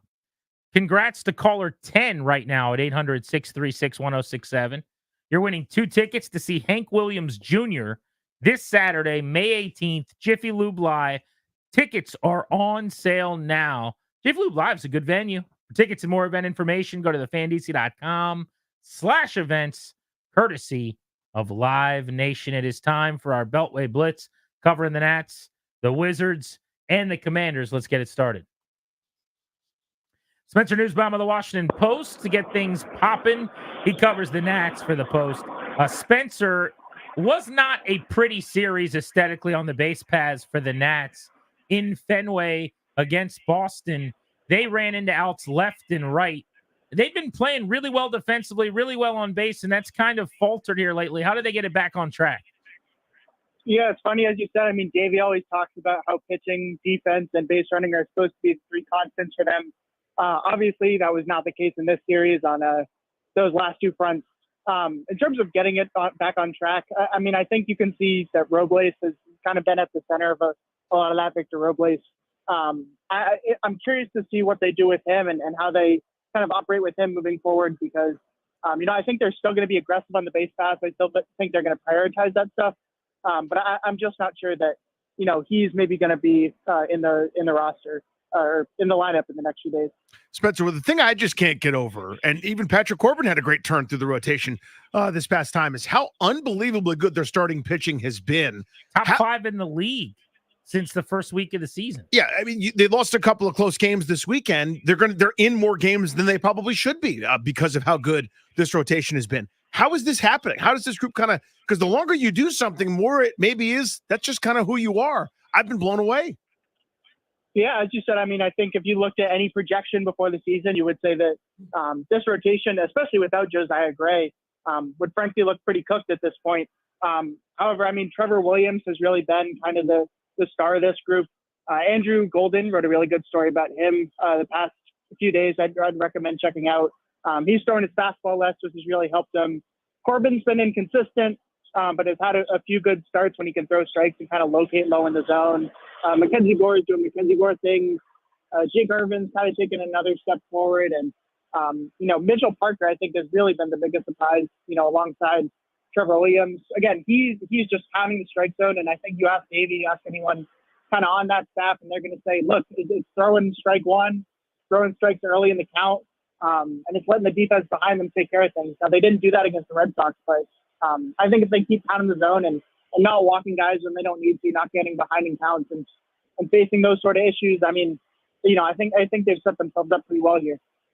I think Sean Doolittle's made a massive impact very positively on this team. I don't think enough people are talking about what Doolittle's done for the Nats. Where are you at on that? Oh, absolutely. I think that even I've kind of undersold that a bit. Look, he came in and the Nationals were known as this kind of old school organization. I still think there are tenants there. But he's really, you talk to any starter, any reliever, they're going to say that Dew's helped them this year. Analytically, I think he has that understanding of the game. And together, him and Hickey have just worked so well together. But I think, it's not that the information wasn't necessarily there before, but there wasn't necessarily that conduit who could say, okay, here's the numbers and here's what they mean. Because it's easy to get overloaded with that sort of stuff. And I think Doolittle, who has both played the game and can relay in that sort of way, I mean, he's been huge. And I think Doolittle himself would even say, Hickey's also, the two of them working together have really been important. But yeah, you can see it's night and day with where the organization was, even a couple years ago, or especially last year when they didn't have him on staff. Spencer, what's the latest with Josiah Gray and Lane Thomas, those guys working their way back? Yeah, so we're still, Davey hasn't given us any sort of timetable or anything firm on that. I would expect Josiah and Lane to both be back probably, late May if I were to put an estimate on it, but that isn't, as founded in what they're saying. I think with Lane, he's been taking BP recently. He said he's feeling better. Josiah's, been throwing bullpens. He threw 30 pitches in the bullpen the other day, all heaters. So it's hard to say exactly where they're at yet, but I wouldn't expect them too far in the future, to not be back. I know you were not on the beat for the Eric Fetty experience for many, many years with the former first-round pick, but the Nats are going to be in Chicago, taking on the White Sox starting tonight, and Fetty's going to pitch tomorrow. He went overseas, was fantastic, won basically the Cy Young Award in his league overseas, and now he's come back to the States, and he's been terrific. I mean, this has been a revelation for the White Sox. He pitches against the Nats tomorrow. Any thoughts on that, Spencer? Yeah, it's funny, even though I wasn't here, on the beat for that, it's, every time Fetty pitches, it's a conversation in the press box. It's 9 strikeouts, 1 earned run. It's, 11 strikeouts, 2 earned runs. It's really unbelievable to see what he's done kind of outside of the organization. I think that one could say that speaks to where development was at. But I do think if you look at the past year of the Nationals development, you see that, they've made progress with some of those guys. So nice to see Fetty thrive there. And, I'm sure it'll hurt Nationals fans, but it's a cool story nevertheless. Spencer, thank you, buddy. Always appreciate it. Yep, thanks. Hit that Wizard sounder, Darius. He covers the Wizards for Monumental Sports. It's our pal, Chase Hughes. Chase, the second overall pick. I don't think any Wizards fan expected anything other than the 5th or 6th slot in that lottery. Number 2, we should feel pretty good. Oh, absolutely. Highest draft pick for them since 2010, 14 years ago when they took John Wall first overall.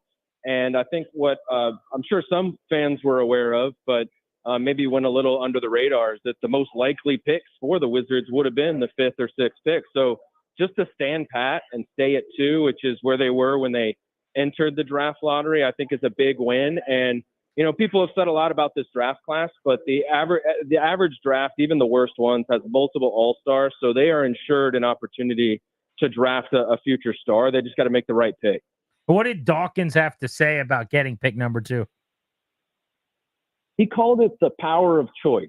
There were some questions that I think a lot of fans and media, might talk about, in terms of having a high pick and a bad draft, or, is there any prospect or positive of, being the second pick and not having the pressure of making the first overall pick. And he said, you're going to want to pick as high as possible in any draft.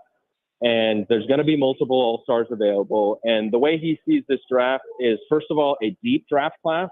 It might not be where there's a consensus number 1 at the top, but he sees a lot of talent.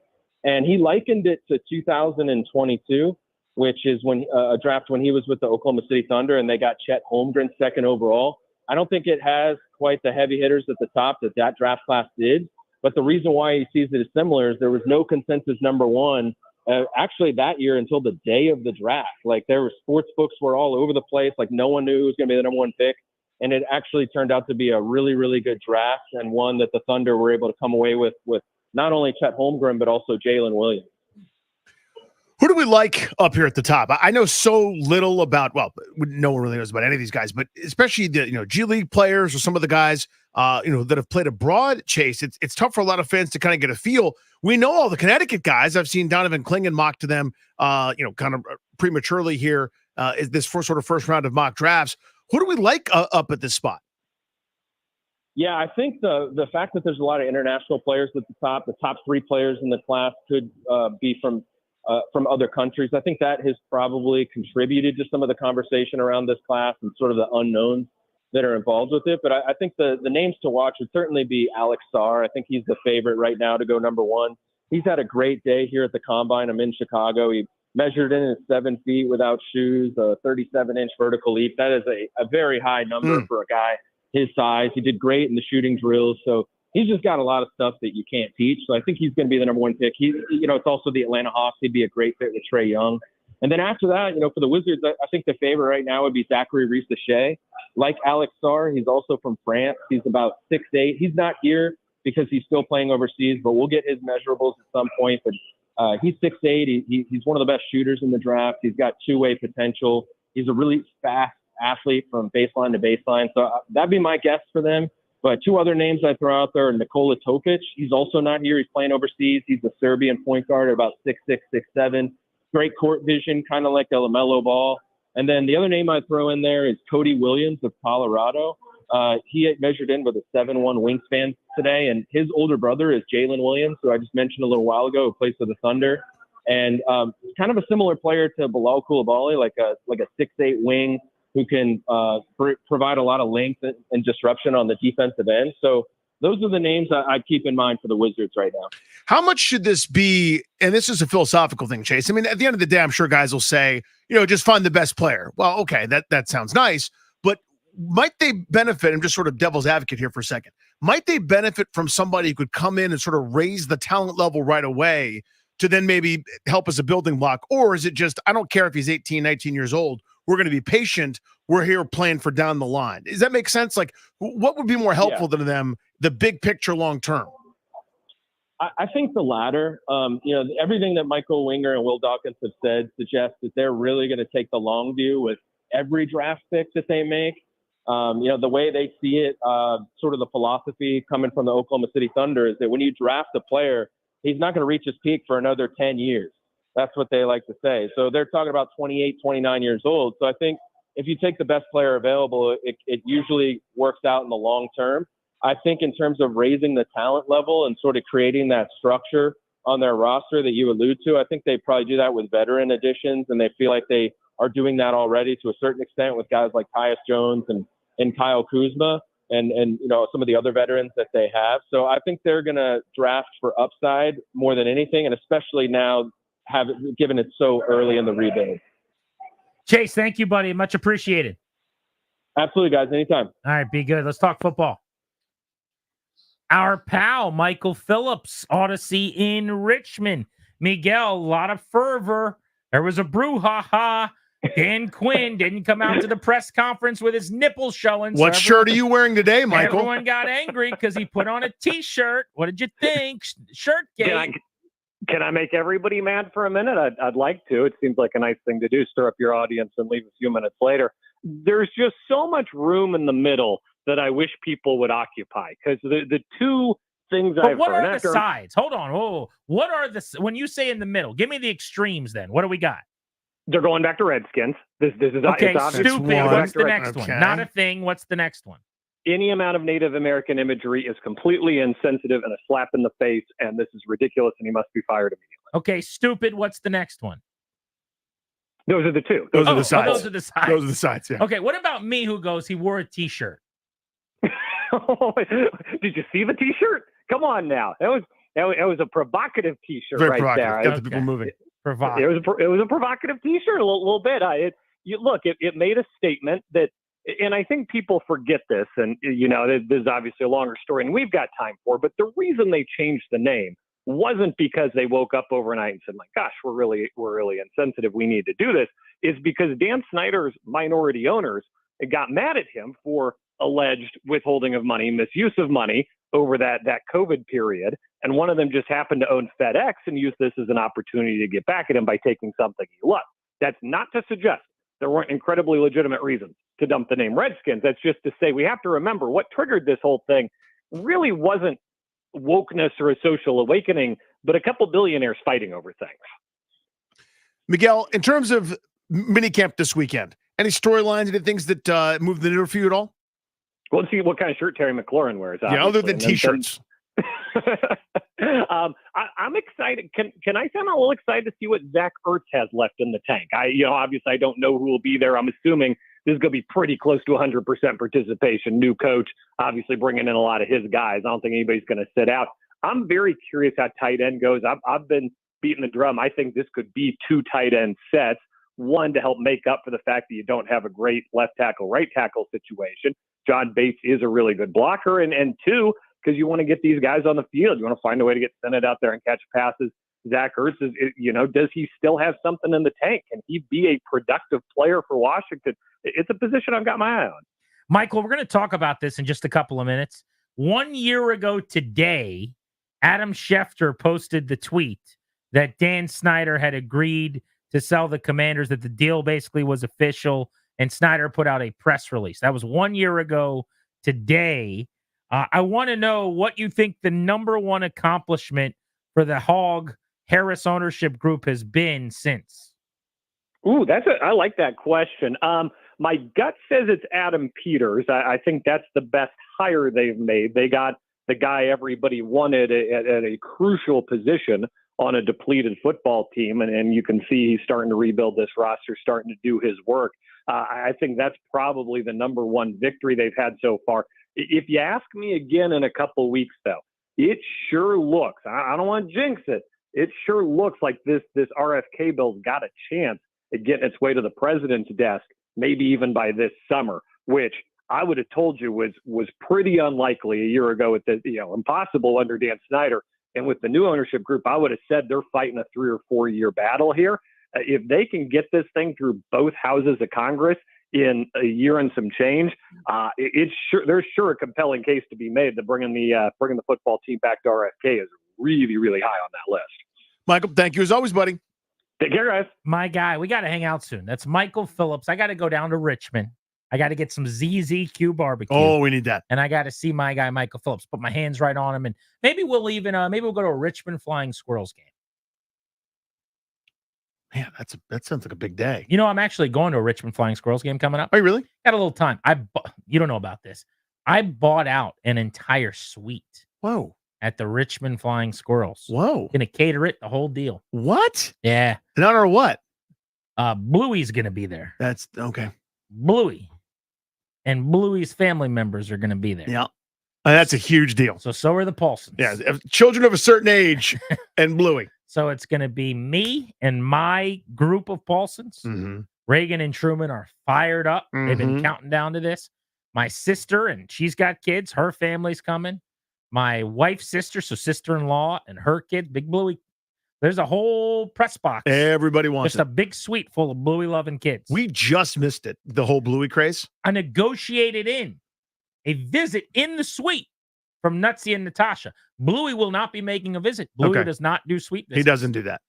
But Nutsy and Natasha are going to swing by and say those are the squirrel mascots? Those are the squirrel mask guys. Mask guys. Yeah. That is it. I'll give you. Here's the number on that, by the way. Let me give you that. You going to show it to me? Yeah. I'm going to highlight it here for you. There's going to be a comma in it. Yeah. Is that all one payment? Or is that installs? We just took care of that in one swoop. That was just one stroke right there. That's the one. Hit send. Are you sure? YN? Bluey's going to be there. You missed that part. Yeah, no, I got it. Bluey. Yeah. My guy, Bluey. You could have lied and said they're sold out. I could have. I'm going to make some memories with the fans. Make the core memories. That's what we're doing. We're Grant and Danny. You're listening to the Fan. One of my favorite Redskins. That's what they were called at the time. So that's all I'm doing. Mm-hmm. He played for the then Redskins. That I ever covered has become a high school football coach at a local high school powerhouse. I want to talk about that for a moment next when we return. We'll tell you who. Also, the discussion we were just referencing, Harris Ownership Group, 1 year anniversary. Dan puts out the statement saying he's selling the team. Number one accomplishment. We'll get into that next on the Fan.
crucial position on a depleted football team, and you can see he's starting to rebuild this roster, starting to do his work. I think that's probably the number one victory they've had so far. If you ask me again in a couple of weeks, though, it sure looks, I don't want to jinx it, it sure looks like this RFK bill's got a chance at getting its way to the president's desk, maybe even by this summer, which I would have told you was pretty unlikely a year ago, with the impossible under Dan Snyder. And with the new ownership group, I would have said they're fighting a 3 or 4 year battle here. If they can get this thing through both houses of Congress in a year and some change, there's sure a compelling case to be made to bringing the football team back to RFK is really, really high on that list. I was Michael Phillips answering the question, what has been the top accomplishment so far for the Harris ownership group? It was 1 year ago today that Schefter tweeted out that Dan Snyder was taking over, was selling the team. Josh Harris would be taking it over, and then Snyder put out a statement subsequently. I did want to just commend really quickly a guy that I covered, one of my favorite, forget football players I've covered, one of my favorite people I've gotten to meet through being in sports media, and that's Kedrick Golston, who was at one point in time the Tress Way of this outfit, which is not to say that he was the punter, but he was the longest tenured player on the team. He was in Washington for over a decade. He got the job today to be the head football coach at Stonebridge High School. That's right, live audience. That's right, audience. Mickey Thompson was the head coach there. For people that don't know Mickey Thompson's name, just an iconic high school football coach in Northern Virginia. Stonebridge is a power. Just go to the top of a bunch of the rankings. You'll find him. Yeah.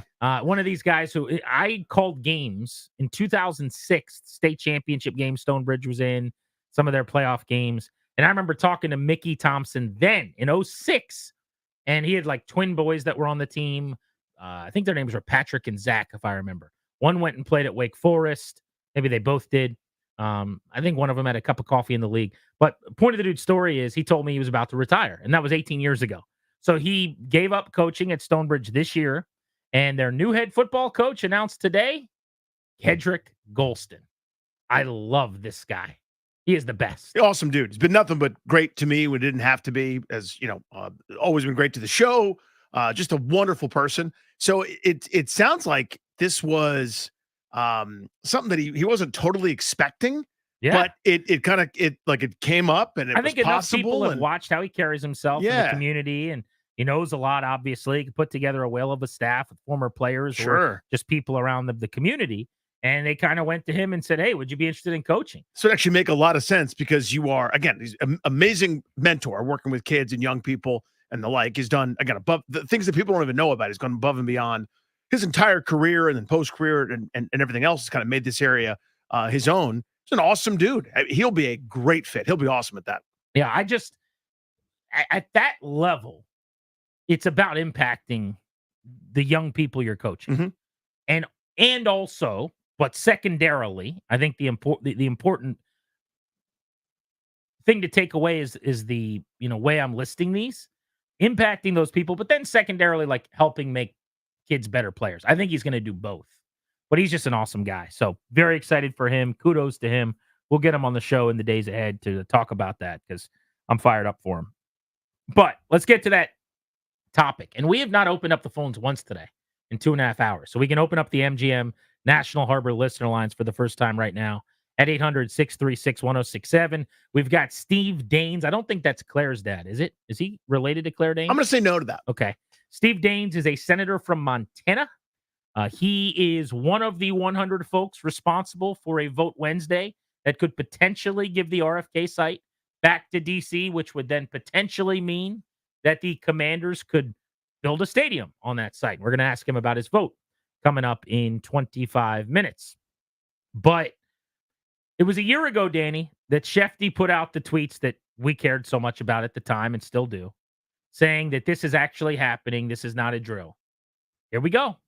Dan Snyder selling the team. And it was on this date, 365 days ago, exactly a year ago, that Snyder came out with his own statement and said, yeah, here's the deal. I am actually selling the team. But I'm going to read the Schefter tweets from a year ago. Washington Commanders and a partnership led by Josh Harris have entered into a purchase and sale agreement It was jointly announced today. The purchase and sale agreement calls for Josh Harris and partners to acquire the Washington Commanders from the Snyder family. The agreement is subject to NFL approval, as well as the satisfaction of customary closing conditions. That's a lot of words. None of us knew what that meant. It meant that Dan Snyder's getting rid of the damn team. A year later, what has been the number one accomplishment for the Harris ownership group? There's one easy and obvious answer that I think a lot of people are going to share, and I think you're going to have it here in a second. So I will leave that for everyone else because it's the first thing that comes to my mind as well. Let me throw two at you. One we were just kind of referencing, what kind of talking about here. I think we underestimate the amount of behind the scenes work that this Harris ownership group has done in terms of lobbying, in terms of greasing the wheels, doing all the things that frankly aren't sexy and don't make headlines to get RFK back on the table. The idea that it's gone from, pipe dream and a million different hurdles that have to be overcome to tangible reality within a year's time, I think they've had a lot to do with that. Now, it requires a couple of miracles, a Republican senator from somewhere and the mayor of D.C. being simpatico and high-fiving and complimenting each other. I don't know who has to do with that, but it took a couple of Hail Marys and things to work out, but those things happened. But I think behind the scenes, this group getting the RFK site back in play, number one. And number two, the thing I would bring up is before they hired a general manager, before it was the end of the Rivera and all the 19 Martys that are there, acknowledging the correct process of saying, we stink, let's stink on our terms, and trading away Montez Sweat and Chase Young to say, we're not doing this chase for 7 or 8 wins. No, thank you.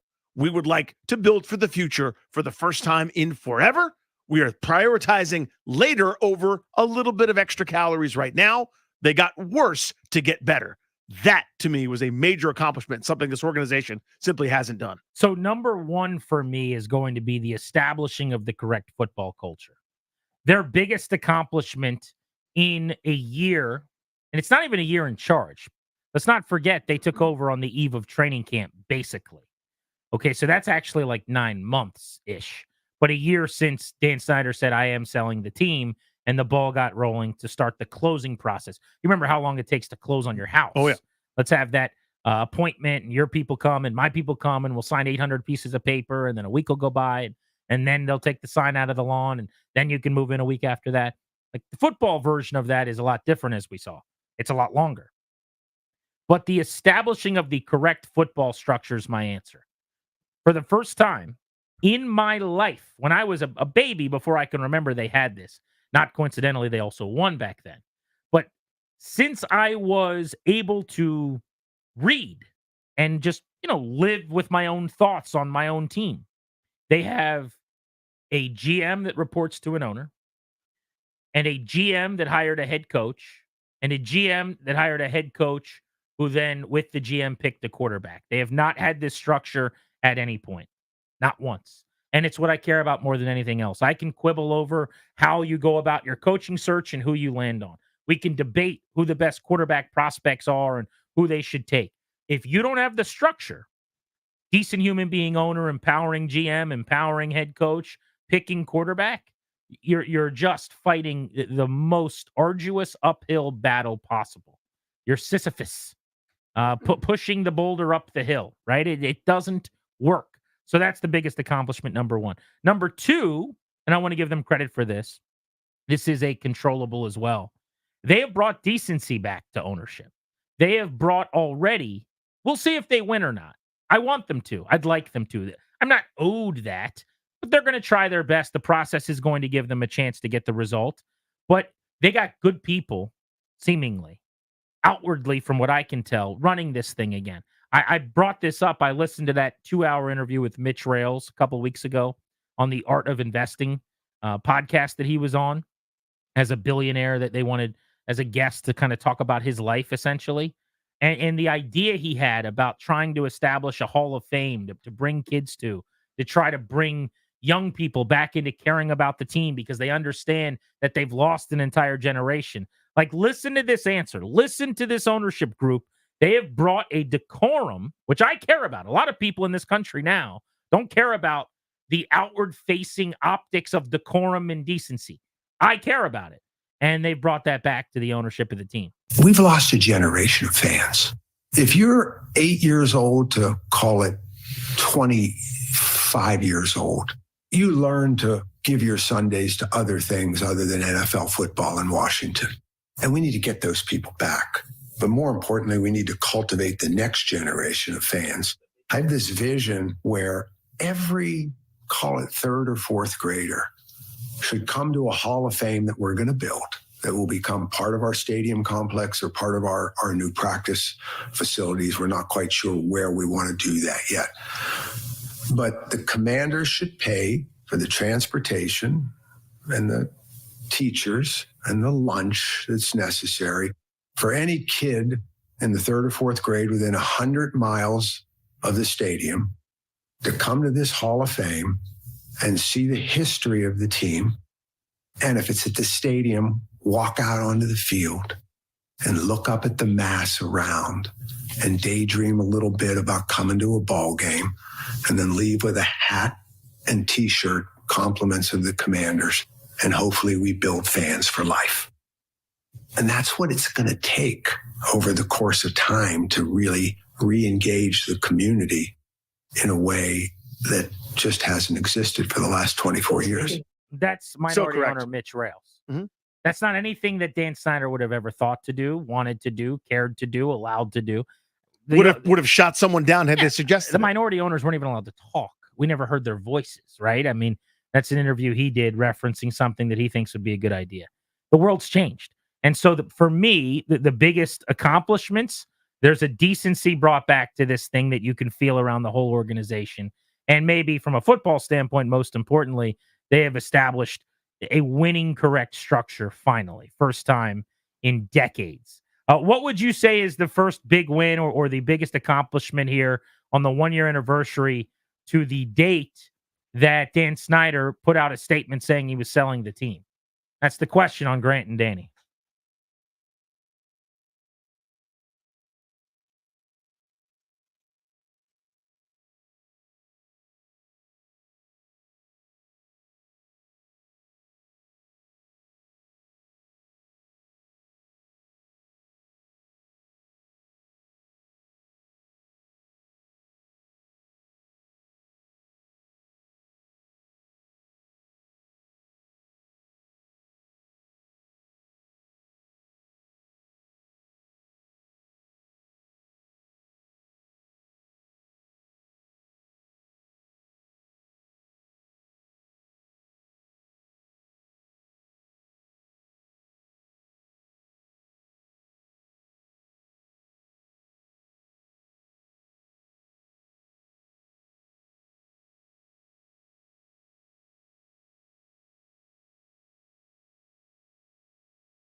from Montana, who's one of 100 senators nationally who will have a say over what's going to happen with the RFK site coming up on Wednesday. He will join us on Grant and Danny in 12 minutes right here on The Fan. What's the number one accomplishment of the Harris ownership group so far? We ask you this today because it was 1 year ago on May 12th and 13th that Schefter broke that the agreement had been reached, and then Snyder put out his statement saying he was selling the team. Judy's in Gainesville. What's up, buddy? How are you? How you guys doing? Good, buddy. Good.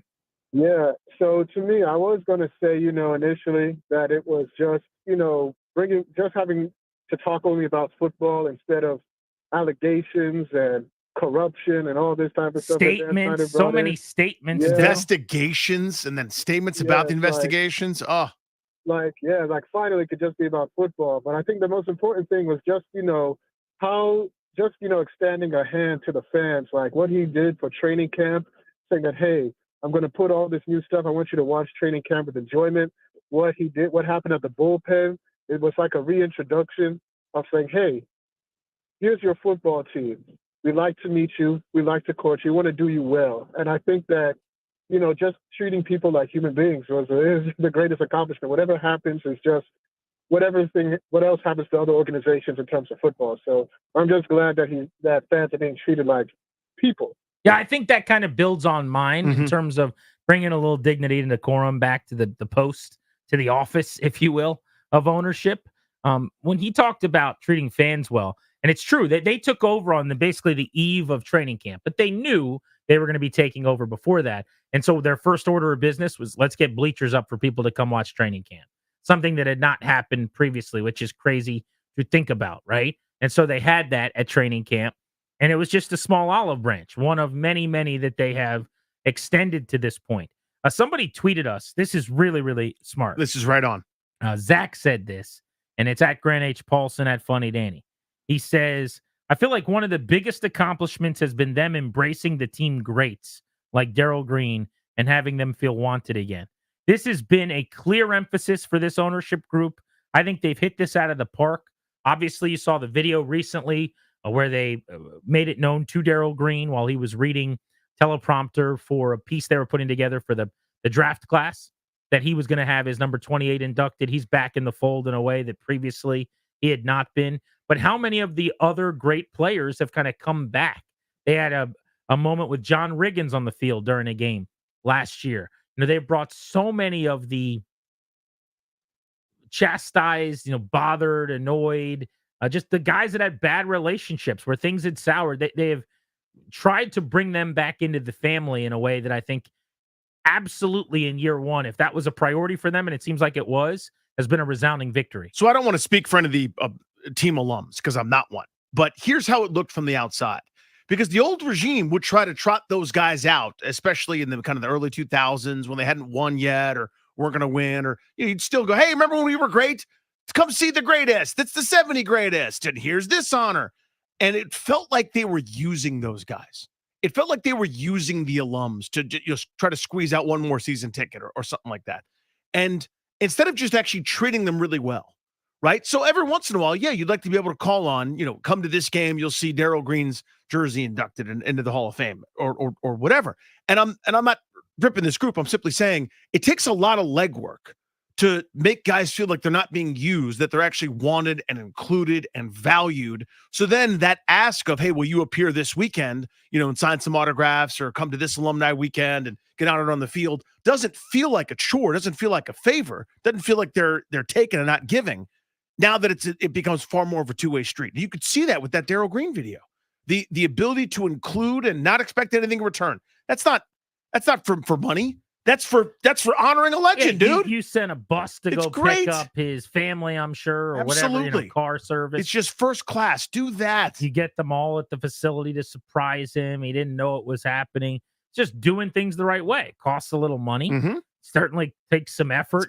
Energy, time. Anxiety of pulling it all off. Maybe something could have gone sideways or it could have been botched, but you pulled it off. You did it. You got a great video out of it that went viral. But more importantly, you've built a bridge to Darryl Green. And I'm sure they started working on that last year. I told you what I'd heard, the anecdote that he had Emmanuel Forbes over at his house. I tweeted this. I don't know if I've said this on air, but when Forbes kind of hit rock bottom last year, I don't know how they connected the dots, but somebody with the team reached out to Darryl Green and basically was like, "Hey, what about talking to Emmanuel Forbes?" And he's like, "Yeah, tell him to call me." And Emmanuel Forbes reached out, and Darryl Green had him over in his backyard, like working on some techniques and stuff. And it should be noted that Forbes' finish was better than his start to the season after that. But just having guys like him in the fold is what should be happening. They're the most important players, and if that's the case, the most important people to the history of this organization in so many ways. There's no reason why all of them are gone. Darryl Green's in Vienna refusing to be a part of anything. John Riggins is not far away, doesn't want anything to do with you. Chris Cooley flies out to Wyoming, tells you to leave him alone. Like, Dan Snyder was toxic. Yep. And we all know that. But there are way too many people like LeVar and so many others that just had these terrible relationships with him that basically were on a list where don't call me, man. The list of guys we couldn't call to do things as an organization. That's a long list for the Commanders. That's right. And now you're trying to win those folks back. And you can't just do it by one day or 1 hour. It's a constant flow going outwards for a while before you get the return on investment. Good on them. Is the RFK site going to be given back to DC with a vote on Wednesday? We'll get some info on that next from a senator out west who's going to have a say in this right at the top of the hour. You're listening to The Fan.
We all want our teams to make the best decisions for their future. Don't forget to do the same for yourself. The exclusive sponsor of our show, the law firm of Kondorian Murad, can help. They'll guide you and your family by drafting a will, setting up a revocable trust, or creating a medical power of attorney. Schedule a free consultation with their estate planning attorneys at kmlawyers.com now. Be sure to tell them we sent you. Mention the show, Grant and Danny. You'll get a discount. kmlawyers.com. We're taking you up to 6:30 right here on The Fan. It is our pleasure right now to go to the BetQL guest hotline. Bet smarter to beat the books. Download the BetQL app. Visit betql.com. We welcome onto the show the senator from Montana who serves Montana in the U.S. Senate. Mr. Steve Daines is with us. Senator, thank you for the time. We're Grant and Danny here in the district. How are you? Hey, I'm doing well. I'm greeting you from the great state of Montana. I'll fly back to D.C. in the morning, but I'm out in big sky country looking at some beautiful mountains right now and big blue sky. I'm jealous. I'd like to check that out at some point. But people are listening, driving around D.C., and they're going, what the heck is going on here? You guys have never struck me as caring too much about what's going on in Montana. But you obviously have a lot going on this week, including on Wednesday. The Senate is going to be taking up whether or not to give the RFK site land back to Washington, D.C. This bill would give D.C. the land for 99 years. That would obviously open the door for the Commanders to build their stadium where we all want them to back in the city. So I want to tag you in here. That's Wednesday. What can you tell us about the proceedings that are a couple days away? Well, Senator Angus King of Maine, Democrat, well, actually independent officially, and myself, we co-chair the National Parks Subcommittee, and this particular bill comes before, it's a national issue to extend that 99 years because that RFK Memorial Stadium ground is part of the Park Service. So this is what's being requested. But as part of that hearing, I'm going to be bringing up the story of Blackie Wetzel and the story of the logo that the Washington Commanders, formerly the Redskins, used to have, that I know the fans love, and particularly we love it out here in Montana, but most importantly, it's the Blackfeet Nation. One of my tribes I represent back in Washington is a great story behind that logo. And that this is what I'm going to be bringing up during the hearing, is that this issue gets dealt with as part of renewing and extending this lease for 99 years. So what is the issue that needs to be dealt with then? Now look, we have something here where we can be a chance, an opportunity to do something historic for Indian country in Montana and across our great country, as well as the fan base in Washington and for the Washington Commanders. Now, the hearing on Wednesday is going to focus on the stadium, and my goal is for the Washington Commanders to honor the pride, the history, the heritage of the Blackfeet tribe, who are my constituents. I represent them back in Washington, and for their contributions to the team's legacy. And here's the quick story. So there's a guy named Blackie Wetzel, very, very prominent leader years ago. He was chairman of Montana, and he designed the iconic Redskins logo based on Chief Two Guns Whitecalf, who was an early 20th century chief of the Blackfeet tribe. And here's what's really important. That logo is a tribute to honor Native Americans. It's not a caricature. It's a depiction. It's a depiction of Chief Two Guns Whitecalf, but importantly, it's a depiction of pride, of strength, of courage, and honor. And I think your listeners and fans will be interested in knowing that that logo remains a point of pride for many in Indian country out here in Montana. However, the failure to properly honor that pride and the history that's embodied by the iconic logo must be made right by both the new team ownership and the NFL. And by doing so, that would honor the Blackfeet tribe It honor my constituents, the Blackfeet tribe here in Montana. So I think this is a win-win. It would So show what, proper but what do you want recognition. the Harris ownership group and the league to do? When you say make right, what are you asking for? Well, look, I first and foremost, team leadership in the NFL should sit down with the Wetzel family. So you go back to Blackie Wetzel, who actually designed that logo.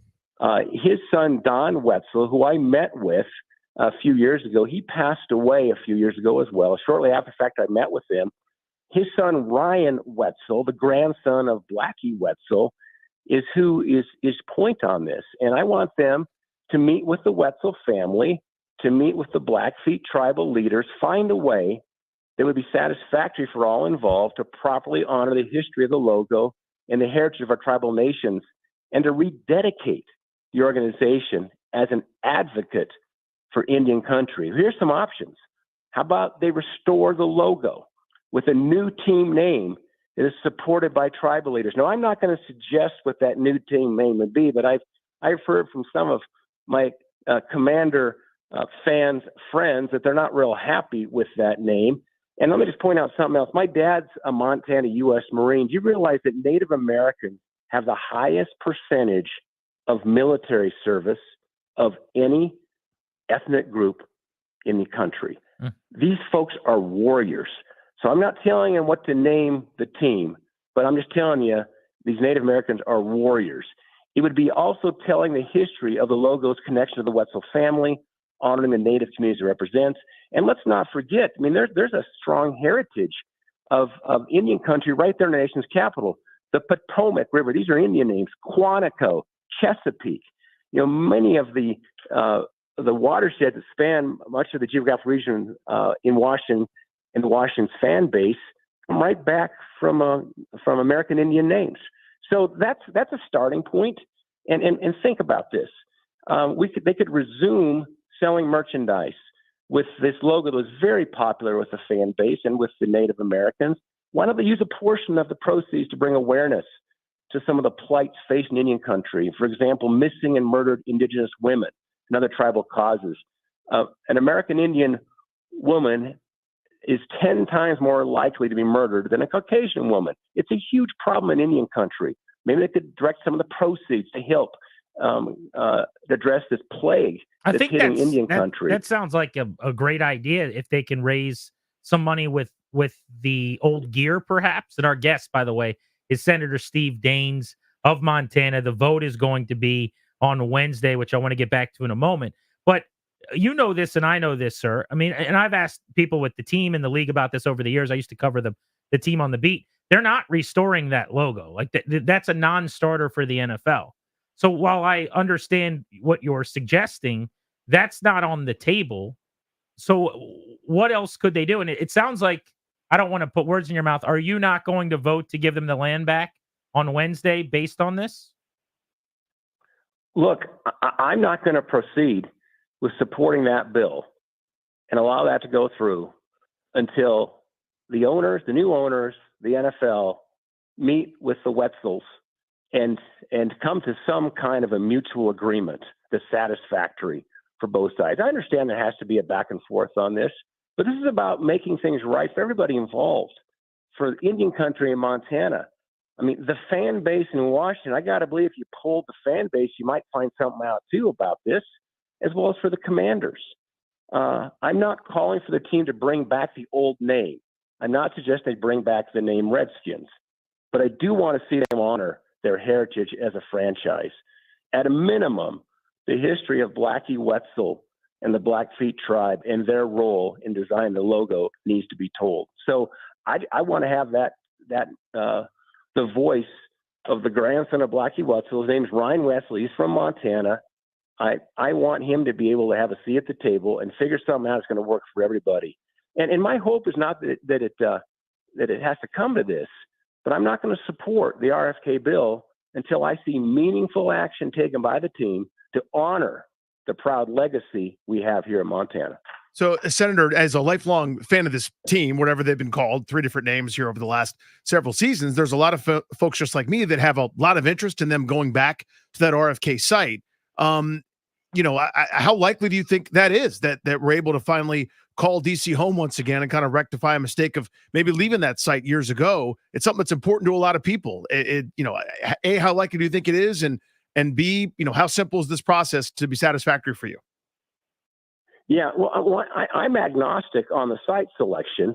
And I mean, and just looking at it from 30,000 feet, I mean, I grew up in Montana. In fact, I remember the '83 Super Bowl when Riggins was the MVP and Joe Gibbs certainly was coaching then, and when Diesel made his big name at that game. But I don't have a strong preference, and I think it probably makes sense that this 99-year lease gets extended. I think that's the right thing to do to kind of preserve the legacy and so forth of the team.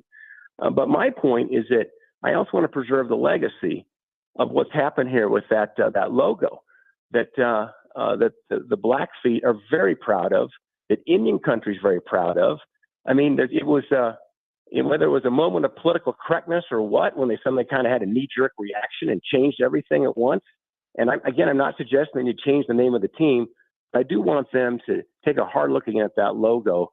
But most important, I want Ryan Wetzel to be at the table on behalf of his family and Indian country to have a discussion of what they could do to make sure that history and legacy is protected, preserved, and carried on in the next generation. Senator, how much time have you spent talking with the team, if at all? Have you made it clear to them that you don't plan on supporting their quest to get that land, from DC, and DC has to get the land first, obviously, until they do that? Do they know that they need to do that in your mind?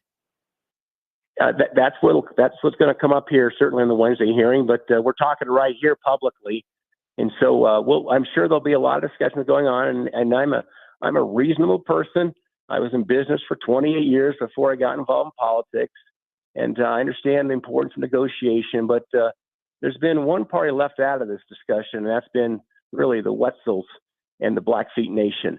And I want them to have an equal seat at the table, that they can express what they're thinking. And I'll stay out of that negotiation. To me, it's between the Wetzels, the Blackfeet tribe, and Indian country, and the NFL and the new owners. Senator, do you know of any other folks on the subcommittee or by and large your other colleagues in the Senate that feel as you do? I'm guessing they'll have a lot of sympathy for this when they hear the story. We just want to make sure the story's told.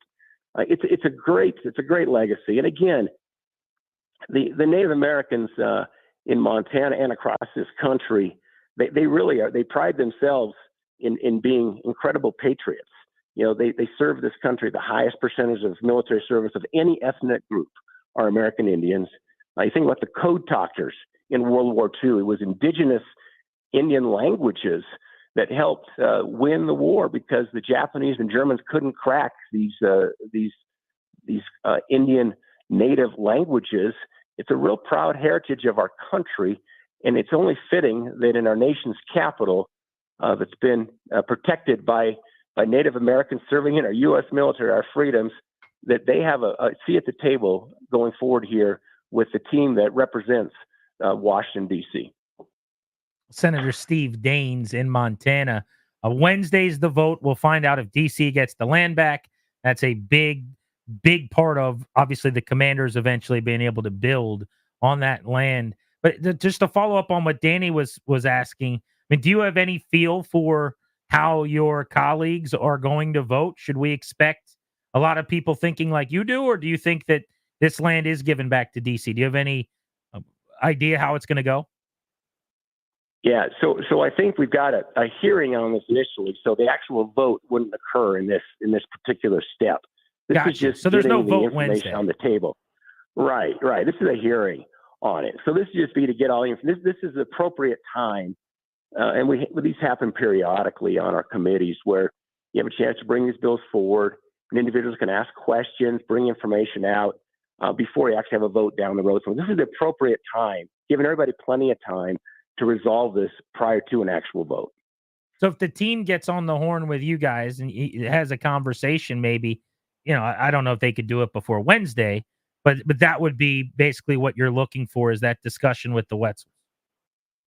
Yeah, and I want to bring Ryan Wetzel and the Blackfeet tribe to the table and have an open conversation here about what can be done here to keep both sides satisfied. And I think just looking at it objectively, I think it's in the interest of both the NFL and their owners. I think fans love that old logo. I mean, there's great heritage there. You remember up until 1971, it was an R, and then they put the character it's not a character. It's actually a painting based on a picture of Chief Two Guns Whitecalf, and that's what was the logo then up until more recently here when the logo was removed, replaced with a W, which I'll let fans decide if they like that or not. Senator, I don't claim to be an expert. I haven't, been out in the field and conducted polling. But I would ask, have you spoken to folks that don't think the way that it sounds like some of your constituents do about the image, about the logo, et cetera, that seem to be pretty vociferous and wanting it changed? Have you spoken to any of those folks? Well, the folks that I've been speaking to are the Blackfeet tribe. I mean, it's their heritage, their pride. There may be others that feel differently, but I first and foremost represent the Blackfeet tribe of Montana. They're my constituents. And Chief Two Guns Whitecalf was part of that Blackfeet tribe. It's a beautiful part of our state. For those who are listening, may not be familiar with Montana, it's up in the northwest corner of our state, right by Glacier National Park. It's absolutely stunning country, beautiful, big, beautiful mountains and so forth.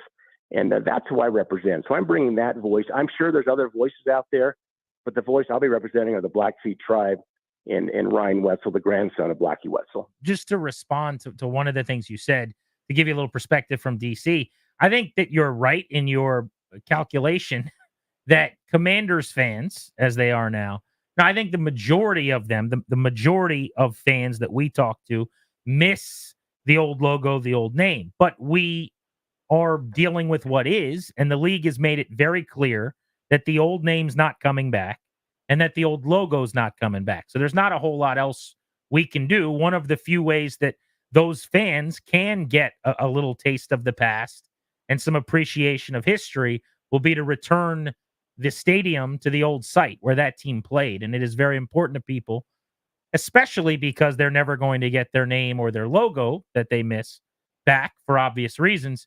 So the site, which is an option, is kind of the next on the hit list, which is where we've got a crossroads, it sounds like. Yeah, well, and I want to see this resolved. And in my opinion of it here, I mean, I think extending that lease is the right place to land. I don't disagree with that. But my issue here is making sure the Wetzels and the Blackfeet tribe have a seat at the table here so their voice can be heard in the discussion. And I'm not suggesting they go back to the Redskins name. I don't. But I bet if you polled your fan base, sounds like you've got a pretty good pulse, feel the pulse there. And not a lot of the fans are passionate about the term Commanders. And I'm just saying, I'm not telling you what they should name the team, but if Native Americans were warriors of the highest percentage of military service, that would honor our military veterans. And Warriors is not a bad name. And the logo we go back to would be fitting. I'll leave it at that. Can I ask you, would something like a museum or some type of exhibit that they, we're talking about now internally in town, the new ownership is talking about maybe a Hall of Fame at either the new practice facility or at the stadium, something where they tell the story of the tribe, right, of the Wetzels. Could that suffice? Is that something that you think would be a way to honor them moving forward? Look, I'm not going to be adjudicating what the right kind of agreement is going to be. My task here is to bring the right party to the table and come up with a solution. And so again, I'm not calling for the team to bring the old name back, but I want to see them honor the heritage as a franchise. At a minimum, the history of Blackie Wetzel and the Blackfeet tribe and their role in designing the logo needs to be told. What form that takes that satisfies the Blackfeet tribe and Ryan Wetzel, they get to determine that. I'm just bringing the parties together. Senator, appreciate you joining us. Thanks so much. You betcha. Thanks for your time. All right, that's a senator in Montana, Steve Daines, here on Grant and Danny. I want you to hold your thoughts, Danny. I want to hear what you think. And I want to open up the phones for people to react to that next. 800-636-1067. So the gist of that is he made it very clear, although he said there was no vote, which that is news to me. I thought there was a vote on Wednesday, but he says this is just them getting together for a discussion. Wednesday, the subcommittee hearing to then, I guess, maybe kick a bill out. So he's saying, though, he's not going to vote to give that land back to DC until he feels like the team and the league have made it right with the tribe and the family that he's representing. So what do you guys make of that discussion? 800-636-1067 if you want to hop in on Grant and Danny.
in Montana and across our great country, as well as the fan base in Washington and for the Washington Commanders.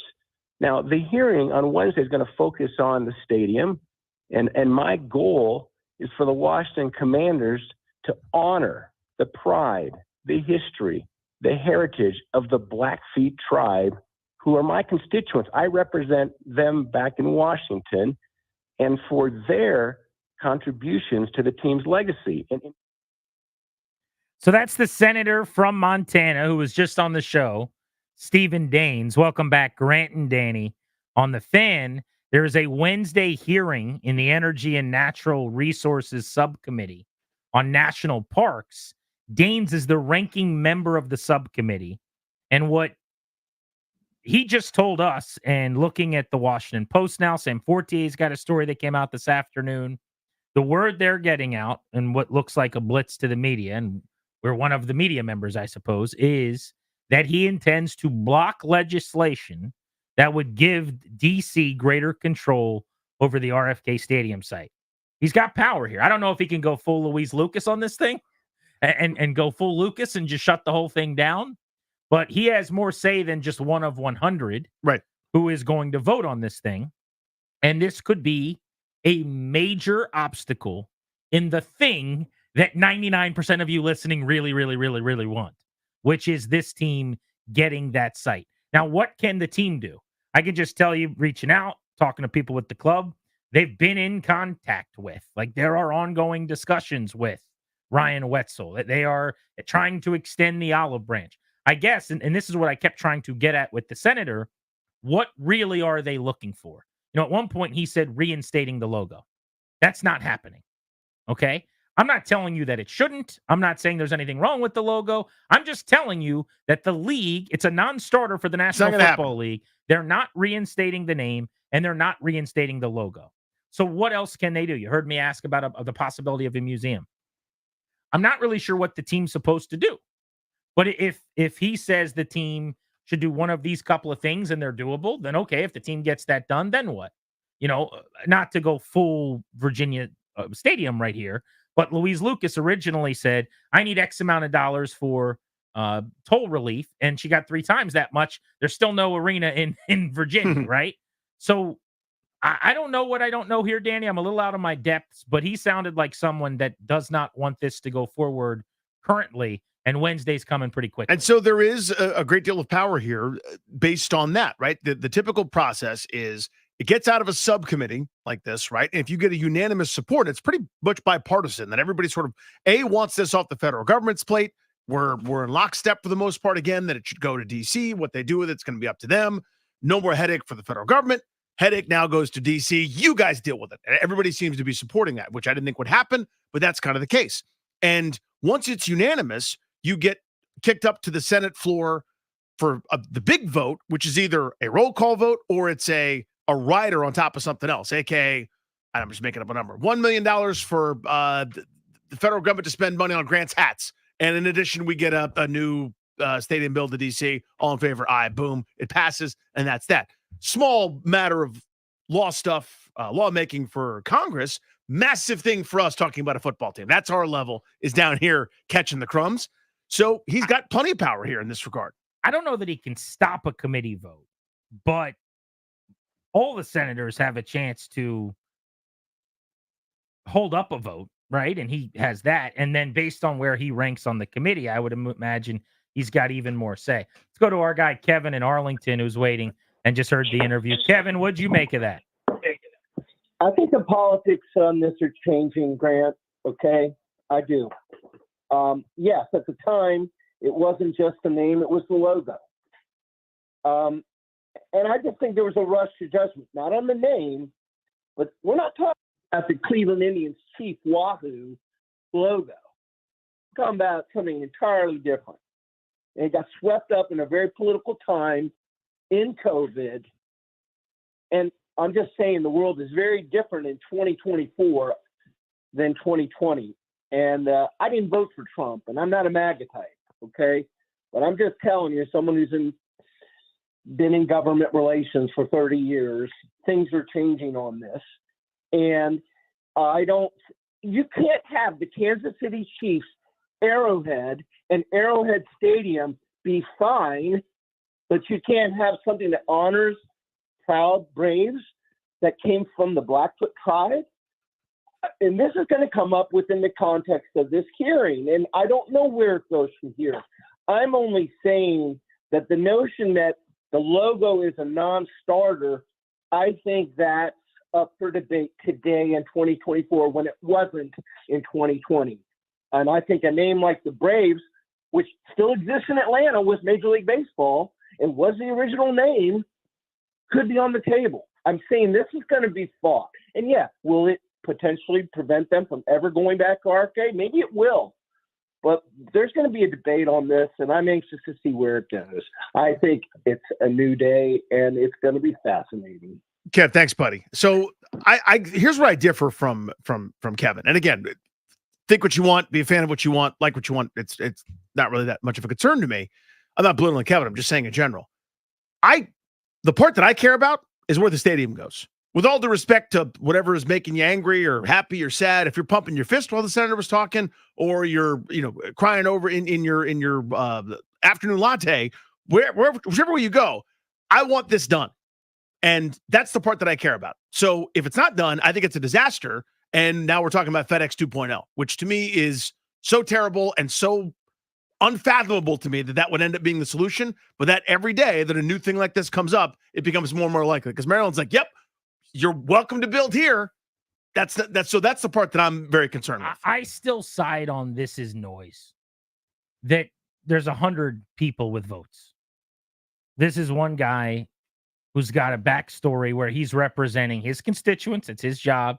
And he says they want a seat at the table. What's the vote going to look like if there's a vote? Does he have the ability to fully stop a vote? I don't necessarily think that's the case. And I don't think there's enough reason for the rest of the senators who have the influence and the power to turn this location over to D.C. to do great service to the community in D.C. to have this thing become whatever D.C. wants it to. I think it's going to end up being a stadium, but there's just not a good reason not to do that, in my opinion. So this is from the Post story here that Sam Fortier dropped only a moment ago. The bill needs to pass the Senate for such a stadium to become an option, and Daines could hold up the legislation on his own. Majority Leader Charles E. Schumer, Democrat of New York, usually will not consider bills on smaller individual matters. Such bills typically need either unanimous support so they can pass without needing a formal roll call vote, or to be attached to a bigger bill as what's known as a policy rider. Thus, a lone senator can block a unanimous vote, so even the threat of objection often is enough to prevent leaders from trying to pass such legislation. In other words, it's not exactly a Lucas, but it's kind of Lucasy here, where it's not going to get out of the subcommittee if he decides to block it if his conditions aren't met. Now, the article does go on to say, real quick, and I'll tag you in, that there has been an introductory meeting with Ryan Wetzel, and he called it fantastic. So that's in the article. So I don't know what the threshold is. If we get 2 fantastic meetings, are we fine Wednesday? If we get 4 fantastic meetings, 2 good ones, 1 medium one, I don't know what the answer is. Again, but this all feels the 11th hour posturing, right? Let's go to Max in Stafford on Grant and Danny. Max, what's up? Hey guys, I don't get this guy. I mean, where was he during the events leading up to 2/2/22? Where was he when the Harris Group was announced, where he could have had these meetings? Now we want this stadium. We need DC to get it back, and he's dangling it out there, trying to get his demands met, and for his constituents, and not thinking about the greater party that's out there, which is the fans and what we want. He's just thinking about Montana, and he had several chances to get his point across, again, like before 2/2/22. I just don't get this guy. Appreciate you, dude. Yeah, I mean, I don't know. It's hard not to be, for me, cynical and skeptical of 11th hour stuff like this. We saw it with Louise Lucas, where I'd never heard of Louise Lucas until every day I'm inundated, bombarded with her needs, her wants, what has to happen, and everybody's got to, has to go kiss the ring. Now it seems something similar here. And it may be 100% altruistic. It may be something that he discovered in a recent campaign stop, or he's up for re-election. I have no idea. I'm treading in waters that I'm uncomfortable in because I have no clue. I'm totally out of my depth. If it was my job to study it, I would. It's usually not. So I admit I'm kind of, as I said, trying to tread water here. But it's hard for me not to be a little bit cynical where this is all of a sudden. Before today, I wasn't that familiar with Steve Daines. I find out Steve Daines is coming on, and now I got to do an awful lot of Steve Dainesing. You know what I mean? Right. Hey, you guys are talking to Steve Daines. Who? Okay. Who's this guy? Google. What are we talking about? If you guys want to hop in, you can. 800-636-1067 is the number on Grant and Danny. I actually want to mention an observation I've got for Josh Harris and the Harris ownership group next on G&D.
on the site, and that's where the new stadium's going to be. That's my best bullet. That's my best guess here. But I will say it would be really tough if they lose the name and the logo. Then, for the same reason in the other direction, they can't get the site for RFK. Can you imagine? And like, just what a world if that's the case. Like, you lost the name and the logo. We got here. I know where we are. That's fine. Now you're trying to get the stadium site back so you can have RFK 2.0, and you can't get that either in the other direction because now the other side's going, actually, no, we don't like that you're not called the thing that you wanted to be called anymore. I mean, can you imagine that?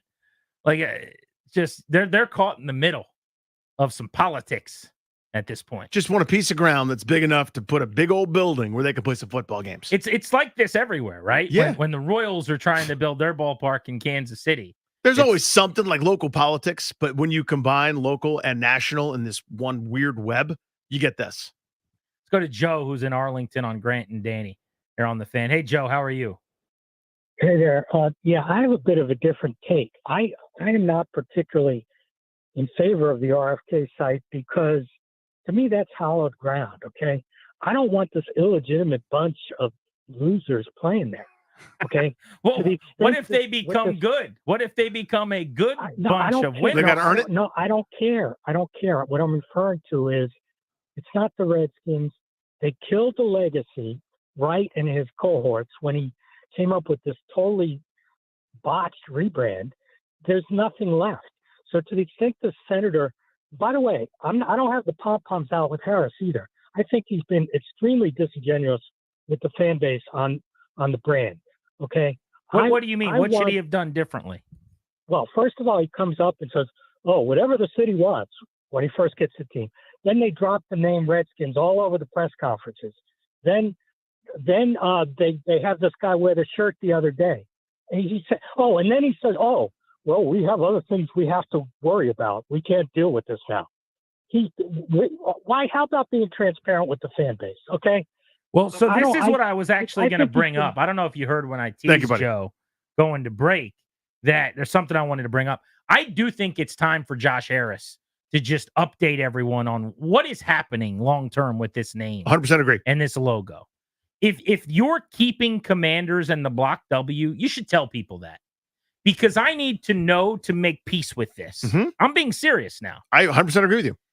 If you are listening out there right now, and you're like me and so many others, you really haven't made an honest try. You haven't 100% gone all in on needing to understand it's Commanders forever. So I got to get used to the Block W. I got to get used to a name that means nothing to me because this is what it's going to be. I can tell you how I feel. I don't think it's going to be that name in 5 years. I don't think it's going to be that logo in 5 years, Danny. I think it's going to be a different name and a different logo. So why would I waste time trying to make myself feel better about the name and the logo? I wouldn't. You wouldn't. I shouldn't. And I think a lot of people are like that. And whether he meant to do it or not, whether the ownership group meant to do it or not, when they come out and they, in my opinion, just kind of kick the can down the road by not saying Commanders. That's something from day one. Josh Harris and this group really have not, specifically Harris, has not really said Commanders very much. He doesn't wear the logo very often. He wears,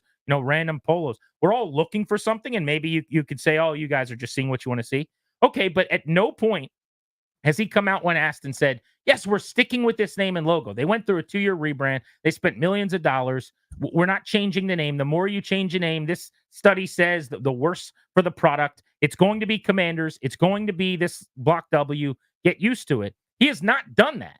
And by not doing it, whether he acknowledges this or not, a lot of people like me think that he's kind of doing the opposite, which is behind the scenes at some point, they're going to come out and have a new name and a new logo. Yeah, whatever the answer is, we need to know it as soon as possible. Correct. I don't think that's an unreasonable But thing. it is. I have not really gone hard with this because it's been not even a year. They took over on the eve of training camp, but it was 1 year ago yesterday, May 12th, that Snyder announced he sold the team to Harris, and then the I's had to be dotted, the T's had to be crossed, right? But I think it's time for him to address this It doesn't even matter what he says. It doesn't have to be definitive either, because if you still don't know, you could say that. Exactly. But something like the we'll see. We have other stuff. You could see how much of a priority it is. Dan Quinn wore a T-shirt. I got people right now blowing up the old mentions at Funny Danny Grant's at Grant H. Paulson that this was a directive from ownership for Quinn to do this as a way to reach out to this guy and then make sure that we're now intertwined and we've got ducks in a row to lay the groundwork for. Oh my God, we need a definitive thing. I know that we got tired of a lot of statements and results of investigations and all that crap from the previous group. This one is calling for it. Again, the coach wore a T-shirt, and that sent everyone into a tizzy. We need out front right now, whatever the word, whatever the deal is, you need to tell us, I think. I agree with you. I really don't. I'm not going to lose any sleep. I don't worry much about getting the RFK site based on what a center in Montana has said on the show today. I just don't. Here on the Fan. What I do care about, though, is if they're going to keep this name and this logo, which compared to, say, you who hates it, fine. I really don't care that much. I think it should be Hogs. It should be something that pays homage to the past. I thought that all along. That was what I wanted from day one. I just think they have to say something. They have to acknowledge that they basically, when they took over, said, well, right now, we're not willing to comment on that yet, in different words. Okay, now it's a year later. How do we feel now? And you're doing yourself a disservice. If you are actually keeping the name and the logo, you're hurting yourself because people are not buying in. Yeah, if you give the bad news right now. But let me say this real quick. Sure. We talk to people every single day who say, I'm not buying anything Commanders because I don't think it's going to be Commanders. If Josh Harris came out and said, guys, it's Commanders, I hate to break it to you, but like, we can't redo that or undo that. We can't change that. This is the name. Then you would have more merch and you wouldn't have a choice. It's like when you said that your kid wanted a donut that you didn't have in your house. Yep. So you just had to eat something else. If we know that we don't have any donuts in the house, we don't have a choice. We'll just find something else to eat. Right. So if you've got bad news to give, and for folks like me that hate the name, hate Commanders, or for folks that are waiting to see if something changes, whatever camp you happen to be in, a doctor doesn't wait to tell you you've got a disease. You know what I mean? Like, you got to find out. The Band-Aid's got to come off. There are going to be temper tantrums. There's going to be people furious and livid. But that's the only way to get through this. There's still, if you do it in 6 months, a year, 2 years, 7 years, whatever it is, whenever you slam the gavel and say, it's the stupid name that I hate, everyone's going to be mad.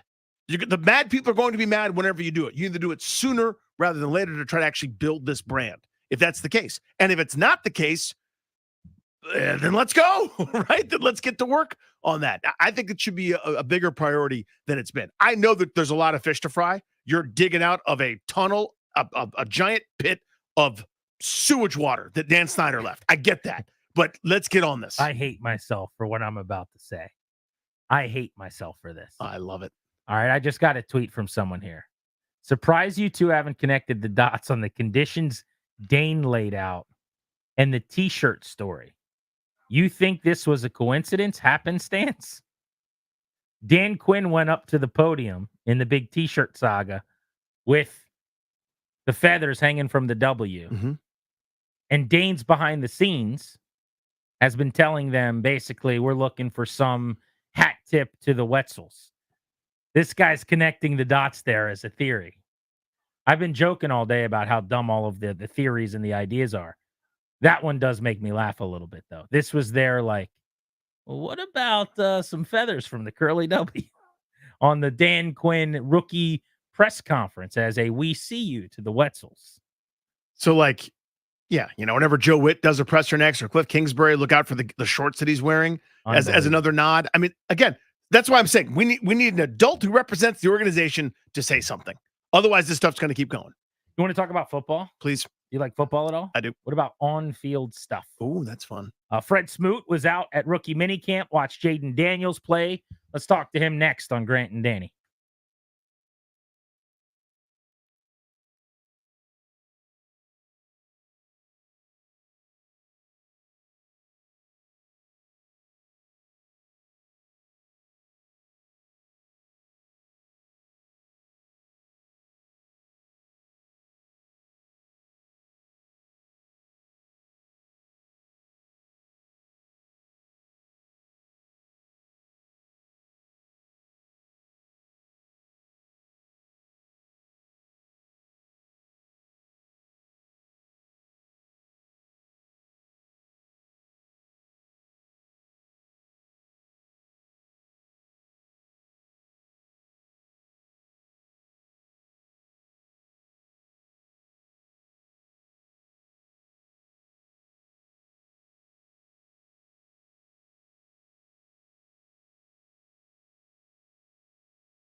On the Fan, taking you up to 6:30 tonight. Fred Smoot's going to join us in just a moment. He was at rookie minicamp in the bubble, watching Jaden Daniels and the boys last Friday, and then on into the weekend, working for the team's social media as well. Couple of things here, Danny, that I wanted to hit on. First and foremost, when Smooty comes on, I want to know what he remembers about his rookie minicamp.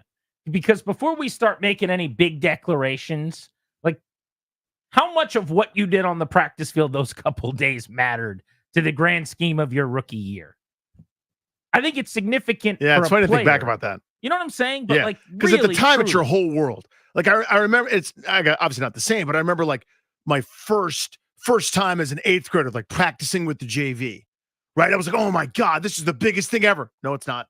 Couldn't be less significant. You know what I mean? Like they basically wanted to make sure I could tie my own shoes at that point. Right? But at the time, it seems like this is the biggest deal. There's going to be way bigger fish to fry as it goes, but it's your first time, quote unquote, as a pro. Right? So yeah, I wonder what his memories are of that and how it all applies. That's the first thing. Second thing is, I saw Richard Deitch, who's the media critic for The Athletic, just posted a story about Tom Brady's first game. And I don't think he has the details on a whole lot else NFL schedule-wise, but the Cowboys and Browns are opening their slate in week 1. That is going to be a 4:00 window Wednesday game, and it's going to be the Kevin Burkhardt Tom Brady broadcast. That's the 18th game. Man. So we know Brady's first game ever is going to be Cowboys-Browns. We haven't talked about this. I still am not convinced Tom Brady's going to do it. I'm still curious as to whether or not he actually calls games this year. Does he take a year off? Or does it, like, are you saying ever? No, I think maybe eventually he does. I think he's got a lot of other balls in the air. He just did this roast thing. He talked at the roast about the ownership stake that he's adding with the Raiders, right? Is he able to just call games with an ownership stake freely? He wants to continue to be involved. There was at least one suggestion out there that he wants to be an active owner, you know, and have some say at some point and some influence. I just get the sense that Tom Brady actually has a lot of interests. And I know that 10 years and $375 million is plenty of reason to go to the booth so he can make his $37.5 million and kick off that contract this year. But that is a lot of work. Yeah, There's a lot that goes into that. If you really want to be good at it, that's a grind, man. You're traveling the country. You're leaving on Thursday to be at practice on Friday in a hotel. And then you're, going through the walkthrough and you're doing meetings all day Saturday morning and afternoon. Is Brady ready for that? Does he really want to do that right now? How long does he get to defer admission? Like the college student that takes a gap year or 2 gap years. Like, how long does he get to do? Do you think he can skip yet another season and still have it be good? I suppose the name obviously matters so much that he could probably name his own terms in terms of when he gets started and gets going. But I hadn't thought of that possibility. I felt like he was, rejuvenated and now kind of raring to go to have his voice heard, especially now that Bill Belichick's been added to the Manning cast. It sounds like. So I don't know, man. I hadn't thought of that. I just sort of assumed, but it'd be interesting if he doesn't. I'm just not sold. I actually, I sat down with this TV coach, okay, and went over like some tape of some TV that I've done. And they were like instructing on what's good TV and what isn't. And I asked them, I said, hey, how do you think Tom Brady's going to be at this? Because this person worked with Tony Romo before Tony Romo's debut. And he's like, how positive are you that he's going to do it? And I was like, well, I'm pretty sure. And it just kind of made me think. He's like, he kind of said what I was just referencing, which is the people that I know that go into TV and really take it seriously and care, like that's their baby. That's what they do. That's their job. That's their full time. Brady's such a big time star. It's why Peyton Manning has not done this. He's got Manning TV, Omaha Productions, whatever Manning TV is. He's got, his Monday night thing he does with Eli. He really doesn't have the time yet to dedicate to the craft. I don't know. And I can already tell you I wouldn't want to be Tom Brady because Greg Olson's awesome. You're replacing a guy that like the de facto opinion now is that Olsen's the 1 seed at this in the entire industry and is getting screwed. So that's not an easy way to go into that if you're Tom Yeah, Brady. the expectations when you're the greatest are, you'll be surprised to find out, is that you'll be the greatest. So this is from Fox Sports. This is about 40 minutes ago. This is how Tom Brady found out who would be playing for his first ever game on Fox. I know you've been waiting to call your first game. Yeah. And I got a little something for you, man. I got some big news. It's huge news because I have a little something that you don't even know. The NFL schedule isn't out yet, but I know a little something about your first game. Are you going to tell me? Maybe I will. You want to know? I want to know. You want to know? Damn right I want to know. All right, drum roll, please. For the first time in 5 years, the NFL on Fox opens with the Dallas Cowboys. Wow. Yeah, it's going to be your first game. And also another thing, week 1 is back to being an exclusive doubleheader window for Fox. So how do you like that news? You get to the Cowboys first week. Amazing. Obviously, having the Cowboys on is a huge draw. As America's team, that's going to get a little hard for me to say that all the time. I understand they were the competition for a long time. But in this new role, I know the Cowboys, how important they are to this network. They got great storylines. Come on, Dak Prescott. Let's see if he can finally come through. One of the great defensive players. Did that just slip out? Micah Parsons, what a great player he is, and Coach McCarthy. So I love covering them. I've been obviously going against them for a long time, and now I get to tell everyone how great they are. Or not. Yeah, I was going to say. But that was a Fox broadcast. I don't know what that was. Michael Strahan, who hosts 63 shows. Maybe it's his Regis and Kelly type show. I'm not sure. It's a live audience. Tom Brady up on stage with him. So he sounds like he's willing and ready and planning on doing it. But what do you think? Where is that conspiracy theory level for me or what? It had never occurred to me that he wasn't going to do it this year until you brought it up a couple minutes ago. So I guess that's where I am on it. I still, in other words, what do you think the betting market would say? Like if he does or doesn't do it? It's got to be like minus 240 that he does. And that's kind of my thought, right? Yeah. Is that the, you want to throw a buck on him not doing it, you could have $27 at the end of the day if it hits. I don't know. It feels like this is now inevitable, right? He had his year to try to be an owner or do whatever else to push TB12 and have people not eat strawberries or whatever he was doing. Now it seems like it's time to earn your $37.5 million a year calling games. He took his year off, no doubt. But should you be allowed to call games as a with any kind of ownership stake in a team? Oh, my answer is no. But we have crossed over on what I would allow if I was in charge of stuff. We're way past that. I mean, again, teams now own production rights to their own games in a number of sports. It hasn't happened in the NFL yet, but we're going to get there where everybody you want your local game, you're going to stream this with this app and this, that, and the other thing. I mean, we're way past that. So no is my answer. Mark Maskey of the Washington Post reported last week that according to his sources, it was unclear if NFL owners are going to vote this month on the subject of Brady joining the Raiders ownership group. Maskey added that the NFL owners meetings are taking place in Nashville, Tennessee, May 21st and 22nd. So that's one of the things that should be on the itinerary. But if he became a minority owner of the Raiders, 46 years old, by the way, good on you. Yep. Congratulations. Very cool. He's done well. 23-year career. And LeBron could do something like this in the NBA as soon as he's done playing, I'm sure. I don't think you should, and I think it's very different. A team ownership group owning their own TV station, having their own coverage, content. To me, that's very different. I know when I turn on Commander's social accounts and watch rookie minicamp and everyone's wearing their Block W polos, what I'm getting into. I know that it's a big, high five fest for every, against air completion at rookie minicamp. That's fine. Like, sign me up. I want the content. There were 6,000 people watching practice. I was one of them. I think the team's done a great job at expanding its horizons and putting some of that stuff out there for people to see. You can't get it anywhere else. They should do that.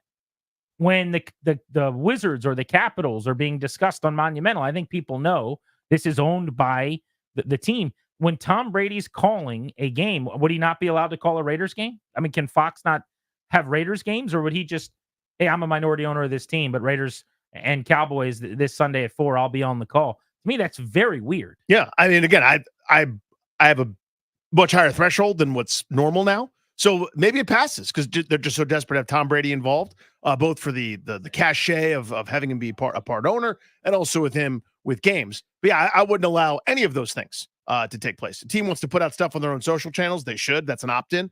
But in terms of televising games and otherwise, I don't think it's appropriate. But be that as it may, at a minimum, you would hope the NFL would at least go, okay, let's make sure Fox doesn't have Raiders games with Brady on them, right? Let's have Greg Olsen and whoever his play-by-play guy is do that one. And Tom, you could take the afternoon game or something, ESPN's NFL Live today went around the league with some of the top rookies and how rookie minicamp went. This is what Dan Orlovsky had to say about Jaden Daniels. So what does he have to do to get better each and every day?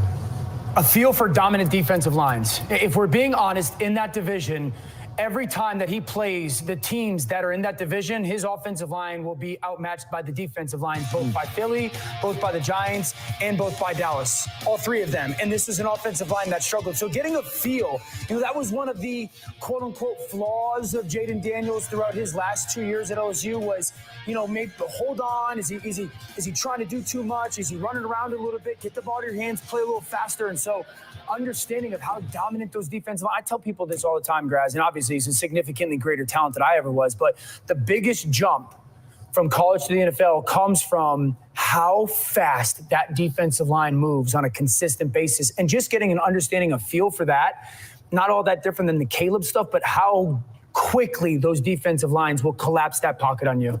Wanted to play that because I think there's a conversation we need to have about where we're at from the standpoint of opposing defenses in the division. That can oftentimes, if you go back for young quarterbacks, be a real indicator of what we should have seen coming. Do you have three really good defenses in your division you're playing 6 games against? I think the Eagles' defense is very average. They drafted Quinion Mitchell and Cooper DeJean. Both are going to start at corner with probably Darius Slay, in 11 personnel. When you got 3 corners on the field, the defensive front is very solid. They've got Jordan Davis and Jalen Carter. They signed Bryce Huff to come over from the Jets. Good pass rusher. Still have Brandon Graham. But I don't think of the Eagles defense as scary anymore. No, 2 seasons ago they were. They were a record-setting sack group, and a lot of those guys carried over, and it didn't translate into last season. Average? Yeah, I would say it's closer to average. I would maybe even slightly above. I mean, I haven't looked at everybody's top of my head, but if both those rookie corners are really good, I'd go above average. What about the Giants? They made the Brian Burns trade. Yep. Okay, so that with that trade, you put him on the edge. Burns and Dexter Lawrence up front. Thibodeau too, right? Right, but those two kind of side by side. Now you add in Jordan Phillips, who they signed from the Bills, and Kayvon Thibodeau. That's a hell of a defensive line. That's maybe one of the best defensive lines in the league. And they've given Washington fits over the last couple of seasons as it was. So yeah, that's a tough group to Bobby deal with. Okereke had a big game against Washington last year at linebacker. They also drafted a couple new starters in the secondary, Drew Phillips, and I believe they drafted a starting safety as well in the second round. I don't think their secondary is great, but I think that defensive line's one of the best Washington's going to play, and Daniels will have to see them twice. Yep, that is a factor. And again, this is a group that at various moments made it really, really hard. Why am I blanking on Charles Leno? Got eaten up by Thibodeau a couple different times. If you remember that's the young speed rusher. Didn't have great numbers, but you couldn't have convinced me of that. That guy was unbelievable. That's fine. They have upgraded at left tackle. Remember, they went out and they got. No, you're not being fair because they drafted. They did draft Brandon Coleman. Yep. They did do that. That's not nice. But what are we doing here? Brandon Coleman could be legit. They really like Brandon Coleman. Liked him so much they took him with, what was it, pick 100 something? No, stop it. It's a top 80 pick. Didn't he go after Luke McCaffrey or before Luke McCaffrey? Luke McCaffrey went after Brandon Coleman. Went after? Okay. Yeah. So I go on my face then. They loved him so much they took him in the exactly. in like the 70s or 80s. I mean, I just don't get what you're doing here. It's a 3rd round pick. Yeah. They think he could be their starting left tackle. But my point was they didn't sign a left tackle. No, they did not. So we could agree there. Yeah. If you're willing to do that. Mm-hmm. Because that's factual. They did not sign one. No. They're very content just going, hey, where's Cornelius Lucas at? You ready to go? You're up, buddy. That over there, his name's Micah Parsons. Yeah, you're going to see a lot of number 11. Speaking of which, the Cowboys. Tank Lawrence, I'm not as worried about like Maisie Smith and their run stuffers or big bodies, but Micah Parsons, they lose Dorrance Armstrong. By the way, the Cowboys lost a lot on defense, including Dan Quinn, who's in D.C., and Joe Witt, who's also in D.C. Secondary is pretty good. They still have Jordan Lewis, Deron Bland, Malik Hooker, Trayvon Diggs. That's probably the strength of their defense. But other than Micah Parsons and Tank Lawrence up front, it's kind of a completely reworked group at this point. Yeah, it is not the same as it's been. They could basically move Parsons around, and if you went single on a Lawrence or an Armstrong or somebody else, they would end up putting up pretty decent stats. But it's because of how much of a wrecking ball Parsons is. We've got to congratulate Ryan Clary. Huge day for Ryan today. Really, really exciting. Jared Goff got paid, ladies and Congrats, gentlemen. buddy. Happy for you. 4-year contract, $212 million, guaranteed $170 million. Now, if you just look at the fake monopoly money, the not real money part of this, his AAV now is $53 million per year. Only Joe Burrow at $55 million per year, higher paid than Jared Goff. But the actual money, $170 million guaranteed, probably AAVs, against the cap of somewhere around $42 million over the next few seasons for him. Ryan, I know you're very excited. I am, man. I mean, this is a great day to be a Detroit Lions fan. I mean, the city of Detroit, they're popping. You just got to the NFC Championship game. You had a 2-touchdown lead at one point against San Francisco's 49ers. I mean, this is a big day for Lions fans out there. And as a Jared Goff guy, this tastes good. Your boy got paid. This is always where it gets scary, when that cap number starts to jump. Yep. For the quarterback who's pretty good. His cap number had been right around $30 million the last couple of years. I think it peaked this past season at $32 million. Now, the cap also explodes, but they have paid Amon-Ra St. Brown. They've paid him. It gets harder when you start throwing this big money around, and that's where they're at. So Jared Goff needs to elevate his game. So I do a lot of shtick, and I generally think he's not particularly good. And I make fun of Ryan by saying that he stinks. He doesn't stink, but it's impossible not to look at his last 2 years and be impressed. Basically averaging 4,500 yards, 29.5 touchdowns, and 9.5 picks. He has been prodigious. Those are Kirk Cousins numbers. Yeah, those are great he does numbers. That for 7 more years, everyone will disrespect him a bunch, right? Isn't that how that goes? Yeah, you're right. I mean, it's really, really like 4,500 yards, 30 and 12. You do that like 7-8 times. Like, we're a long way Everyone from will just not, pretend like you're not any good. We're a long way from Sean McVay being like, I just can't with this guy. Yeah.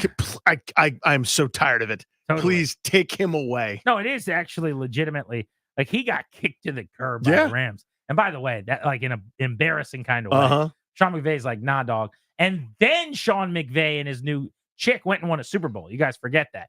They literally, I remember that. They move on with basically the same team. Jared Goff leaves, Matt Stafford comes in, and they immediately win a Super Bowl. Not immediately. No, like right away. But like the next year, Grant. Literally the next season. Year, yeah. And it could have gone badly for Goffy. He could have gotten in his head. He could have decided, I just went 3-10-1. The Lions were 3-10-1. Your boy, and he was very average. I think he had like 18 touchdowns and 7 picks or whatever in that first season in Detroit. And they went 3-10 in the games that he started. And the Rams won the Super Bowl. But then Ben Johnson happened. And then Ben Johnson came along. Thank God for Jared Goff. 29 touchdowns, 7 picks. Fine. His 2022 is respectable. Last year was big time. 30 touchdowns, 12 interceptions. And more importantly, as you said, the 4,500 yards. And they got to the brink of a Super Bowl with Jared Goff at the helm. Can you imagine if they would have made the Super Bowl? How insufferable Ryan would have been. Is that what you're at? Well, no, just in general. No, in general, yeah. Pretty amazing. Dude, and they probably should have. They were up 2 tutties against San Fran. Yeah, but that doesn't mean anything. It means something. And the head coach here was up 25 in a Super Bowl. That Grant, didn't get him much. Why did you? No? All right. What? Let's give you some Nats. Thank you, Derek. Starting lineups and pitching matchups on Grant and Danny. Presented by the Window Man. Since 1989, the Window Man has been the educational window company. Get your free no-pressure in-home estimate at thewindowman.com or at their Fairfax showroom. Can I get a weather report for Chicago from our show meteorologist, Ryan Clary? I've been told it's raining and that the Nats might not play tonight. Ryan, what do I need to know? First, you give me the lineups, and then we'll go get the weather. Your starting lineup in center field. Leading off playing shortstop. See, Abrams batting second in center field. Jacob Young. I almost got them confused right there. Batting third, your National League Player of the Week, because baseball man in left field, Eddie Rosario. Cleanup hitter, Joey Meneses at first base. Luis Garcia dropped down to the 5 spot, playing second base. Nick Senzel, your DH. Keibert Ruiz behind the dish, batting 7th. Trey Lipscomb at third base, batting 8th. And the base running man, Victor Robles in right field, batting 9th. All behind the world's greatest pitcher. Put some respect on Trevor Williams' name. Trevor Williams. Have a year, kid. If he continues to pitch like this, he's getting traded because they're going to be able to get something for him. Yep. Sub 2 ERA in 7 starts, 36 innings, 30 strikeouts. He's been worth 1.5 wins in B Wars so far this season, most on the staff. Rhino, what's the weather in Chicago? The weather is not looking all too great right now. There is about a 70% chance of rain throughout the evening in Chicago. It should be clearing up around 11 p.m. Central Time, so that'll be midnight our time. That doesn't help. It does not help all too much, but maybe they throw it back just like they used to in the old days, and they start at 11 o'clock. I don't think that will be the case, but maybe they will. So are you going on record and predicting a postponed game tonight? I think we will be seeing a doubleheader tomorrow. Wow. Ryan. That is very, very important to your boys here. Ryan. Because that could screw us out of some time on the air. And now I will say there is a chance of rain tomorrow as well. Ryan. So potential triple header on Wednesday. Oh my It's God. looking beautiful. Sure, a triple header. Old triple dip. I mean, a little triple dip. I'm telling you. On a getaway day. And you would think This guy. You would think this guy has watched some baseball. in This his guy. life. I'll be in New York, so it's not my. Is that your problem? Not my problem anymore. I'm not laughing at the possibility that we are inconvenienced. I'm laughing at the idea that a triple header exists. Get to the yard at 10, That's see what not happens. a real thing. What movie are you? Are you watching? What's that movie with John Heder? Cloudy with a Chance of Meatballs. Yeah. No, the one you always talk about. The baseball bench warmers. Bench warmers. Bench warmer. Are we going to play a triple header tomorrow? They could. For Darius and Ryan and Danny, I'm Grant saying so long. We're back at it at 2 o'clock tomorrow. Thank you for coming.